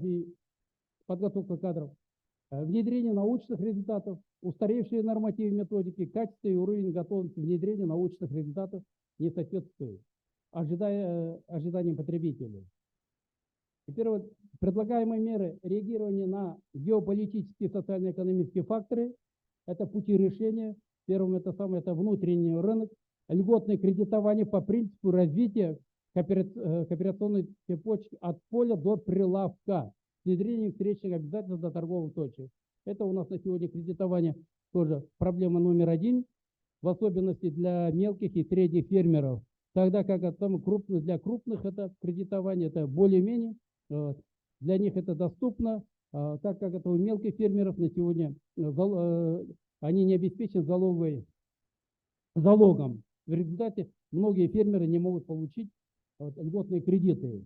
Мы ставим на сегодня эту задачу перед государством тоже на долгосрочной основе, не более там 1-2%, чтобы мог любой это самый потенциальный фермер это получить кредитование.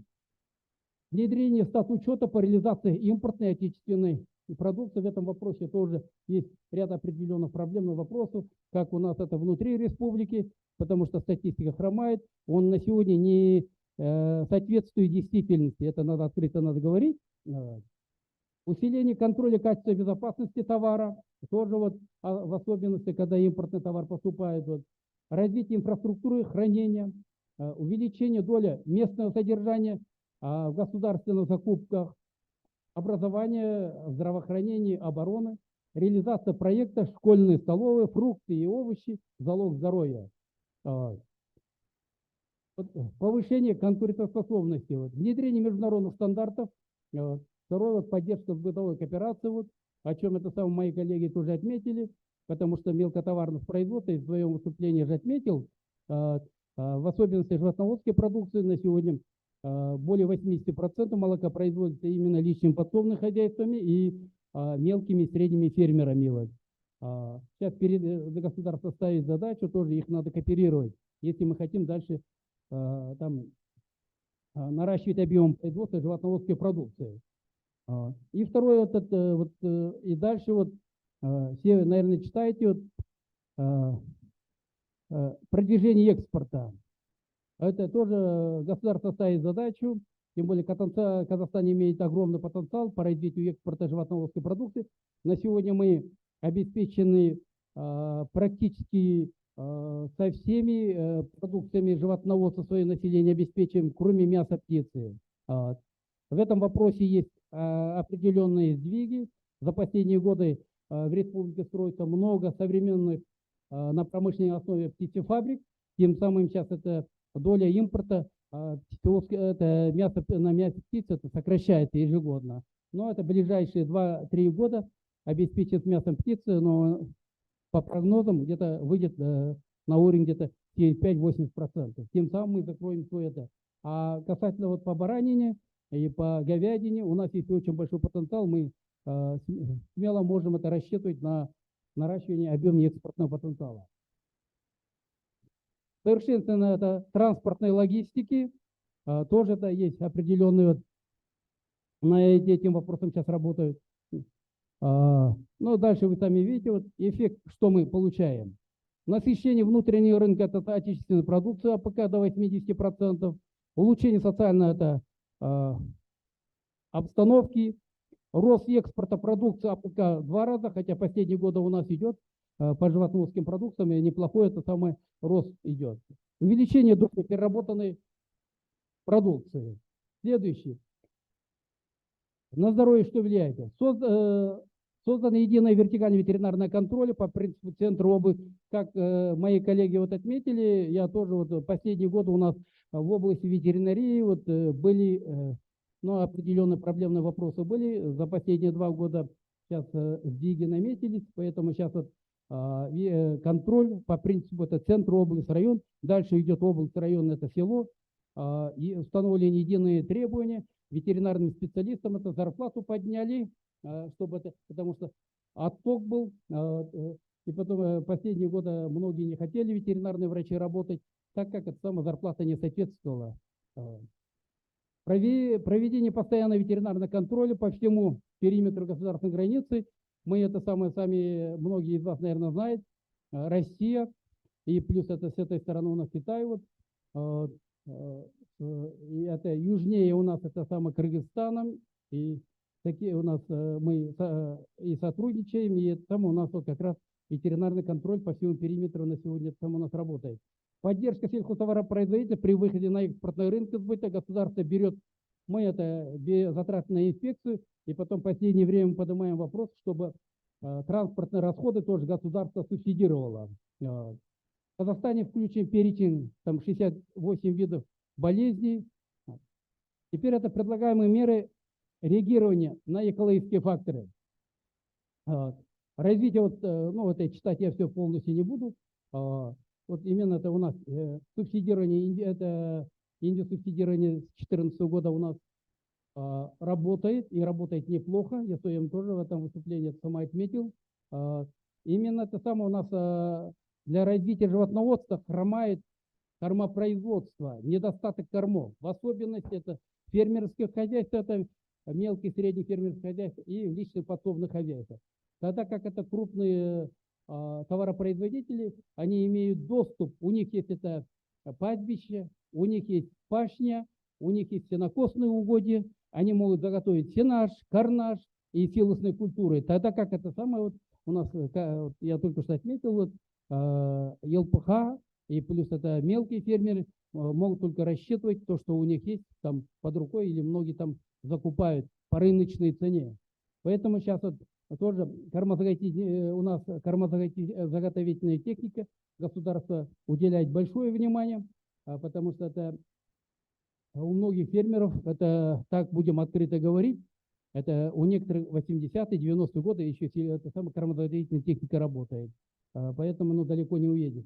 Развитие отгона животноводства сейчас государство большое внимание уделяет, потому что, во-первых, это экологически чистая продукция, во-вторых, это самое мы можем здесь, в Казахстане, если вы знаете, в советское время было до 36 миллионов голов овец было, на сегодня более 20 миллионов, поэтому тоже сейчас куда нам есть развиваться. Пастбищ, и здесь у нас это оводнение пастбищ, это с 2014 года у нас эта программа неплохо работает, это строительство колодцев, там это мои коллеги вот сейчас отметили, там солнечные панели предусмотрены, вагончики, все это инвестсубсидии. Вот. Хотя вот в прошлом году, да, убрали, в этом панели убрали, потом это вагончики убрали, а оводнение пастбищ, именно это самое, это колодцы, скважину копать, до 80% затрат это государство тебе возвращает. Я думаю, неплохой стимул для этих фермеров, для наших фермеров. Условия субсидирования строительства колодцев, вот, создание электронной платформы, без этого нельзя. Субсидирование коренного и поверхностного улучшения пастбищ. Технологические инновации, вот, вы, наверное, все, вам видно, да, всем? Вот здесь я, ну, видать вам, да? Да, видно, но у нас есть 5 минут. Профессиональная объективная подготовка бизнесом, отраслевым, это объединение приоритеты, это модернизация АПК с учетом состояния экономической значимости на основе международного опыта. Точечное финансирование прикладных научных программ, ориентировано на потребности это бизнеса, софинансирование прикладных, развитие системы коммерциализации, результаты прикладных вот, научно, стимулирование инновационных активностей предприятий, пересмотр механизмов распределения государственного финансирования развития аграрной науки. Последний год это большое внимание уделяется именно аграрной науке, потому что без науки это, ну, развития не будет, это всем известно. Развитие отраслевого грантового финансирования прикладных исследований, расширение базового финансирования, модернизация материально-технической базы высших учебных заведений и цифровизация вот, аграрной науки, внедрение цифровых агроспециальностей.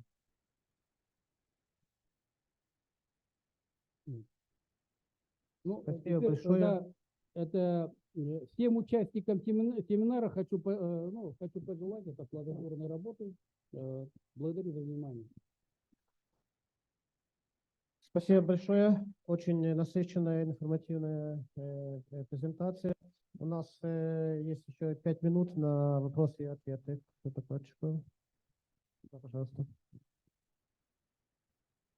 Спасибо за презентацию. Такой у меня вопрос. Во многих странах наблюдается отток молодежи именно с аграрного сектора. Есть ли у вас такая проблема в Казахстане? Спасибо за хороший вопрос. Как везде, у нас последние стат-данные сельской местности на сегодня проживает 38% населения. за последние 10 я в своем выступлении отметил вот урбанизацию. Многие стараются переехать в города, где есть это постоянная работа, где есть зарплата, где есть такая соответствующая инфраструктура. Но государство вот за последние годы уделяет большое внимание строительству современных домов, со всеми современными инфраструктурами сельской местности, чтобы привлечь, чтобы это, потому что как везде у нас тоже есть проблема, определенная проблема вот в кадровом вопросе. Если мы хотим привлечь это молодых кадров в сельской местности, им надо строить дома такие, как в городе строим, со всеми удобствами. Спасибо. У нас еще есть время на, думаю, один вопрос или два даже. Спасибо за презентацию. Насчет этой субсидии. Для чего влияет субсидия в Казахстане? Субсидия. Рахмет. Субсидии у нас по животноводству, это на развитие животноводской продукции и плюс на племенное дело. И то, что касается по животноводству. А то, что касается, вот я сейчас в своем выступлении отметил, вот, инвестиционное субсидирование, это у нас с 2014 года. Это на строительство колодцев для оводнения пастбищ. Если приобретаешь там кормозаготовительные техники или трактора, или оборудование, тоже государством предусмотрена поддержка.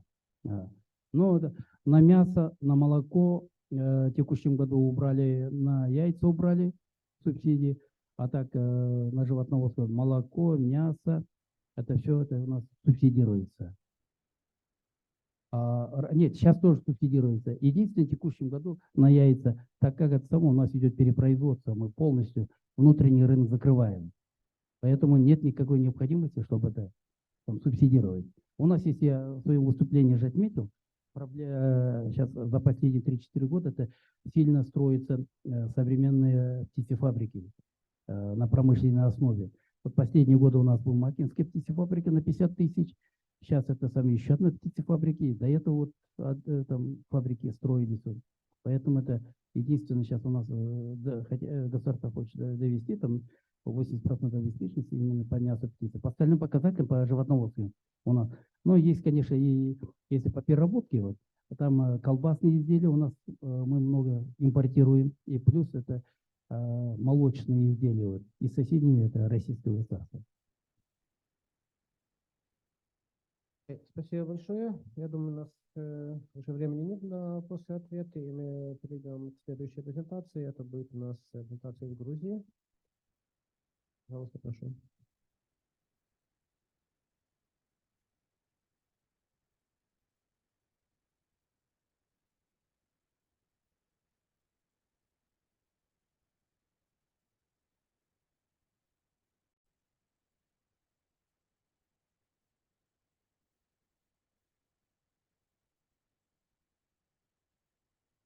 И друзья, уважаемые коллеги, рад видеть вас на всех вместе собравшихся, преданных животноводству, делу производства продуктов животноводства во благо наших стран.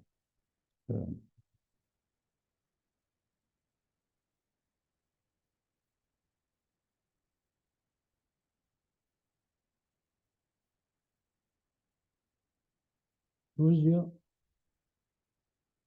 находится на территории Закавказья, центральной и западной ее части. Общая площадь составляет 67 900 квадратных километров. Население порядка 3,6 миллионов. Общей площади доля сельскохозяйственных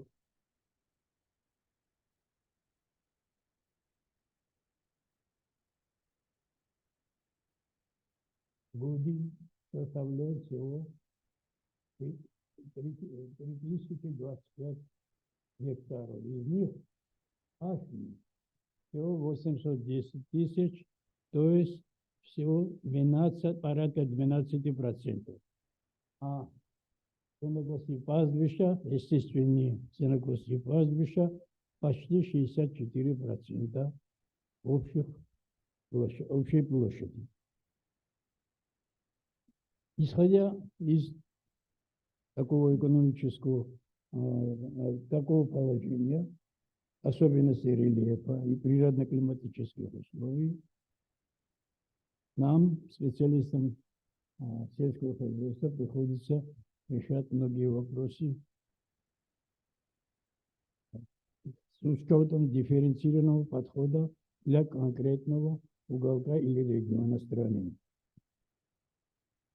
Однако следует начать с 1990 года, когда страна объявила независимость, и, к сожалению,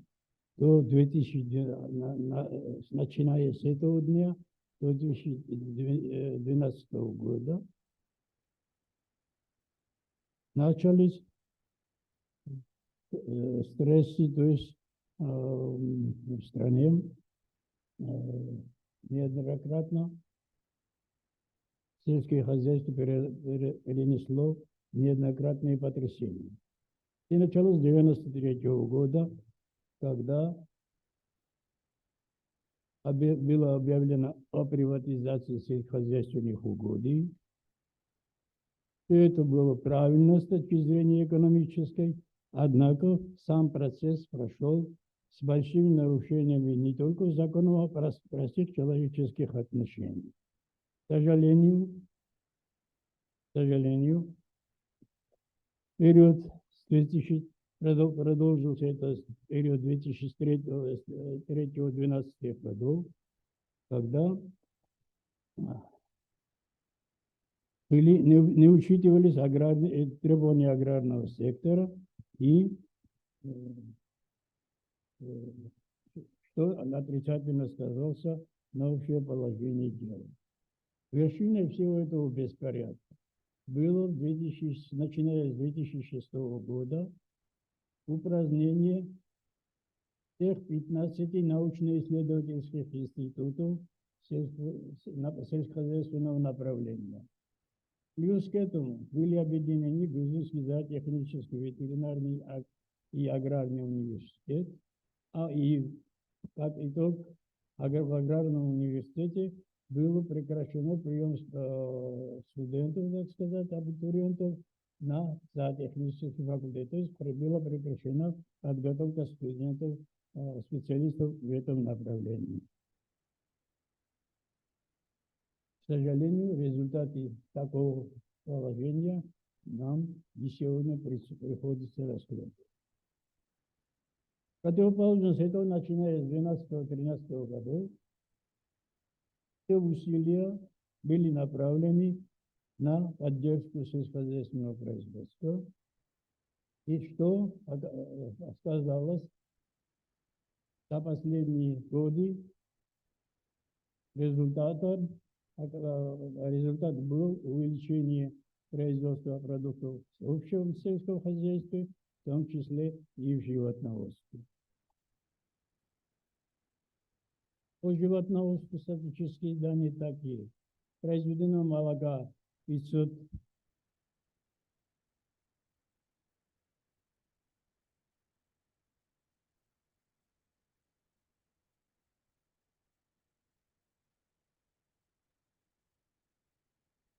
произведено молоко 564 800 тонн, мясо 74,6, яиц 654,7 тысяч штук и меда 2000 тонн. Увеличилось и потребление продуктов животноводства. Однако в этом потреблении большая часть, например, по мясу порядка 57%, импорт молока 23%. Единственная отрасль, которая более-менее планомерно развивается за последние годы, это индустриальное птицеводство. Были разработаны несколько программ, и оказывается посильная помощь сельскому хозяйству, в том числе животноводческой отрасли. Например, животноводство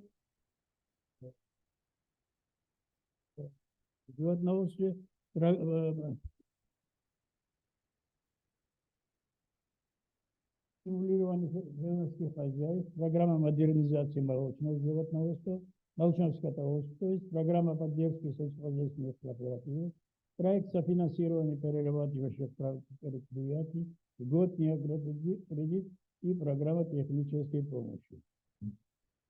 Одновременно разработаны льготы для жителей горных районов республики, которые в основном заняты производством, ведением животноводства, производством животноводческих продукций.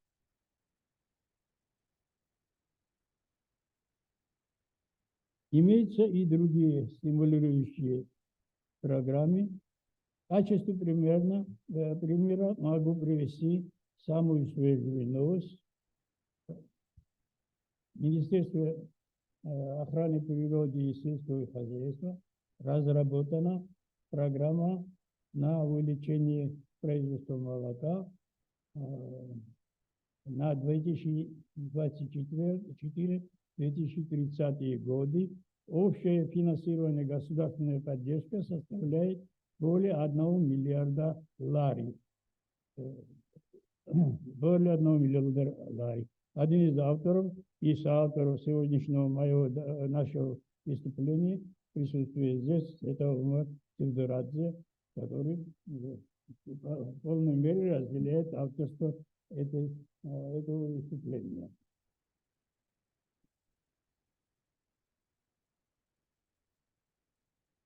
Я сказал вам, что были упразднены все научно-исследовательские институты, и кадры, которые были просто выброшены на улицу. И в 2015 году решением правительства Грузии был организован научно-исследовательский центр сельского хозяйства для необходимой поддержки сельскохозяйственного производства в стране. В центре осуществляется программа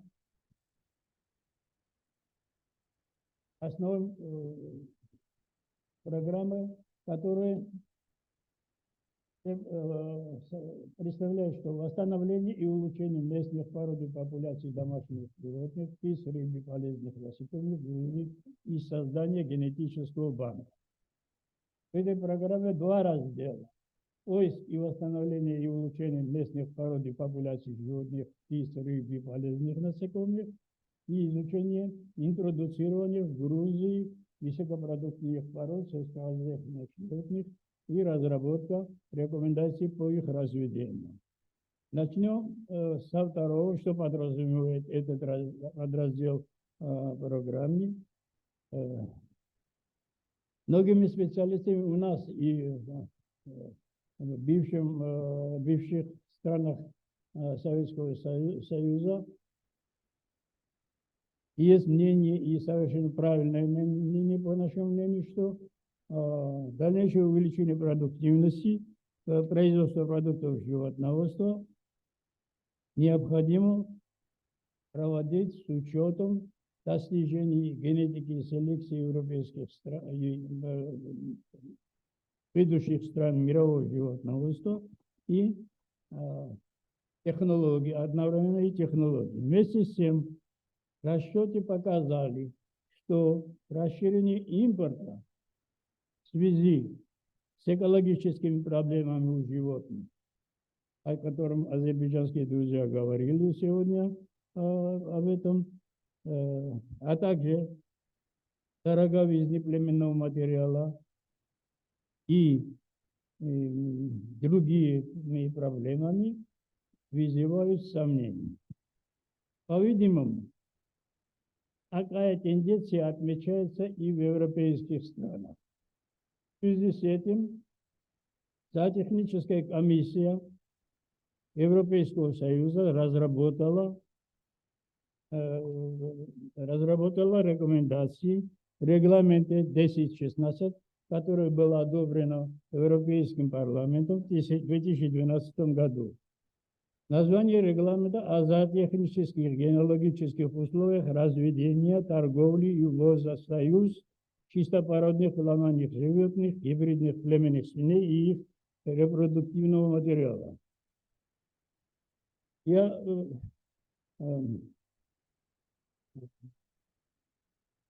Я уверен, что многие из вас с этим регламентом знакомы, но позволю себе зачитать несколько предложений. Усилия по достижению конкурентоспособности в секторе животноводства не должны проводить исчезновению пород, адаптированных к конкретным биофизическим условиям. Если размер их популяции слишком мал, местные породы могут оказаться под угрозой потери генетического разнообразия. Являясь важной частью сельскохозяйственного биоразнообразия, генетические ресурсы животных обеспечивают важную основу для устойчивого развития сектора животноводства и открывают возможности для адаптации животных к изменяющейся окружающей среде. Таким образом, правовые акты Союза о разведении животных должны способствовать сохранению генетических ресурсов сельскохозяйственных животных. По-моему, все этим сказано. Исследователь программы нашего центра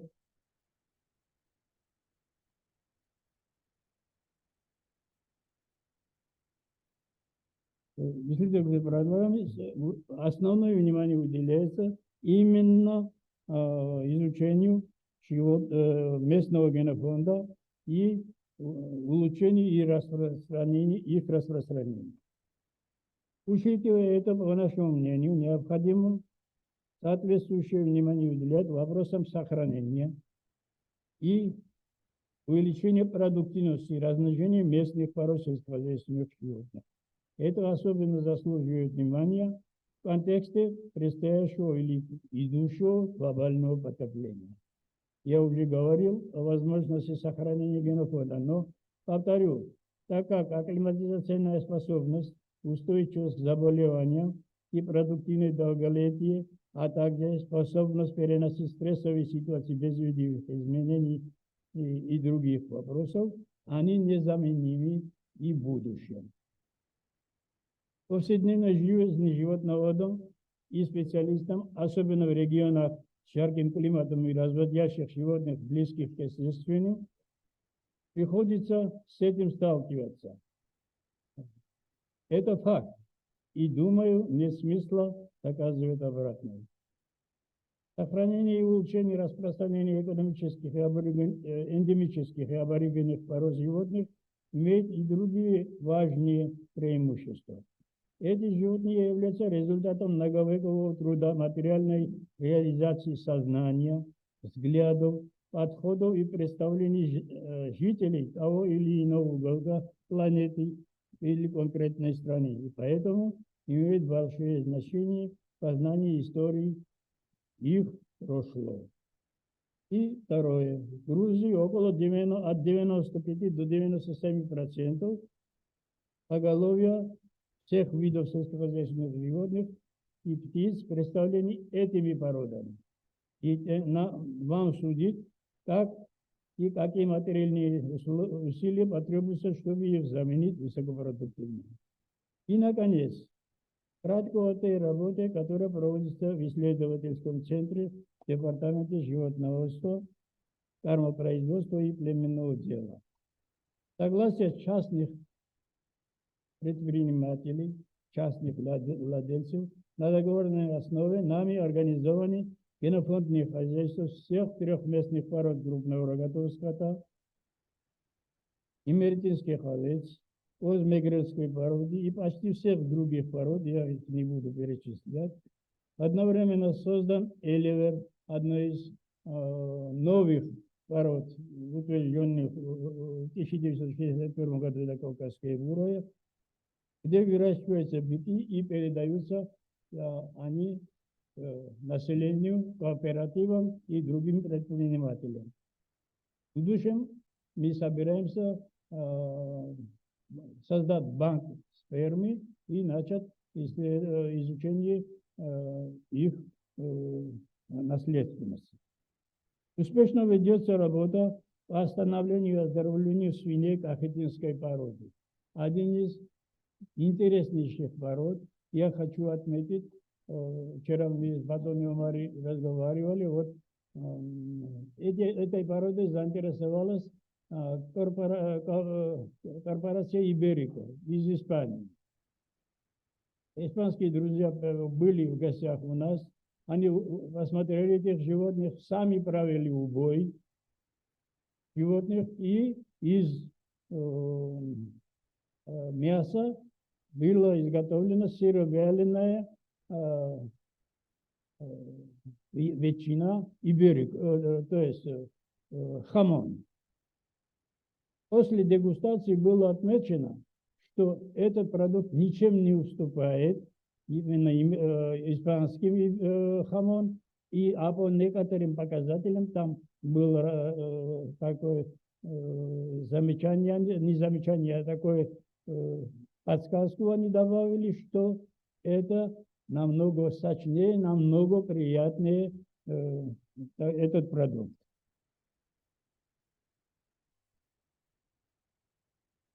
И еще об одной породе я хочу вам рассказать. Это кавказская серая горная пчела.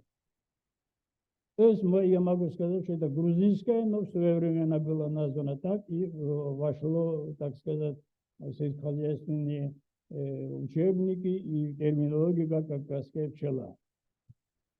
Пчела из села Мухури, такое село в Западной Грузии, в Хорецкийском муниципалитете, было в прошлом веке 3 раза выставлена на международных выставках в Эрфурте, в Германии, в Бухаресте, в Румынии и в Москве. Трижды она завоевала золотую медаль. И в заключении соображения о путях и средствах устойчивого развития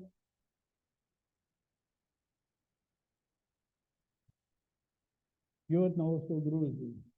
С учетом экологических особенностей страны и структуры земельного фонда, породного состава животных, отрасль должна развиваться по двум основным направлениям. Первое, там, где генетический потенциал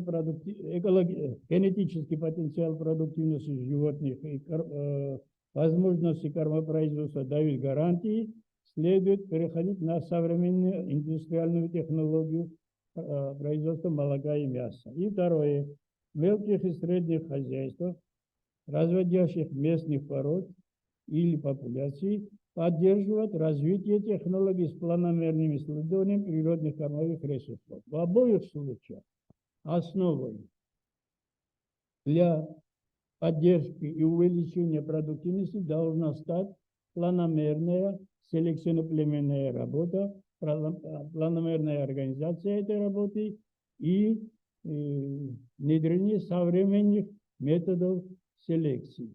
К сожалению, сегодня я мало услышал о поддержке селекционной работы, но я надеюсь, что другие выступающие на этом обратят внимание. Спасибо. Спасибо вам. Colleagues, we have time for questions. Please, if any. No questions? Okay, then if no questions, I'd like to announce propose some changes in our schedule. We are, you will see, we are behind our schedule, and that's why I would suggest to shorten our coffee break by make it in a hybrid format. I suggest we just go take coffee and come here and drink here at the tables. And then in like 10 minutes, we will continue with the next presentation, which would be from Bosnia and Herzegovina. Coffee is available already, so please take your coffee and come back. Let's come back at 3:50 in 9 minutes. Is that okay?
Colleagues, please come back.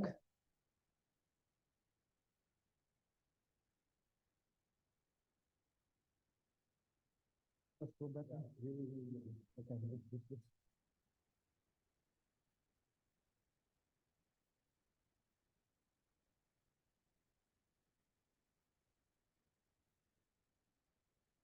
Yes, please, now it's time for presentation from actually our also kind of a new participating country, because before Bosnia and Herzegovina did not participate, at least physically, in our meetings.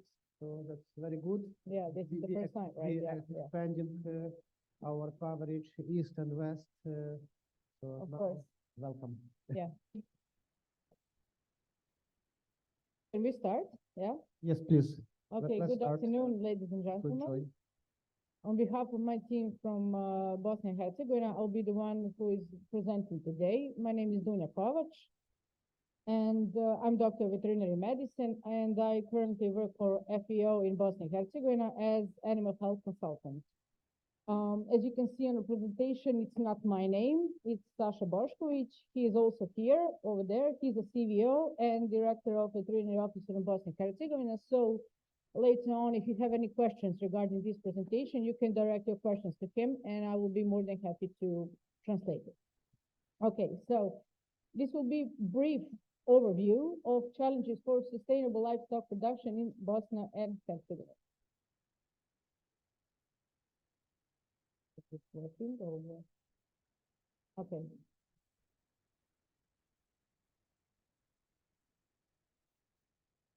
This.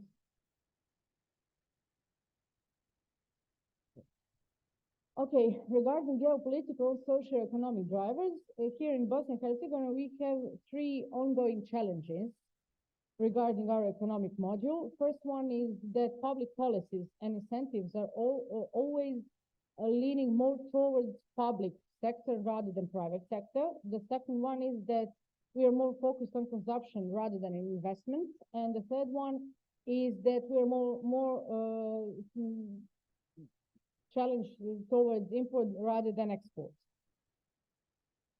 As for One Health drivers, these are the four that we want to talk about, and we think that are important. First one is nutrition. We all know that healthy animal food means healthy animals means healthy products, and healthy products means safe food for human consumption. So this is closely related to the second one, food safety. We need to ensure safe public health and safe human consumption food. Also, emerging diseases. We know that we have now African swine fever that is sweeping across Asia and Europe, and this is something that imposes great economic losses and can affect public health. And of course, we need to talk about antibiotic resistance. We all know that it's very important. We need to be responsible in antibiotic use. As for environmental drivers, we need to say that livestock practices have great environmental impact. We need to find a way to minimize pollution and emissions. And also, we think that inadequate management of animal byproducts and waste poses environmental and health risks, of course. And this is closely related to contamination. We all know that inadequate handling of animal byproducts can lead to contamination of soil and water, and of course, that can endanger whole ecosystems and also public health. As for technological innovations, we have two challenges here, which are ongoing. This is closely related to economic strength of the country. Bosnia is a low-income country, so we don't have enough resources in order to adopt new technologies. We have limited adoption or very slow adoption of technological innovations for our farmers, and also limited access to modern farming. These two are something that we are always considering something to do with. What can be done in the future regarding these drivers? First of all, we need to support private farms. This can be done by targeting financial incentive grants and subsidies to private livestock producers in order for them to encourage to invest in modernizing their operations. And of course, by doing this, we can give them more access to markets, both local and international markets, in order to make them more competitive. And as I said in the previous slide, because we're more focused on import rather than export, maybe we can change that in order for our local farmers to try to export more products in the future. And also capacity building. Capacity building is something that is closely related to political will, and whether competent authorities are ready to work with other organizations such as FAO in order to develop some new training programs and enhance the skills of livestock farmers to promote efficient, sustainable, and of course, ethical practices. As for One Health Drive and what can be done regarding nutrition, we can enhance access to quality and to high quality and balanced animal feed, of course, and provide education on proper, better feeding practices. Also, regarding food safety, we can strengthen monitoring and control in veterinary sector and also promote hygiene practices. As for emerging diseases, always two things are important: surveillance and biosecurity measures. So this is something that we need to be on point all the time. And antibiotic resistance, we need to always promote responsible antibiotics and also to encourage alternative disease prevention methods. As for environmental drivers, as I said, animal byproduct disposal, we need to develop and enforce better regulations in our country for the proper disposal of animal byproducts, because improper handling and storage can lead to, as I previously said, to the contamination. And also we need to consider to convert these animal byproducts into biofuels, fertilizers, animal feed, and so on. And also we have health hazards all the time. As I said, it's all the same for all the diseases. We need to have good surveillance and biosecurity measures. As for technological innovation, as I said before, this is closely related to economy. As I said, Bosnia is a low-income country, so regarding this issue, we need to be have a close cooperation, as I said, with other organizations in order to help us financially throughout programs, funds, and also training programs. First of all, to promote awareness and provide incentive for farmers to adopt modern lifestyle technologies and practices, which has to be affordable for them, and also to give them access to that technology so that they can see that it's something for them to be better in. Thank you very much.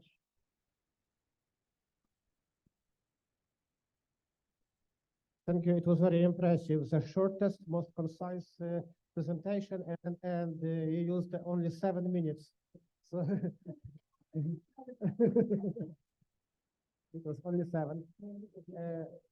So that means that we have time for questions, of course. And actually, I wanted to ask first question myself.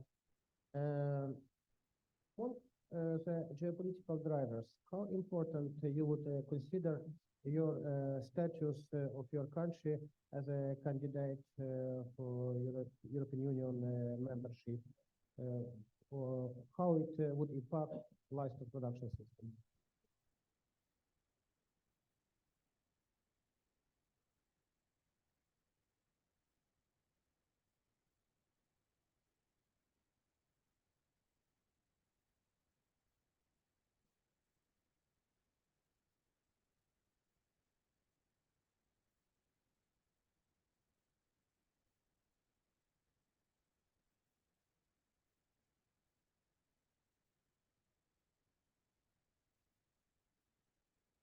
Okay, we have EU funds because Bosnia is trying to become an EU member, but they are not, their funds are not aimed to, as I said, towards incentive in order to bring our production to a bigger level and to be competitive in the markets, but they're focused rather on consumption.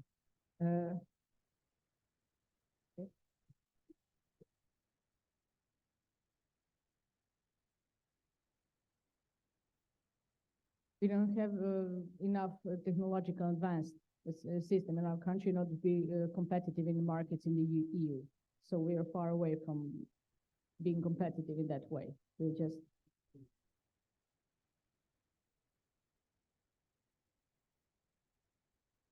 Bosnia is still a country in a transition. The war was before 30 years ago, but we still have difficulties in government levels. So we have a lot of stuff to work on before we can think of being competitive in the market for livestock production. Yeah, I wanted to clarify.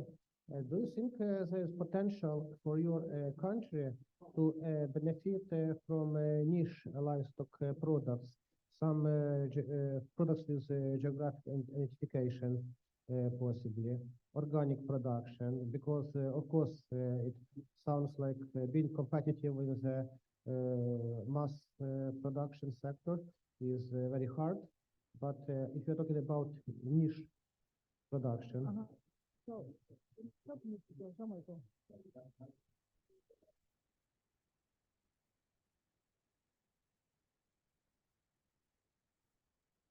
organska neka proizvodnja.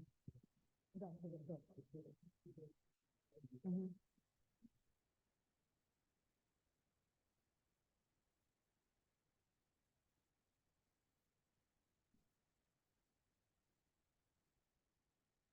Yeah, this is something that Bosnia is working on. For example, to bring on the market products like honey, for example, forest fruit or something. Yeah, our fish. Trout, yeah, fish trout. Yeah, this is something that is well known in Bosnia and Herzegovina. So these small, unique, as you said, niche products are something that can be placed in EU markets. So this is something that Bosnia is working on.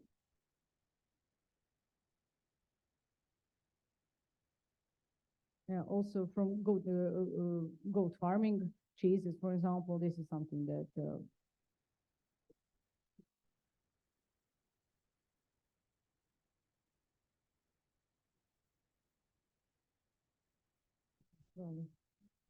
yeah, that's it. Okay, thank you. Any additional questions? Yes. You told about technological innovations. In which way you can transfer the technological innovation from research institutes to farmers? Maybe you have extension service or something like this. Do you have in your country?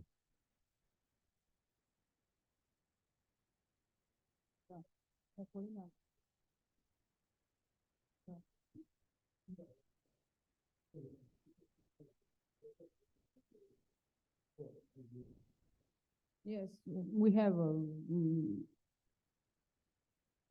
yeah, agricultural extensions. Bosnia has how many entities?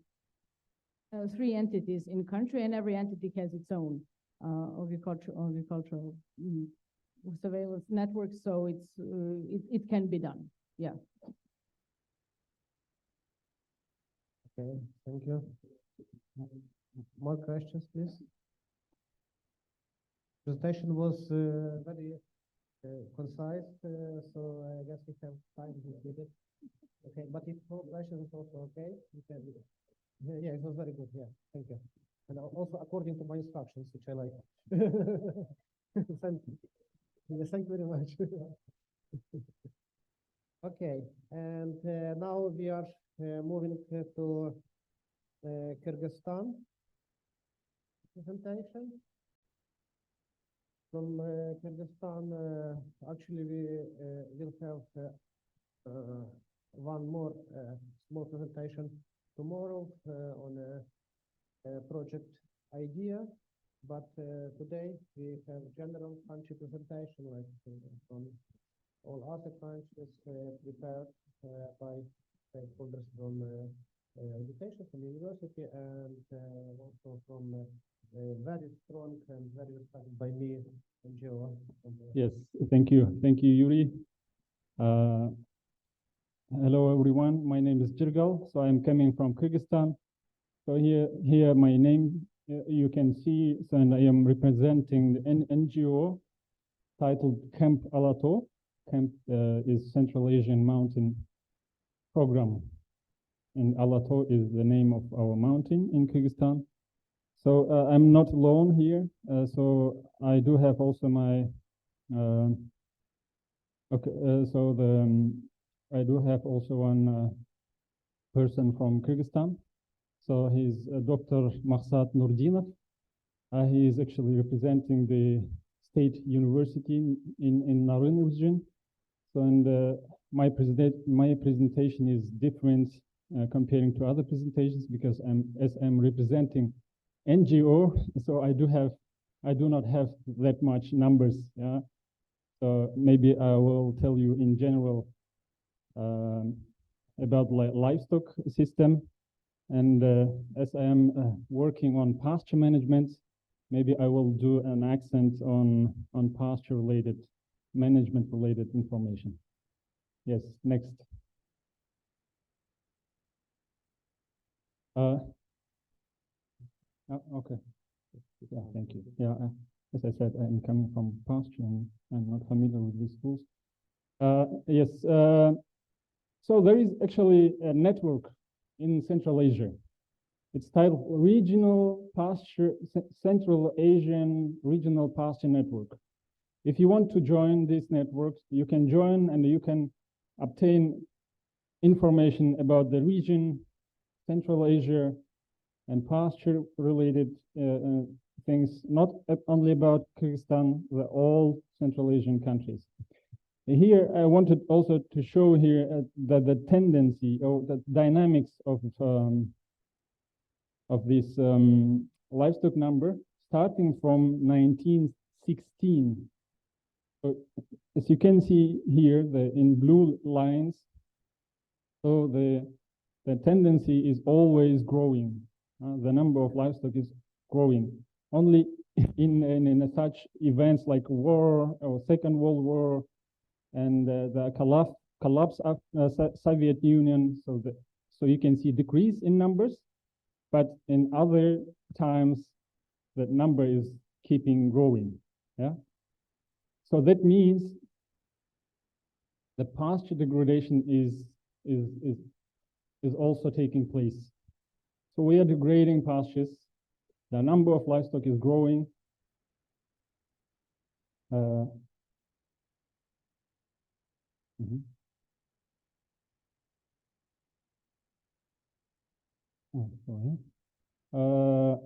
Yes, and geopolitically, so there are drivers in a positive way and also in a negative way. I have listed both, yeah, here. So we export meat to Kazakhstan, Uzbekistan, Iran, and other countries. However, at the same time, we do feel, yeah, so we are not meeting our demands. But as already from Azerbaijan said that this is open market, we cannot stop local farmers, individual farmers, so they can sell meat to other countries.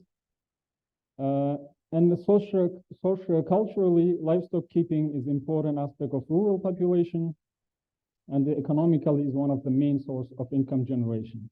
So therefore, who said that there is a problem in one country that now youth are migrating to cities or in other countries, and they are leaving the rural areas, and that's a problem. But in our case, now youth are migrating to Russia and to America, to other countries. But at the same time, when they are sending back money from that, so their parents are buying livestock, they're keeping money in livestock rather than in banks, because they do not have that trust, yeah, to the local banks. Maybe it's also literacy about the banking system, but they prefer to keep it in livestock, and the number of livestock is increasing, and that also plays a role in making faster this degradation process. Yes, and the geopolitically and historically scientific works on livestock breeding, as already mentioned someone, this Edelweiss and other breeds of livestock they all come from the Soviet time, and we do also have several breeds like Alatauski cattle, etc. And these breeds are still in place, and we are very much relying on that breeds. One health drivers, and honestly, I'm not familiar with this theory, but I have listed here these veterinary services are getting better through system of identification of cattle and horses with support of World Bank. So there is a database on cattle and horses with an information about vaccination and all related stuff, all veterinary related stuff. But there is also a problem with zoonotic diseases. So just 2 years or 3 years ago in Kazakhstan, there was a big death of these wild animals. And the same also we experienced that some diseases, zoonotic diseases comes from the wild animals to domestic animals and from domestic animals to wild animals.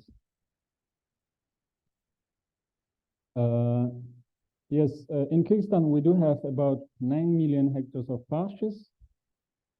And out of 6 million is usable, and the other 3 millions are these very steep slopes of mountains. So the availability of these 9 million of hectares is the main factor why people are keeping the livestock as a main income generation, because it provides very cheap fodder for livestock. For example, to keep one cattle in a stable per 1 day, so you have to give one bale of the what is it called, hay, and the price for one bale hay for $3. But if you let them graze in pastures for 1 season, for 5 months, they pay per one cattle only $1. So just calculate, yeah, how it is cheap, yeah, to keep livestock in a pastures, and this is creating a condition that to increase number of livestock. For the last 2 decades, there is also growing tourism. It's like positive driver. The livestock keepers, they continue doing their farming. So because they do also earn extra money in through this mountain tourism. So it also keeps them to continue what they are doing. Of course, there is a negative drivers due to climate change. So, for example, they are shifting in a dates. For example, like for 10 years maybe back, they were starting grazing pastures in May, but due to this climate change, they now should start it in April because it's already hot. But by end of July, there is no fodder left on pastures, so they have to bring them back from the mountains. So this is I think the impact of climate change and degradation due to overgrazing. So almost 42% of total area of pastures are degraded. I mean, this is 42% is not also accurate number. I mean, this is a methodologically is also there is a gap. I mean, we have to work on, as Mongolian guys said. So they are using remote sensing stuff, yeah, and field data. So we have to also work on this to get the accurate number. But in a general sense, that 50% of pastures are degraded. Technological innovation drivers. So we are also improving this artificial insemination of cattle through Korean and Russian technologies. Farmers are improving their stay in summer. So they are using also these solar panels, batteries, mobile phones, and as an NGO, we are also help them to purchase these kind of settings And when we develop like joint management plan, grazing plan, and so we do incentivize also them. Okay, so if you follow this grazing scheme, so we will provide you solar panel, yeah, so you can use it, or electricity battery, etc. Now about responses.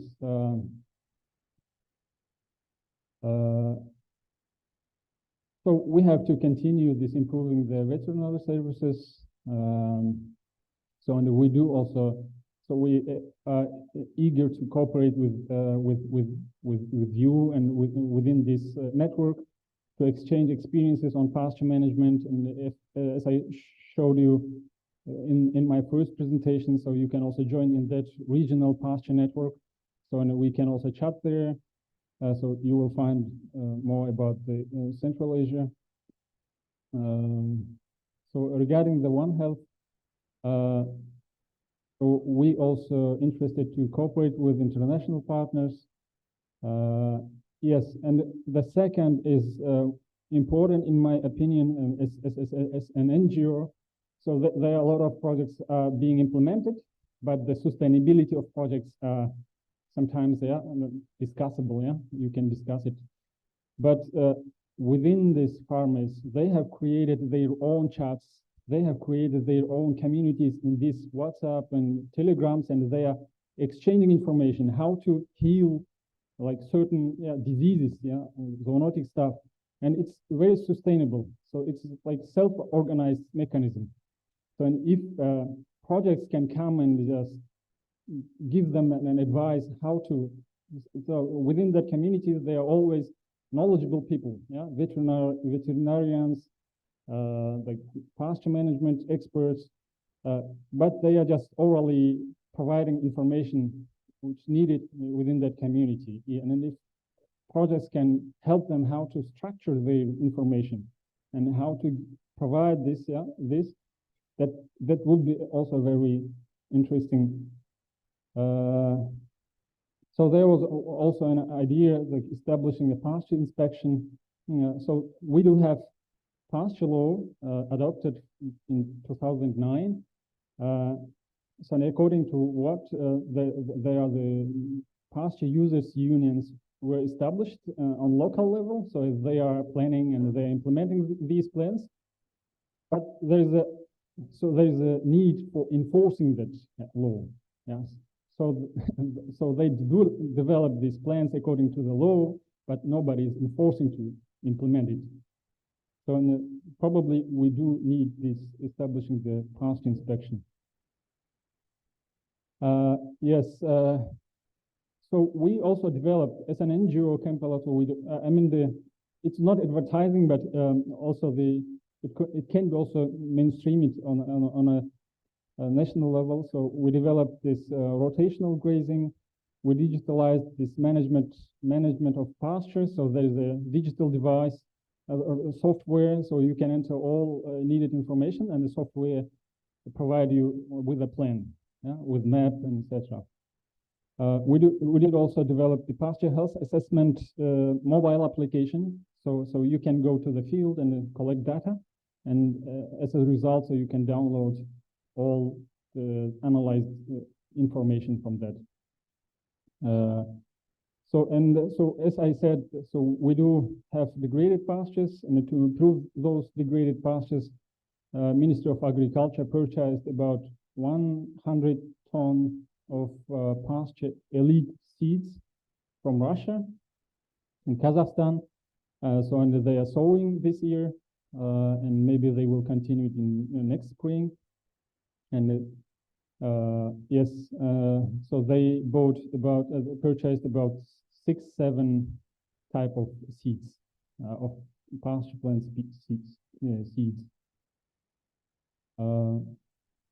Regarding the technologies, yes, we do also use remote sensing technologies, and we have to improve it because in terms of this validations, we still have gaps. So we have a results of remote sensing, but in terms of validation, we have to work on this.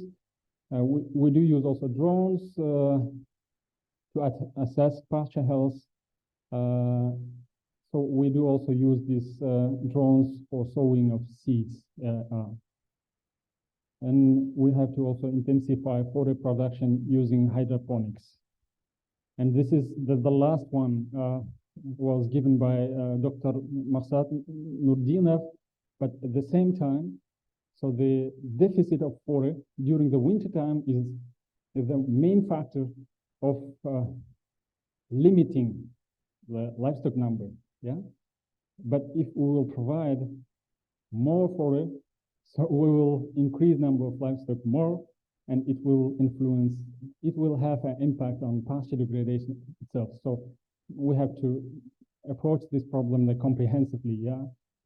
By solving one issue, so we could also solve another. Otherwise, it is like posing another problem. Yes, thank you. And if you have an additional thing to tell, Dr. Marsat, so welcome. Yes. Okay, so we can start with questions and answers, and if I cannot answer, Dr. Marsat can help me. Yes, thank you. Yes, colleagues, please. Any questions?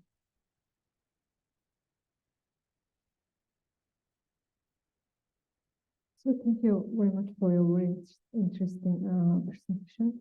I just want to know that you have a rangeland law for almost like 5 or 6 years. And then how is there any impact on the rangeland recovery, or how the herders satisfied with the rangeland law? Yes, law is already 15 years, yeah, in place, yeah. And yes, I mean, on a local level, so I would differentiate, yeah, two things, yeah. On a national level, so now, so they are trying to change some stuff, but on a local level, it works very well because pasture users are collecting money for pasture ticket, so seasonal pasture ticket, and there is a budget generated out of these payments for tickets. And pasture committees, so we call this executive body, so they are collecting that budget, and so they are trying to improve condition for pasture users. For example, they are building watering points for livestock, building bridges, like fixing the roads, yeah. So in order to improve this rotational grazing, because sometimes due to lack of these infrastructures, so they are not moving to another. So and in this sense, I think the pasture law is working very well. Yes.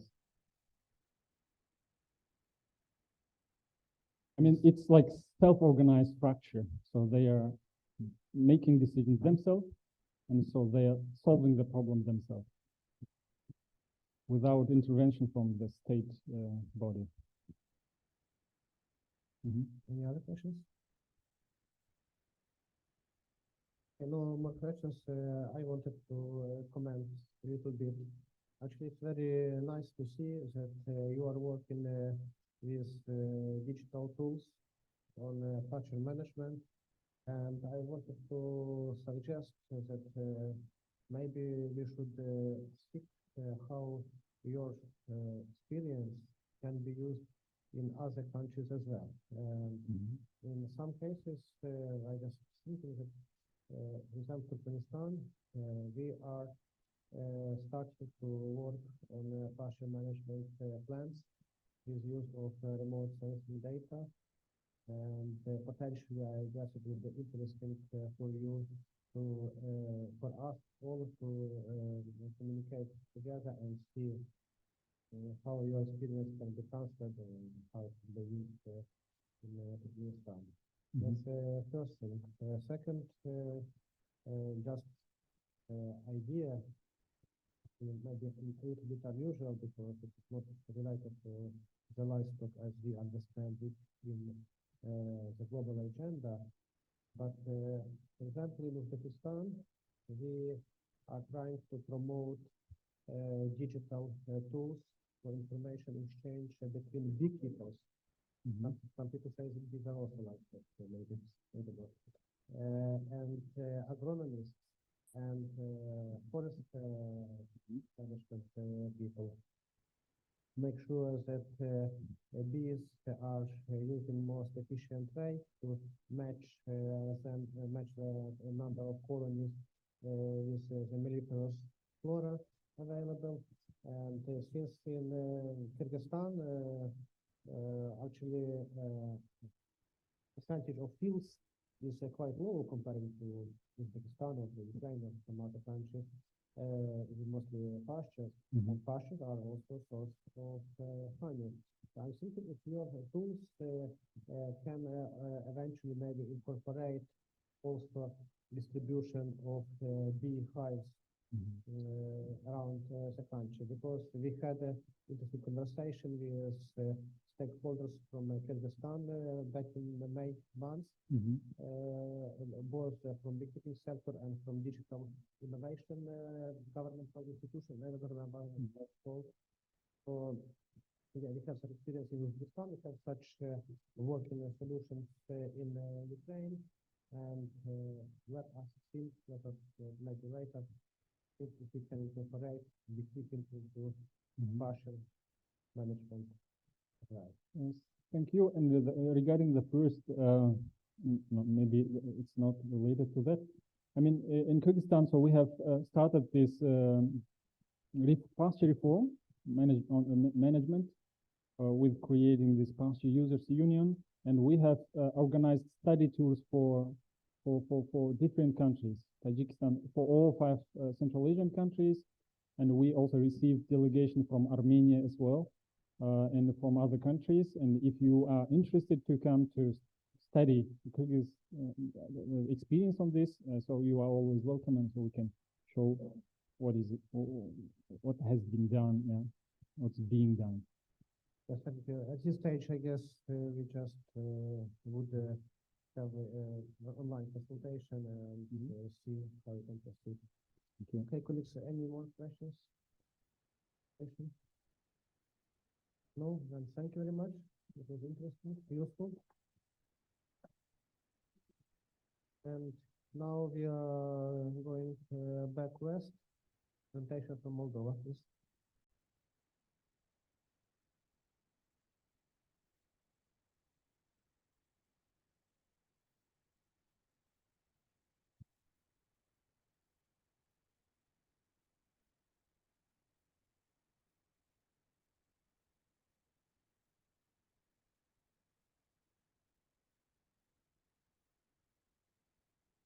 Уже, конечно, не добрый день, уже добрый вечер, дамы и господа.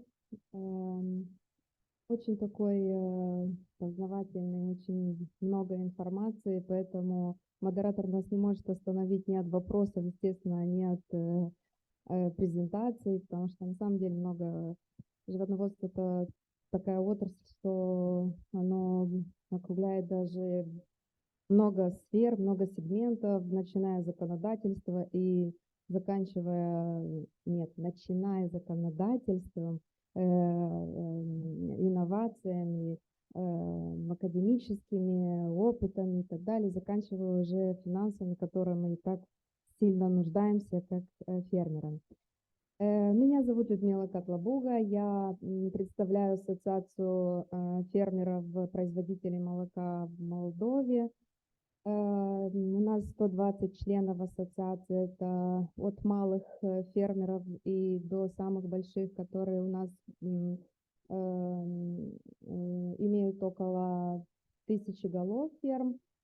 Поэтому я являюсь и малым фермером, конечно, у меня тоже ферма КРС, поэтому я попытаюсь вкратце, потому что я вижу, что уставшие, но вкратце идентифицировать важные факторы и меры регулирования, которые мы можем определить в этом секторе.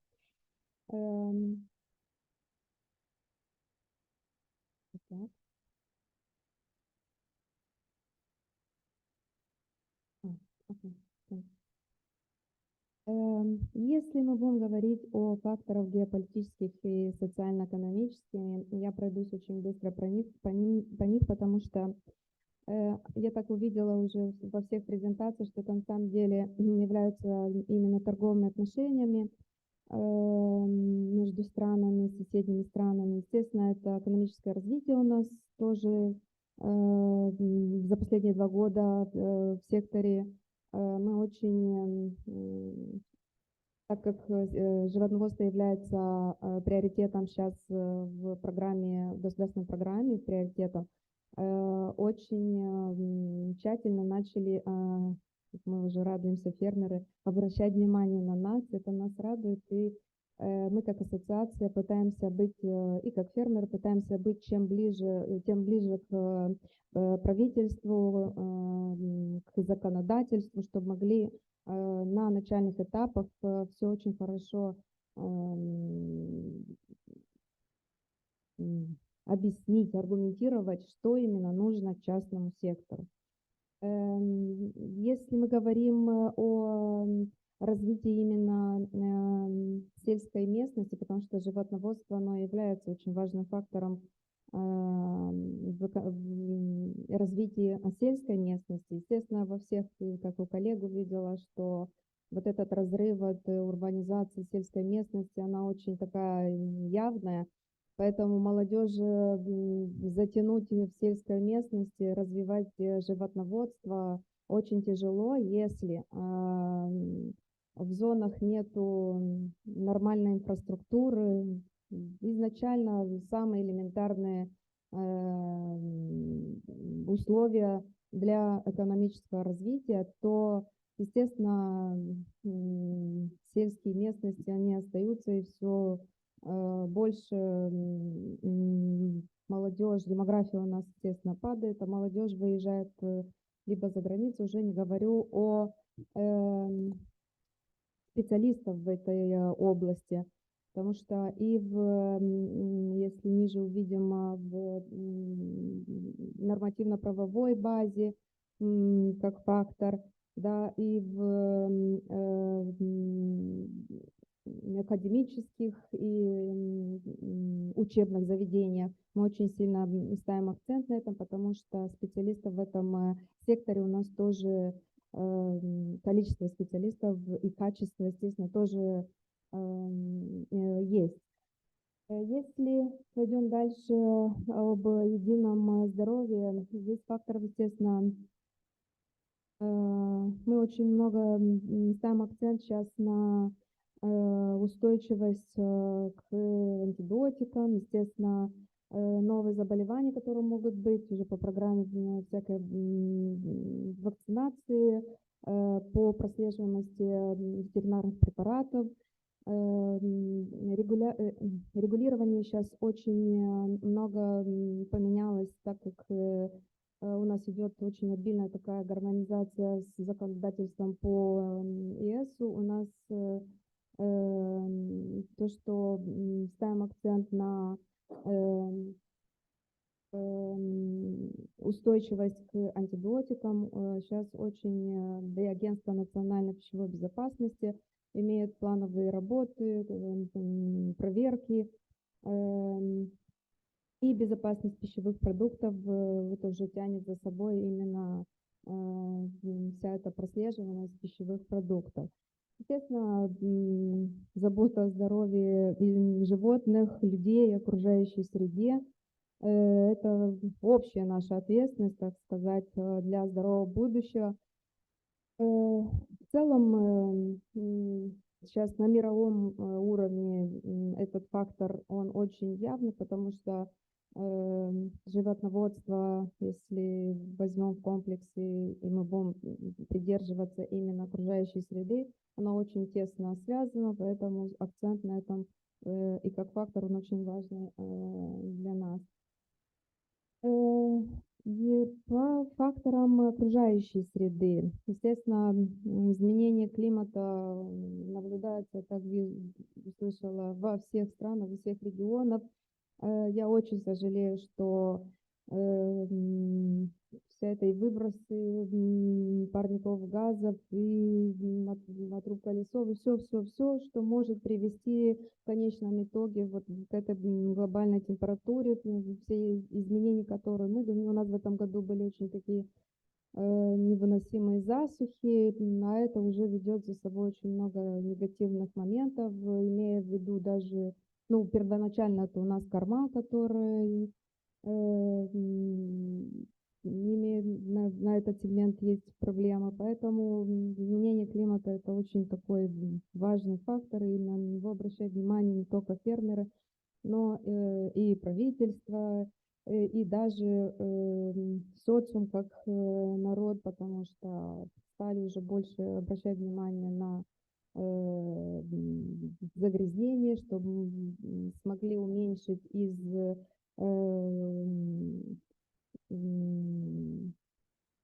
загрязнения воздуха, воды и так далее.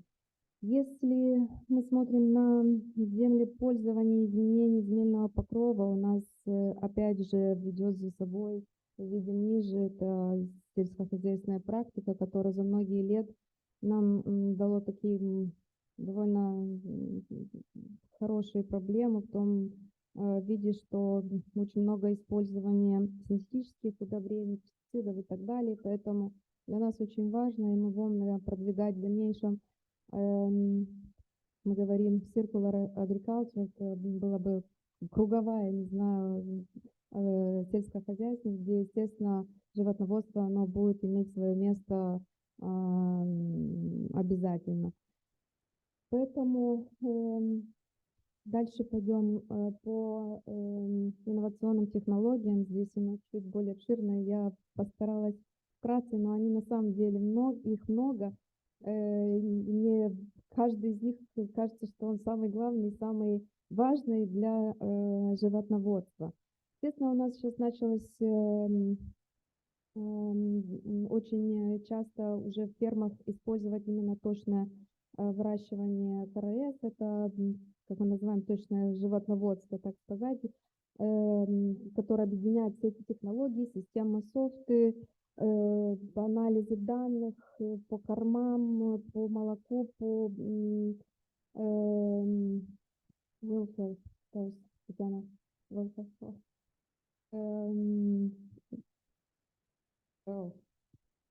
благополучие, простите. Это помогает оптимизировать кормление, это помогает выявить проблемы более заранее. Естественно, мы хотим и стремимся к тому, что животноводство, оно не просто хобби. Хобби, оно может и находится где-то там, но мы понимаем, что это бизнес, и мы понимаем, что этот бизнес требует очень хорошего анализа, точного, потому что идет речь и об инвестициях, и о живых существах, и окружающей среде. И в конечном итоге для нас эти вот программы, системы, софты, все эти платформы, которые позволяют точные какие-то анализы в раннем стадии, то для нас очень не важны. Естественно, генетика, это, опять же, как я сказала, мне кажется, все важное, но я не могла их переставить первым, поэтому на генетических исследованиях мы сейчас будем присматриваться больше, потому что у нас был центр по репродукции, да, я пытаюсь из румынского в английском, мне очень тяжеловато, я прошу прощения. Центр по репродукции, животноводства, да, и амелиорарий. Окей. И там у нас он чуть и в устаревшей форме, мы хотим его преобразовать и создать новую жизнь, поэтому сейчас правительство очень много программ начало по финансированию именно в эту отрасль. Посмотрим, мы в частном секторе используем осеменение, естественно, искусственно, но у нас больше импортное, нашего местного у нас нет. но этот фактор для нас сейчас тоже в план activities,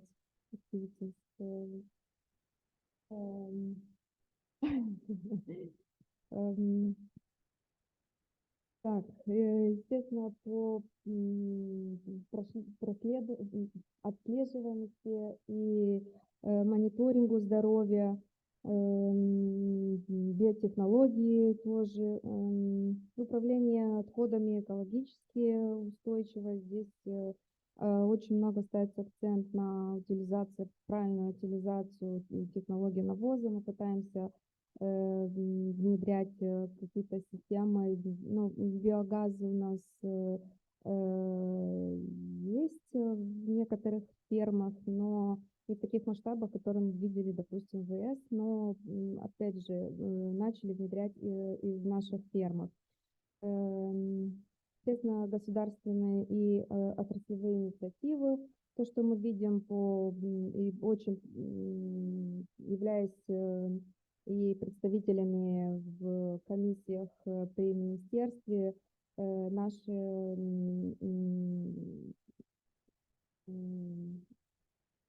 такие просьбы, так сказать, к правительству насчет стимулов, грантов, нормативных актов, которые могут регламентировать и стимулировать и инновационные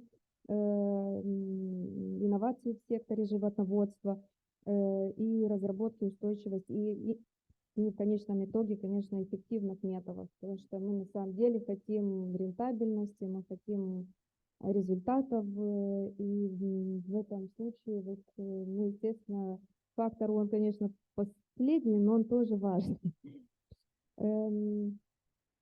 Здесь, если пройдемся уже по предлагаемым мерам реагирования, видим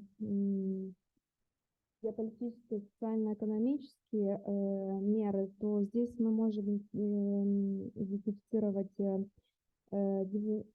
диверсификацию животноводства. У нас начали более, если было направлено, я имею в виду на КРС, больше, мы видели породы гаустина, то сейчас оно у нас более разнообразно, и фермеры начали в зависимости от продукта, который они, или стратегию в фирме, где они хотят закрыть цикл производства, либо то уже начинают присматриваться либо к другим породам, либо и оно расширилось в целости по стране.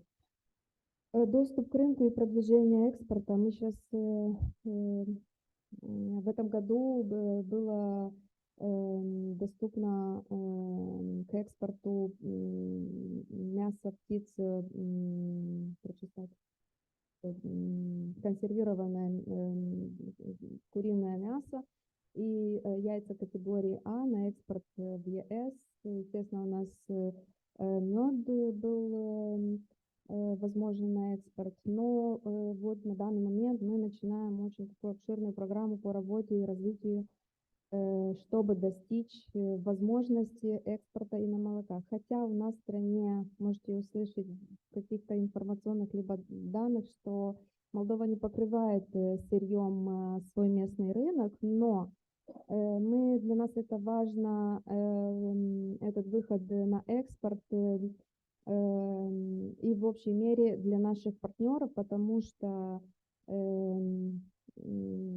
продукт с добавленной стоимостью, который имеет молочное или молоко, то, естественно, оно на экспорт было бы, наши партнеры, имею в виду, этого просят, мы должны это сделать, и в тот же момент по разным программам, так как включается и правительство, покрыть и местный рынок и дать возможность нашим партнерам все-таки после переработки с добавленной стоимостью выхода на другие рынки. Развитие развитие инфраструктуры. Здесь мы увидим образование и обучение, переработка, опять же, с добавленной стоимостью. Доступ к финансам, да, я хочу здесь заметить, что в этом году у нас, я так думаю, вот в ближайший месяц должны вступить новый проект, будем внедрять именно в животноводстве от Мирового банка, называется «Агри». Он направлен на 3 важных компонента. Один из важнейших является развитие животноводства на форме и гранта. Естественно, для фермеров это хорошая возможность модернизировать свои фермы, закупиться коровами, либо животными.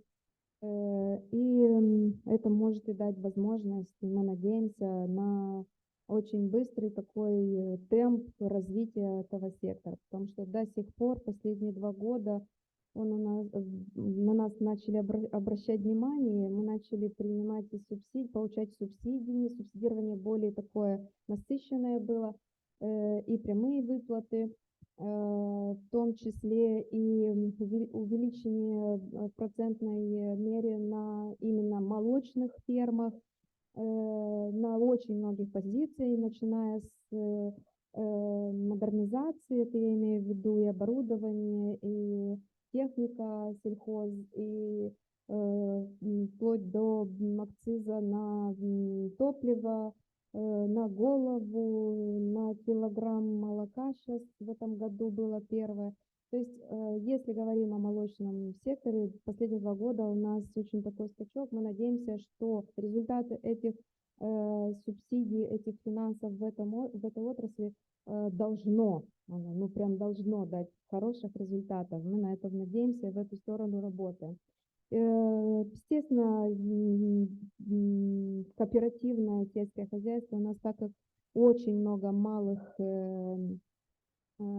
ферм, то есть в формате малых и средних ферм, у нас будем продвигать, и продвигается очень тщательно именно кооперативы сельских на производство, на переработку именно малых ферм, для того, чтобы иметь общий объем молока и больше иметь по товарам с добавленной стоимостью. Мы к этому тоже стремимся. Гендерное равенство я не могла не сказать, потому что в секторе животноводства путем обеспечения женщинам равного доступа к ресурсам, обучению, возможностям принятия решений, это для нас важно. Мы там хотим быть, мы там будем, поэтому этот фактор, а также и регулируемая мера для нас важна. По единому здоровью здесь мы можем, я пройду очень быстро, чтобы не задержать, я имела в виду про наблюдение и мониторинг по предлагаемым мерам регулирования, опять же, контроль заболеваний, руководство по борьбе с антибиотиками, информирование общественности, потому что культура питания у нас и это тоже важно. Экологический менеджмент, опять же, правильное управление отходами, сокращение использования вредных химикатов, стимулы и поддержка. Здесь, опять же, те предложенные гранты или субсидии для инвестиций в современные и гигиеничные объекты животноводства. По окружающей среде меры, которые предложены, это, опять же, практика устойчивого ведения сельского хозяйства. Оно, естественно, очень поощряет внедрение методов устойчивого ведения сельского хозяйства, которые уменьшают воздействие на окружающую среду, так и использование эффективное кормов и не в последнюю очередь обращение с навозом, так как мы очень хотим все-таки попасть в вот это круговое сельхозхозяйство, там, где оно со временем должно стать экологичным. Управление отходами, опять же, это если мы в конечном итоге дойдем до инновационных технологий, здесь меры, они, мне кажется, очень такие кричащие, так сказать, потому что все, что у нас сейчас происходит, вся информационная система, дигитализация, вся внедрение системы генетической информации по генеалогическому регистру. Сейчас у нас закон вышел о том, что мы должны создать эту систему по генеалогической информации. Это был тот же журнал, наверное, племенной, но в системе, и это что было национально. Сейчас мы работаем на этом этапе.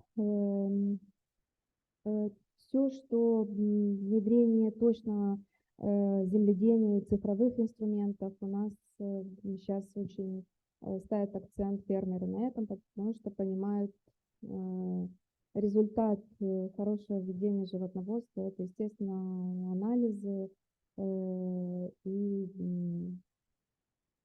хороший контроль. Это наши переработчики, которые члены ассоциации. У нас 3 члена ассоциации закрыли свой цикл. От малых, средних и до больших ферм имеют свою продукцию уже и выставляются на полках магазинов. Спасибо. Спасибо вам. Я хотел бы задать вопрос. Там на одном из слайдов, если можно вернуть, было плохо видно эволюция животноводства и что такое. Можно вернуться и немножко объяснить? Okay.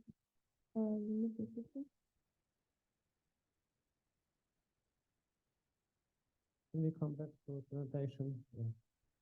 This slide. Yeah, this one. It's not very clear on the screen.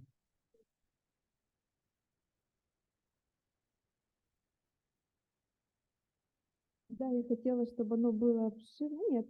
И там по годам мы взяли с 90-х годов до 23-го и все самые главные отрасли сельскохозяйственного именно в животноводстве. Там я имею в виду есть коровы, КРС. Это просто производство. Да, производство. Нет, это поголовье, и чуть дальше есть молоко, мясо и яйца конечные. Скажите, пожалуйста, если вас сейчас помните, сколько ориентировочно процентов поголовья КРС содержится в хозяйствах населения и сколько на фермах? Если только помните, если нет, помнишь? Одно точно могу сказать, что население, оно падает последние 2 года, оно уменьшается и очень с такими темпами. В фермах начали после этих 2 годов, когда начали внедрять выплаты прямые, субсидии именно на молочных фермах, они больше сфокусировались и начали авторизации фермах уже в больших объемах. А по количеству 94% находится у населения поголовья молочных дойных коров и 6%, где-то 6% в фермах. Но последние данные... В этом году 11, я извиняюсь. Да, в этом году данные статистические данные официальных пока нету, но точно будет рост содержания поголовья животных в фермах, потому что были прямые выплаты на содержание животных в ферме. Прямые выплаты, я имею в виду субсидия по голову животных, стремление вот не только построить новых ферм, но расширить и фермы, которые есть уже в Молдове, модернизация ферм и содержание животных — это приоритет. И вот эти 90%, которые держат население, сколько голов в среднем в одной усадьбе? Они могут держать до 5 голов дома. В среднем есть статистика? В среднем 1-2 коровы. Они содержат 1-2 коровы. Они содержатся у населения, я имею в виду при хозяйстве. Да, да. Спасибо большое. Коллеги, вопросы, пожалуйста. Colleagues, please ask questions.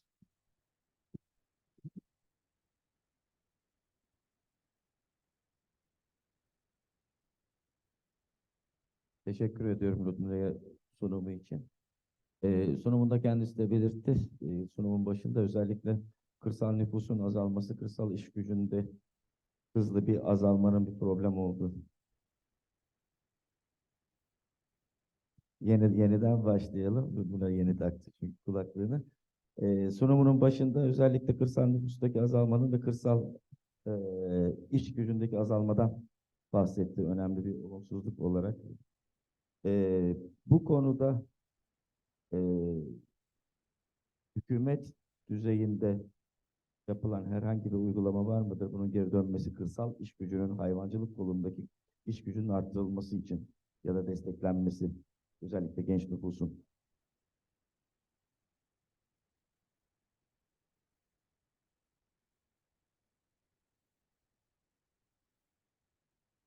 Если возьмем ветеринарную отрасль, сейчас в этом году тоже утвердили регулирование о том, что будут выплачивать молодым ветеринарам, которые только выпустились с университета, компенсации со всеми. Ну, там есть список целый этих компенсаций, довольно-таки интересные условия, но опять же, я вернусь к такому, я как молодой фермер, для меня очень важны и инфраструктура, и информационные технологии, потому что когда молодежь возвращается в сельских зонах, они чуть-чуть другое видят, поэтому у них другие ожидания. Сейчас очень хорошо и быстро можно выезжать везде повсюду и видеть, как живут люди и как можно жить, поэтому потребности у молодежи очень такие высоки. Опять же, в этом году на уровне правительства было внесено пару таких специальностей, которые, возможно, будут притягивать, опять же, молодежь. Мы на уровне ассоциации тоже пытаемся включиться в нетворкинг именно со студентами, чтобы они могли понять, что бизнес в фермах чуть-чуть другой, который был раньше, либо который, может, они местами себе представляют. Поэтому очень так тесно все это работает, только для того, чтобы получить все-таки этих специалистов. Они для нас важны не только в фермах, но в принципе в сельских местностях. Поэтому и на уровне субсидирования, опять же, добавлю, сделали не только субсидии в аграрном, но и диверсификацию разных отраслей. Это могут быть там социальные какие-то, ветеринарные кабинеты, именно в сельских местностях. Это тоже притягивает молодежь обратно. Ну, не в таких темпах, как нам хотелось бы, но дает о себе результат. Спасибо, коллеги. Еще есть время на один вопрос, я думаю. Если нет еще одного вопроса, тогда мы перейдем к следующей презентации. И это будет Таджикистан. Next presentation is from Tajikistan.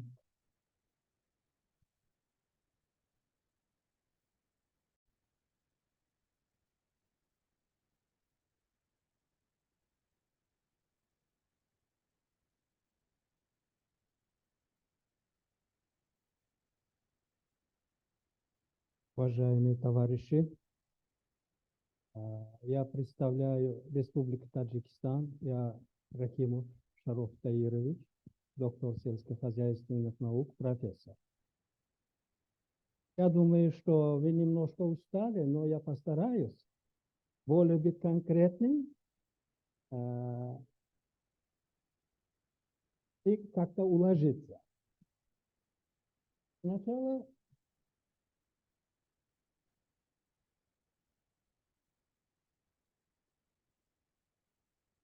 Сначала коротко, очень коротко. Это на первом слайде поголовье. Указано поголовье крупного рогатого скота, коров, ясли, овцы, лошади, птиц. Это для того, чтобы определиться, где мы находимся. Как видите, ежегодный рост за 2 года, ежегодный рост поголовья скота в Таджикистане составляет от 3 до 4%. Соответственно этому увеличивается и производство продуктов животноводства, птицеводства, пчеловодства и других отраслей.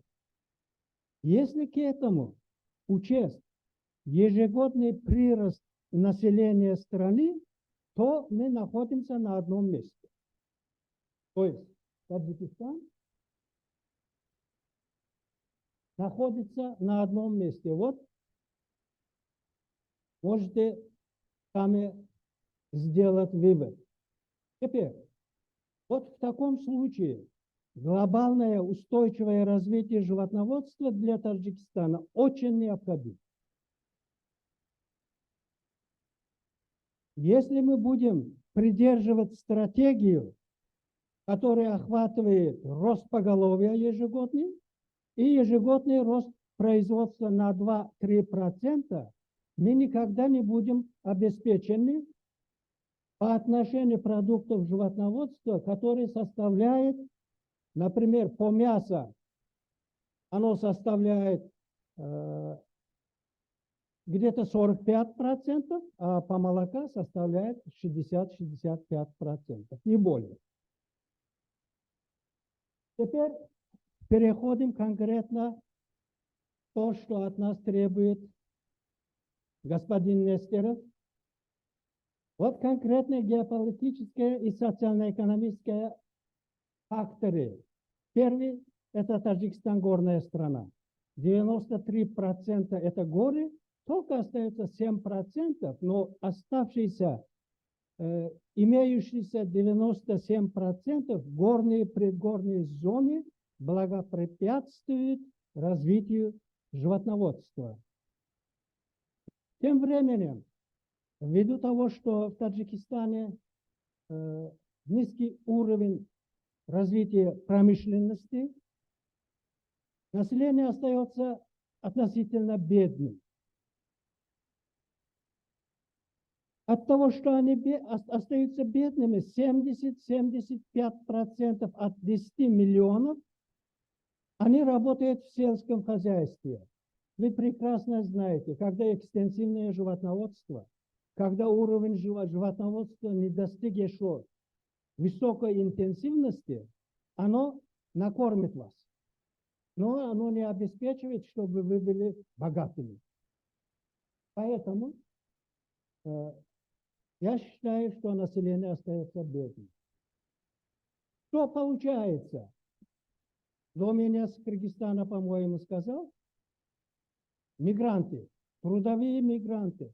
Более 1 миллион трудоспособного населения Таджикистана сейчас за пределы страны. И в подавляющем 90% они трудятся в России. И то, что вы говорили, можно купить скот за проработанные деньги, это не всегда так. Ну, конечно, в какой-то части можно, чтобы сохранить деньги не в банке, а купить скот. Ну, это для семьи, это семейный банк получается. Но глобальным образом развивать животноводство это не получится. Тем временем Развитию животноводства благоприятствует законодательная база, принятая правительством Таджикистана. Вслед за Кыргызстаном в 2013 году мы приняли закон о пастбищах, где предусматривает развитие и регулирует отношения между фермерами и земельными пастбищными ресурсами. В Таджикистане принят закон о ветеринарии в 2007 году. Принят закон о птицеводстве, о пчеловодстве, о биотехнологии, об экологической биоразнообразии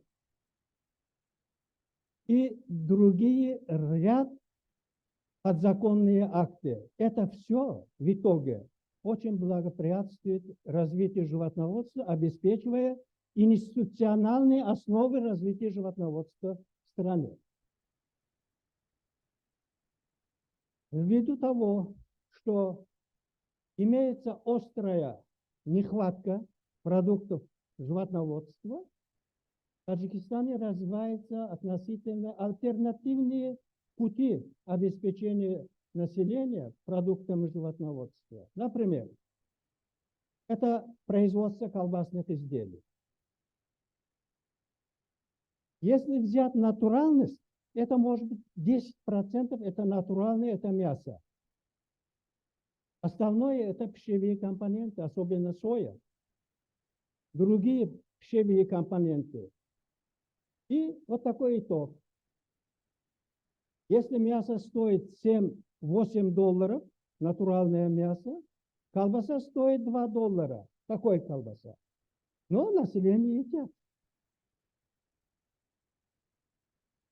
Другое. Мы идем к пути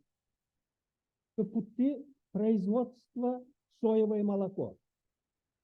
Производство соевое молоко обходится 5 раз дешевле, чем натуральное коровье молоко. Значит, где кондитерские изделия, обогащая соевое молоко соответствующими компонентами, можно использовать в качестве натурального молока. Она получается натуральная. Состав иной раз лучше, чем коровье молока.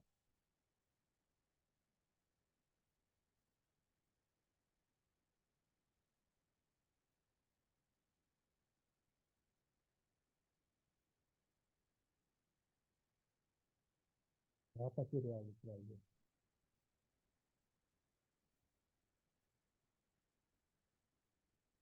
Теперь факторы единого здоровья животных обеспечиваются. Для Таджикистана это реализация все цели, задачи, которые указаны в законе о ветеринарии. Все расписано. Другая – это устойчивая система развития животноводства. Ведь здоровье животных зависит от принятой системы содержания, особенно в птицеводстве. На полное и клеточное содержание. В овцеводстве полустойловое или круглогодичное горное отгонное пастбищное содержание. В последующих слайдах я скажу. Следующий – это профилактика болезней. Лучше заниматься профилактикой, чем потерять всю поголовье при неудачных вариантах. И учитывая это, закон Республики Таджикистан о ветеринарии рассматривает на законных основаниях деятельность по платным услугам. Сейчас в Таджикистане более 1000 ветеринарных врачов, которые оказывают платные услуги в сфере животноводства. Конечно, пандемия COVID-19 повлияла. Я ученый и практик животноводов. Я лично заметил первые признаки ковида именно у животных. И когда я был в Казахстане, казахстанские мои коллеги подтвердят, Я очень обрадовался, что при аграрном университете выпускают, тогда еще выпускали вакцины против ковида. Аграрный университет, ветеринарная лаборатория. Это что означает? Ковид начался с животных, но массового падежа, массовой потери, что было с людьми, с животными не наблюдалось. Слава Богу.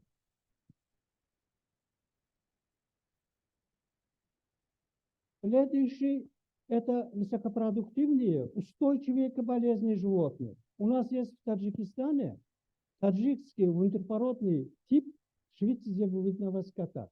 Абсолютно лейкозом не болеет. Устойчивый.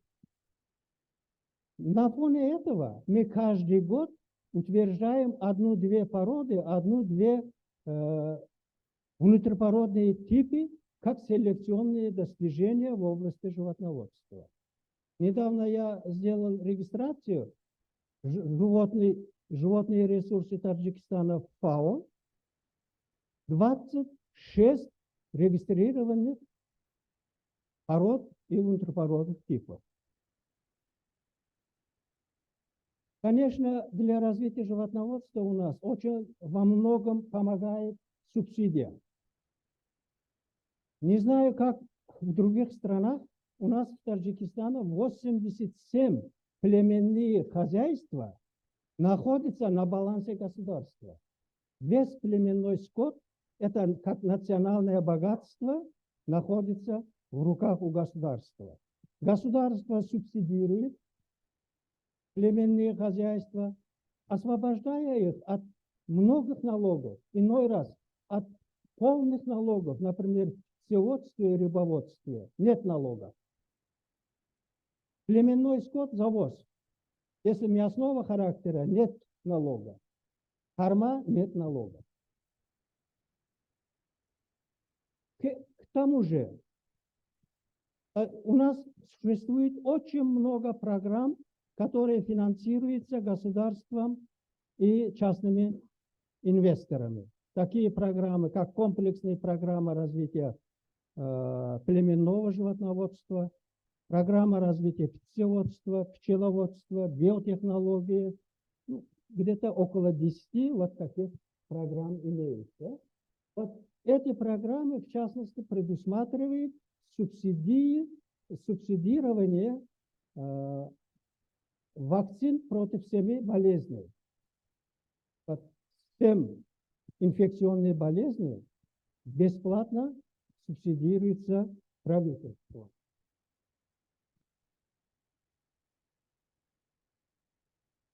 Теперь несколько ситуационная обстановка по экологическим факторам.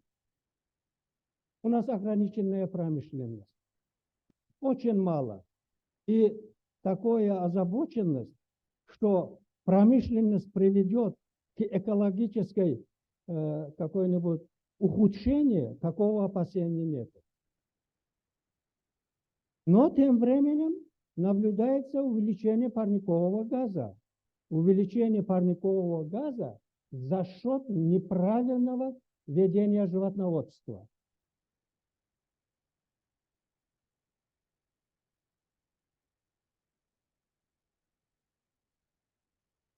Я сейчас точно не помню, мне кажется, это было в 2007 году, если Иран помнит, если Юра помнит. ФАО был отчет. К 2050 году будет ограничение, то есть квоты на разведение скот для стран. Недавно Европейский Союз выступил, говорит, у нас будет ограничение с 30 года. В 30 году какой-то из стран Европейского Союза будет ограничивать животноводство. Значит, это от того, что регулирование выброса парникового газа можно регулировать за счет регулирования поголовья скота. То есть мы должны оставлять допустимое количество поголовья. И как все другие страны, это засуха. На фоне высокой температуры окружающей среды. Таджикистан имеет субтропические зоны, где температура воздуха достигает до 48 градусов тепла летом. Засуха, высокая температура, и на фоне этого случаев природных явлений. Никогда в августе в Таджикистане не было селевых потоков. Селевые потоки атарами в горных условиях унесет поголовье животных на полной гибель.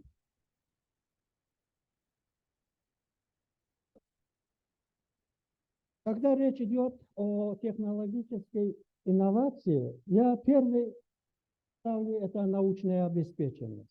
Когда отрасль научно обеспечена, будет и технология. Без науки технологии нету. И у нас есть примерные сейчас фирмы, которые от до вся работают на научной основе. А когда мы не обратим на технологические инновации, кто-то из вас говорил, потери продукции, по-моему, с Министерства Турции. У нас тоже. Из неправильно планированной деятельности, отсутствие переработки, например, в частности, молоко, мясо, значительная часть продукции мы теряем. В этом помогает передовая технология. Вот, в частности, в настоящее время все перерабатывающие предприятия молока 80, в количественном отношении 80, у них идет переоснащение технологического цикла работы. И когда идет речь о прогрессе, о технологическом прогрессе, без специалистов этого невозможно сделать. Мы должны обратить внимание на подготовку кадров, обучение, такие тренинги специфические относительно переработки продукции. Искусственное осеменение. Да, искусственное осеменение, трансплантация эмбрионов в животноводстве играет очень большую роль в улучшении и породности, и продуктивности скота. Тем временем мы освобождаем энное количество быков от холостого содержания. Мы тратим на тысячи быков, тратим и на корма, и место, и другое. А когда имеется замен, имеет для Таджикистана 20 быков, внедряя искусственное осеменение, проблема у тебя решена. 297 пунктов искусственного осеменения имеем, но результативность пока низкая. Что касается овцеводства, немножко тоже низковато. Какие меры? Это первое. Мы должны заниматься интенсификацией животноводства. Мне радовало выступление Монголии. В Таджикистане 320 тысяч фермерских хозяйств. Какая интенсификация может быть? Если не будем сделать интенсификацию, никакое технологическое оснащение, внедрение технологических достижений не будет.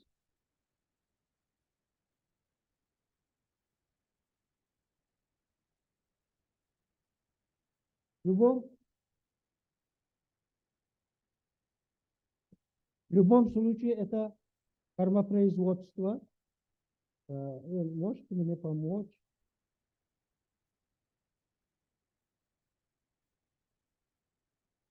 Расширение кормопроизводства. Когда малоземье, у нас остается два выхода. Расширить площадь земли и повысить урожайность кормовых культур. То есть повышение продуктивности сельскохозяйственных земель, особенно пастбищных. В Таджикистане 85% земельные, зимние пастбища деградировали. Это причина очень высокая плотность содержания овец. Иной раз превышает норму в 17 раз.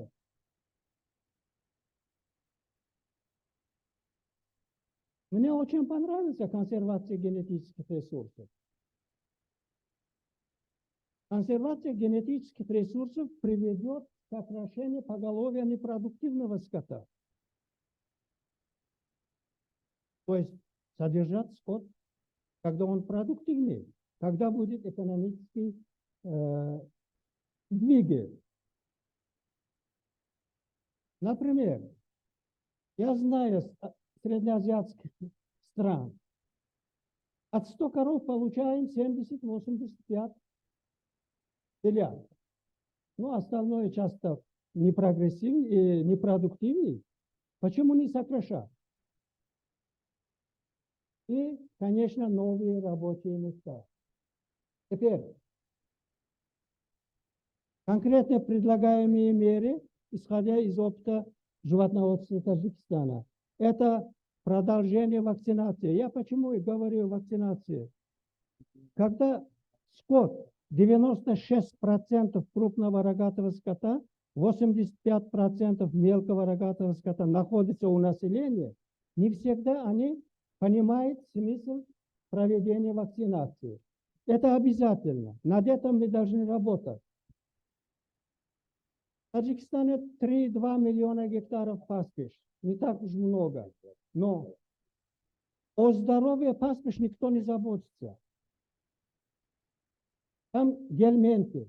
Там недавно мы услышали результат браздот. Там ценуроз. То есть переносчиком является именно пастбище. Мы должны этим заниматься. Доступ к ресурсам. Частные домохозяйства, которые используются пастбищ, к денежным средствам или не имеют доступ, или имеют абсолютно мало. Следующий – это уменьшение применения антибиотиков.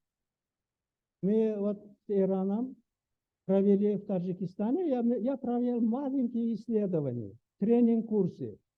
Действительно, домохозяйство не понимает в большинстве вредность использования антибиотиков для продуктов, получаемых от животных, например, от коров, молоко. И нецелесообразно используют антибиотиков. Ну, тут же искусственное осеменение – это главный фактор охраны здоровья животных. То есть мы используем здоровый бык, заранее зная какие-то параметры. Технологические инновации. Я считаю, что в первую очередь надо изучать спрос и потребление. Нет потребления, а зачем там заниматься? Когда нет потребления, спроса нету. То есть, когда мы привлекаем технологическую инновацию, должны учесть вот это два фактора. Следующий – это комплексный подход к научно-техническому прогрессу. Без этого ни шага. Но если сделать это отрывочно, у нас ничего не получится. Надо предусмотреть всю цепочку. Если касается молока, мяса, от производителя до переработчика и потребителя. Вот тогда будет успех. Обучение, подготовка кадров – это необходимо. И развитие, хоть законодательная база имеется у нас в республике, оно недостаточно. Надо совершенствовать, надо развивать. При всем этом совершенствовании пород, Выведение новых типов, новых пород путем селекции, особенно с использованием достижений биотехнологии, это очень важно, как движущая сила, инновационная сила создания новых пород. Ну, кластеризация я сказал, к сведению нашим монгольским друзьям. Все страны вы называли. В Таджикистане поголовье яков составляет 32 тысячи. И я говорю кластеризация, вот мы хотим сделать кластеризацию мяса на Памире, где разводятся эти яки, сделать кластеризацию именно направленную на мясо. И последнее, чтобы помочь нашим производителям на месте, я думаю, что мы должны обратить внимание на агроэкотуризм. Вот агроэкотуризм – это один из способов привлечения инвестиций к нашим фермерам.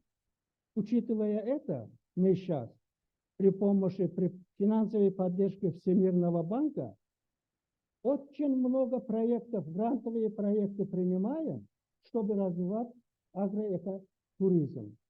Ну, это очень конкретно, очень коротко, о чем я хотел с вами обговорить. Спасибо за внимание. Спасибо большое. Очень хорошая презентация, очень хорошо структурированная. И вы закончили оставили 2 минуты для вопросов. Да. Что, в принципе, Я уложил, да? Да, вы уложились, все хорошо. Я хотел прокомментировать коротко. Вы вспомнили о яках. Здесь сейчас есть возможность пообщаться на эту тематику, на этой встрече. У нас есть коллеги из Монголии, которые очень заинтересованы в том, чтобы развивать международное сотрудничество по яководству. У нас есть коллеги из Кыргызстана, которые тоже заинтересованы, и даже когда-то министерство нам дало запрос на проект по яководству. Поэтому я вам очень советую, как вы почитаете, или возле моря, или возле пива, посидеть и поговорить как минимум эти три страны о яках. И, пожалуйста, вопросы.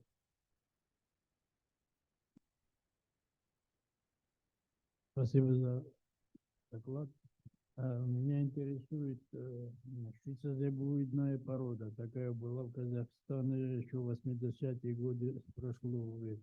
Как его состояние и вообще-то осталось из этой породы, что или нет?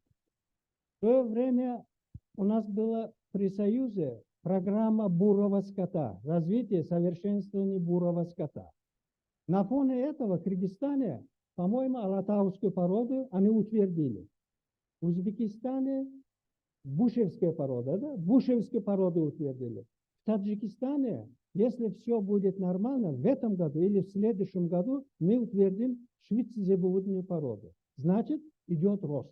Спрос очень большой.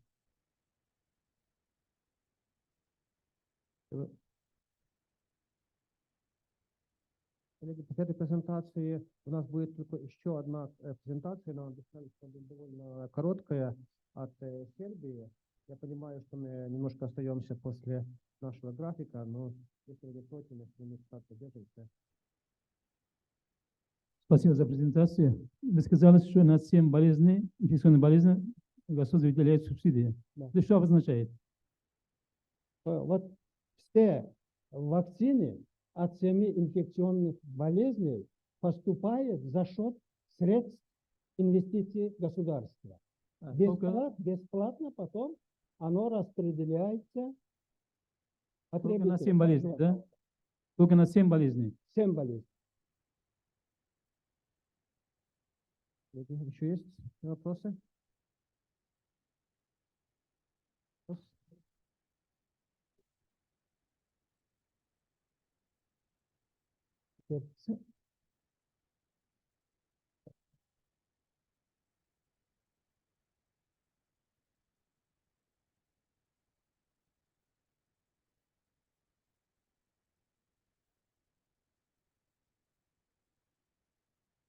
Yeah, I just want to ask you about the greenhouse gas emission.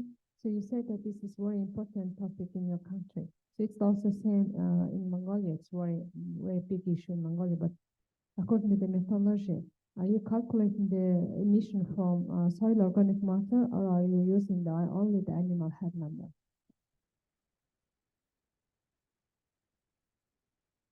Ага. Это мы берем средние стандарты для каждой поголовья, умножаем на количество поголовья. Конечно, это не идеальный, но пока другого варианта не имеется. Но есть еще другие варианты. Когда мы говорим о выбросе парникового газа, мы только имеем это количество поголовья животных. Нет. Туда надо включать, мне кажется, и продукцию. Например, у нас шерстное овцеводство исчезает, потому что производство килограмм шерсти не оправдывает даже проведение процесса стрижки. В результате шерсть выбрасываем. Это выброс, это нарушение экологии. Или же консервация помета или консервация навоза. Есть очень много способов ее консервации, которые снижают выброс парникового газа. Ну, такие, например, использование навоза, метана в качестве энергии. Ну, вот такие варианты я имею в виду. Спасибо. Okay, thank you very much. I guess we don't have more time for questions. I just wanted to comment on the last question. I wanted to draw attention of you all that FAO has technical tools, methodologies for assessing the impact of livestock on different aspects, different parts of ecosystems. It is called LEAP, Livestock Environment Assessment Partnership, and tomorrow I will talk a little bit more about this, and I encourage everyone to benefit from what FAO offers. And now I guess we have to move to the presentation from Serbia, the last for today. But as I promised, I think it will be not too long. Going to be short, not because I don't have anything to say, but because I promised you. So, and somehow I should start this presentation. And good evening, everyone. So, along with a colleague of mine, Dr. Ivana Bakic, and myself, we prepared this presentation about Republic of Serbia. My name is Boris Borisavljević. I'm coming from Institute of Science Application in Agriculture of Serbia, and Dr. Ivana Bakic is working at the University of Niš. Somehow we are going to start this, I believe. If not, somebody will help.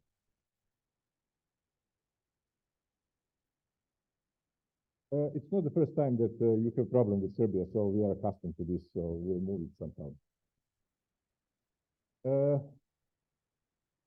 Yeah. When it comes to geopolitical and socio-economical drivers, we emphasize these four drivers, which are quite significant for our countries. It's demographic issue, it's local infrastructure and urbanization, international market access, and global membership. This demographic issue is very serious with us because we are losing farmers big time, and also we are losing cow population, livestock population. So in combination between two of them, we are actually losing capacity and ability to improve our livestock industry on a very easy way. So we have to be very careful and watch what we are and how we are going to progress in the future. Also, I would like to emphasize the role of the government of Serbia, because that role is also quite important, because in a form of subsidies, in a form of direct payments to the farmers, we believe that actually enough is enough. We all like to have free money, but sometimes free money can make you lazy. And our farmers are in this very moment receiving a very significant support from the government, and it's a big question if that support is going to last. So, for example, The dairy farmers in this very moment, they will receive about 850 to 900 euros per cow annually, which is quite significant amount of money. You probably will agree with that. When it comes to health drivers, we have appearance of untypical diseases, epidemic disease monitoring, expected increase of vector-transmitted diseases, country farm animal health control is, I would say, in a good situation. And we have a very big problem with education because every day we have less and less well-educated veterinarians, well-educated people capable to manage big farms or even home-based family farms. That is something what is going to be or is a looming problem for the future. How to solve the critical mass of expertise on the farm level. And legislation which is up to date. So this appearance of untypical diseases came in form of, for the last few years, bull tongue disease, then we have this nodular dermatitis disease. Nowadays, it's African swine fever. So those diseases are coming along with climate change, and our veterinarian service, with the capacity they have, they are trying to do their best in order to prevent and protect farms and animals. Vector-transmitted diseases in the form of insects and all these bugs transmitting diseases are also kind of a persistent problem, and that problem is asking for the permanent control, and that control most likely is going to be provided. We are moving to environmental drivers, and legislation is something what needs to be permanently monitoring and updating. Then we have this whole range of problems related to climate change, and maybe you didn't know, you do. But Serbia within the Europe is actually spot with the most dramatic climate changes in comparison to all countries. So the climate in Serbia is changing more rapidly than in the other countries, which does represent the problem with species, animal species and plant species, to adapt if that is possible, which is not always the case, and that ultimately increase the cost of production and food production, agriculture production in a bigger risk. We believe that education is a tool which we need to apply on all levels in form of informal and formal education, and thanks to our organization, we do have programs right now, and we hope to see climate change or climate change related subjects in our elementary school, high school, and universities as soon as possible. Food quality standards and all this concerning the gas emission, it's already, how to say, standard everywhere, and we need to adapt, we must adapt because that policy.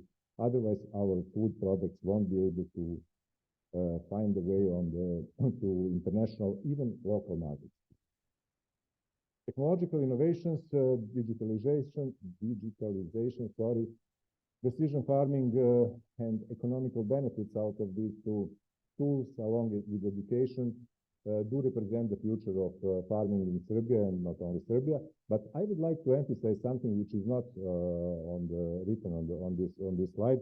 It's biotechnological, actually, innovation. In terms of that, I would how to say, draw the positive experience from application of genomic testing, application of text semen. Then we are going to see what's going to happen with the gene editing technology, which is coming very soon. So we need to be on top of technologies. Technology is going to bring some of very nice solutions, and we have to follow that in a form of ability to collect, analyze data, and apply that results on the farm level.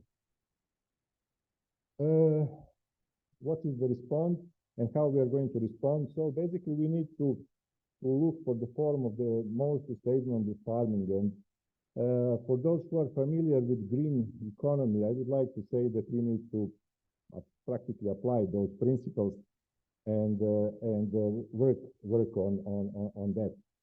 Diversification regarding international markets and diversification concerning the products are also one of the tools we are we would like to propose, and infrastructure improvement, which definitely needs to be a continuous process, and it asks for investment which are not always available. Health issues are going to be, how to say, the fight these issues. We need to focus fully on monitoring system and do everything to prevent appearance of diseases. Once when disease is there, it's a little bit too late. And pointing finger around who is responsible, who is not, is useless. But if we have effective monitoring system, then we can speak about proper answer to these health drivers, and including food safety and food traceability, which somebody already mentioned as a very, very important key point. Moving further on, this is something what Dr. Ivana and myself are still involved in these climate change issues, and we do believe that protection of biodiversity and protection of, and that's our experience of local species, could be one of the very effective answer to issues concerning the environment. I would like to emphasize that thanks to FAO again, back in 2020, we had a project which was related to conservation on some old species in Serbia, and that project actually generated a handful of very good experiences and results, and we can share that after in the less formal way with all of you. So basically, that's the idea how we can deal with environmental drivers, and again, education. Education needs to be foundation for all these challenges, because climate change is quite popular topic, but we listen about climate change more through TV, newspapers, and I don't know, social media. But we would like to have climate change as a subject in all schools and the whole system. So it's going to be more structured information concerning climate change. Technological innovations. Well, there is a bad example. Basically, for technology, you need money. And if you are not careful enough, then you may invest a little bit more money than you can swallow, let's take, or manage. And we have from European Union that farmers in Denmark, they invested a little bit too much in technology, and right now they have a situation that every single cow in Denmark is actually owing 14,000 euros to the bank. So it's a huge money, and farmers have to be very careful how to manage and how to find the exit from that situation. That's why we would like to see a very, how to say, balanced investment in technology, even though we do admit that technology is necessary. And in terms of supporting farmers, we do believe that know-how and technology transfer, which is going to be done mostly through agricultural extension service, is a little bit less expensive and more effective way to move on. One of the economical benefits out of technological expenses, technological investments, and everything what has been said before, is for us, for Serbia, is because we are a small country, we cannot produce by million tons of anything. It's actually production of PDO products, means products with protected design of origin. And we are from the very beginning. Dr. Ivana made me aware that in European Union, they have over 3,000 registered products, and Serbia has 11. So it's a long way to go, but we are not going to stop. That would be all. Thank you very much.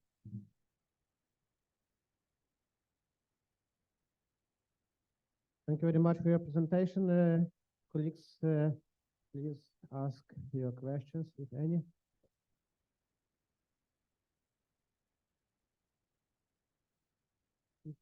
At the start of your presentation, you mentioned this support for the small farmers and a bit sort of hinting that it might spoil the farmers. So, and you also told that it might disappear anytime. Is it the support which comes with the EU pre-accession funds? Is it part of it, or it's something that state specifically dedicates the funds? Or The support is coming from left and right, actually, so from all directions. But support in this very moment is actually too big, too large, and the support is getting in form of even political issues rather than support to the certain actions related to agriculture. Because if you're getting 800 euros per cow, then you don't need to think how you are going to increase production of that cow and earn 800 euros. Certainly, certain support is necessary, but we need to be competitive, not support-based agriculture industry. And we do have examples. People in fruit culture, in vegetable production, they're doing much better than livestock farmers.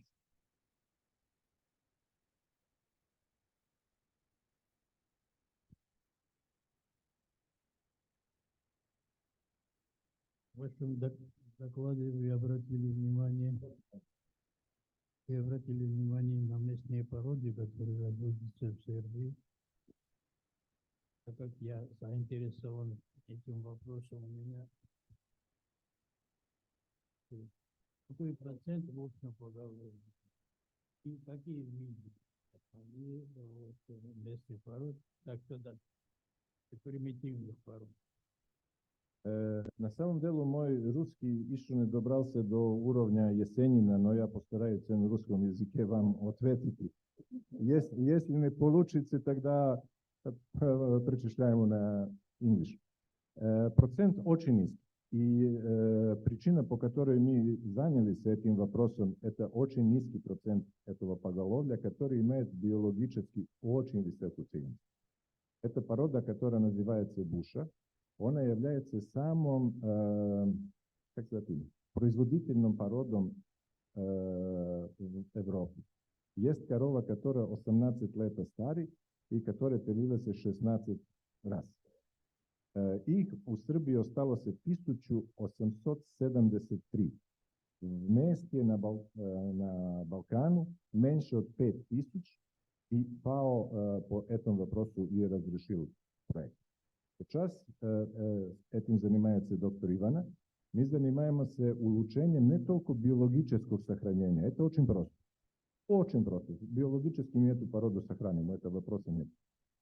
Селекция, эмбрионы, сперматозоиды, клон, все это можно сделать. Но доктор Ивана непосредственно занимается улучшением продукции этой породы, чтобы эта порода продавалась, чтобы сыр, качество сыра, качество мяса, переработки, там что происходит, чтобы это попало на рынок и, как сказать, чтобы фермеры были довольны доходом, да? Спасибо. Any other questions? Yes.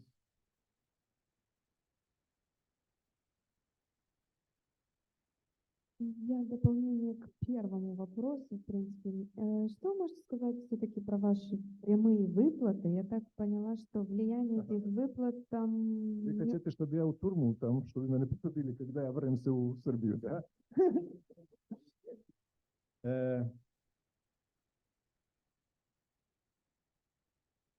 This is offer. Система субсидия сельского хозяйства.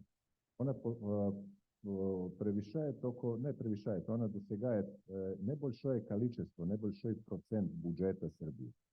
Но на самом деле это система бесплатной, как сказать, бесплатной поддержки. Да. Она не совпадает с результатом, который получается из количества денег, которые государство туда вкладывает. Я вам дам пример. Даже это государственный отчет, это не мой. За 3 года, это период 2018 по 2021, Государство в сферу сельского хозяйства, животноводства, вкладывало больше 280 миллионов евро. Но мы и дальше являемся импортером говядины, любого вида мяса, и количество скота падает. Сейчас Сербия находится на границе, что касается производства молока. Последний показатель, если я не ошибаюсь, это 0,7 миллиона тонн. А это более-менее точно сколько нам и нужно.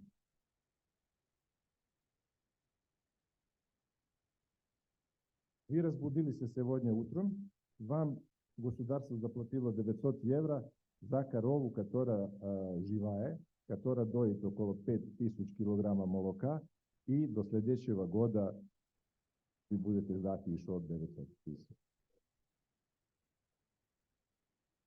На продукцию идет. Так, около 400 евро получает корова пока живая, и там есть бирка. А на каждый килограмм молока, если корова доит 5000 килограмма, она получит 750 тысяч, это тоже 500 евро. Да. Да, у Сербии, это вы не первый, который сказали. Да, но это сейчас. Но если бы я был фермер, 50 коров по более-менее там 800 евро, это неплохие деньги вообще. Вообще неплохие. Но на самом деле нам молоко подражает, в принципе. И нам, как покупатель, я хочу, чтобы мой сыр, как сказать, в магазине там был дешев. Да, и это абсурд. Сыр из Германии, сыр из Англии, молоко с Польши попадает в наши магазины, и никуда не денешься, потому что это естественно показатель, что их продукция молока более дешевая, чем у нас. Спасибо. Спасибо вам. За русский тоже спасибо.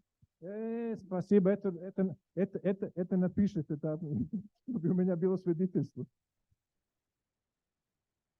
Коллеги, есть вопросы? Если вопросов нет, я хотел бы всех вас поблагодарить за то, что интенсивно поработали и сверхурочно поработали. Я понимаю, что для многих из вас еще, наверное, есть эффект длинной поездки, то есть изменение временного пояса, поэтому все устали. Поэтому на этом этапе я прошу вас, если будет возможность, друг с другом относительно вот тех драйверов и респонсов, изменений и ответов, которые презентовали. И посмотрите, что у кого совпадает. Потому что завтра нам нужно будет на основании тех ваших презентаций определить несколько этих драйверов и ответов, которые мы потом будем презентовать в Таиланде.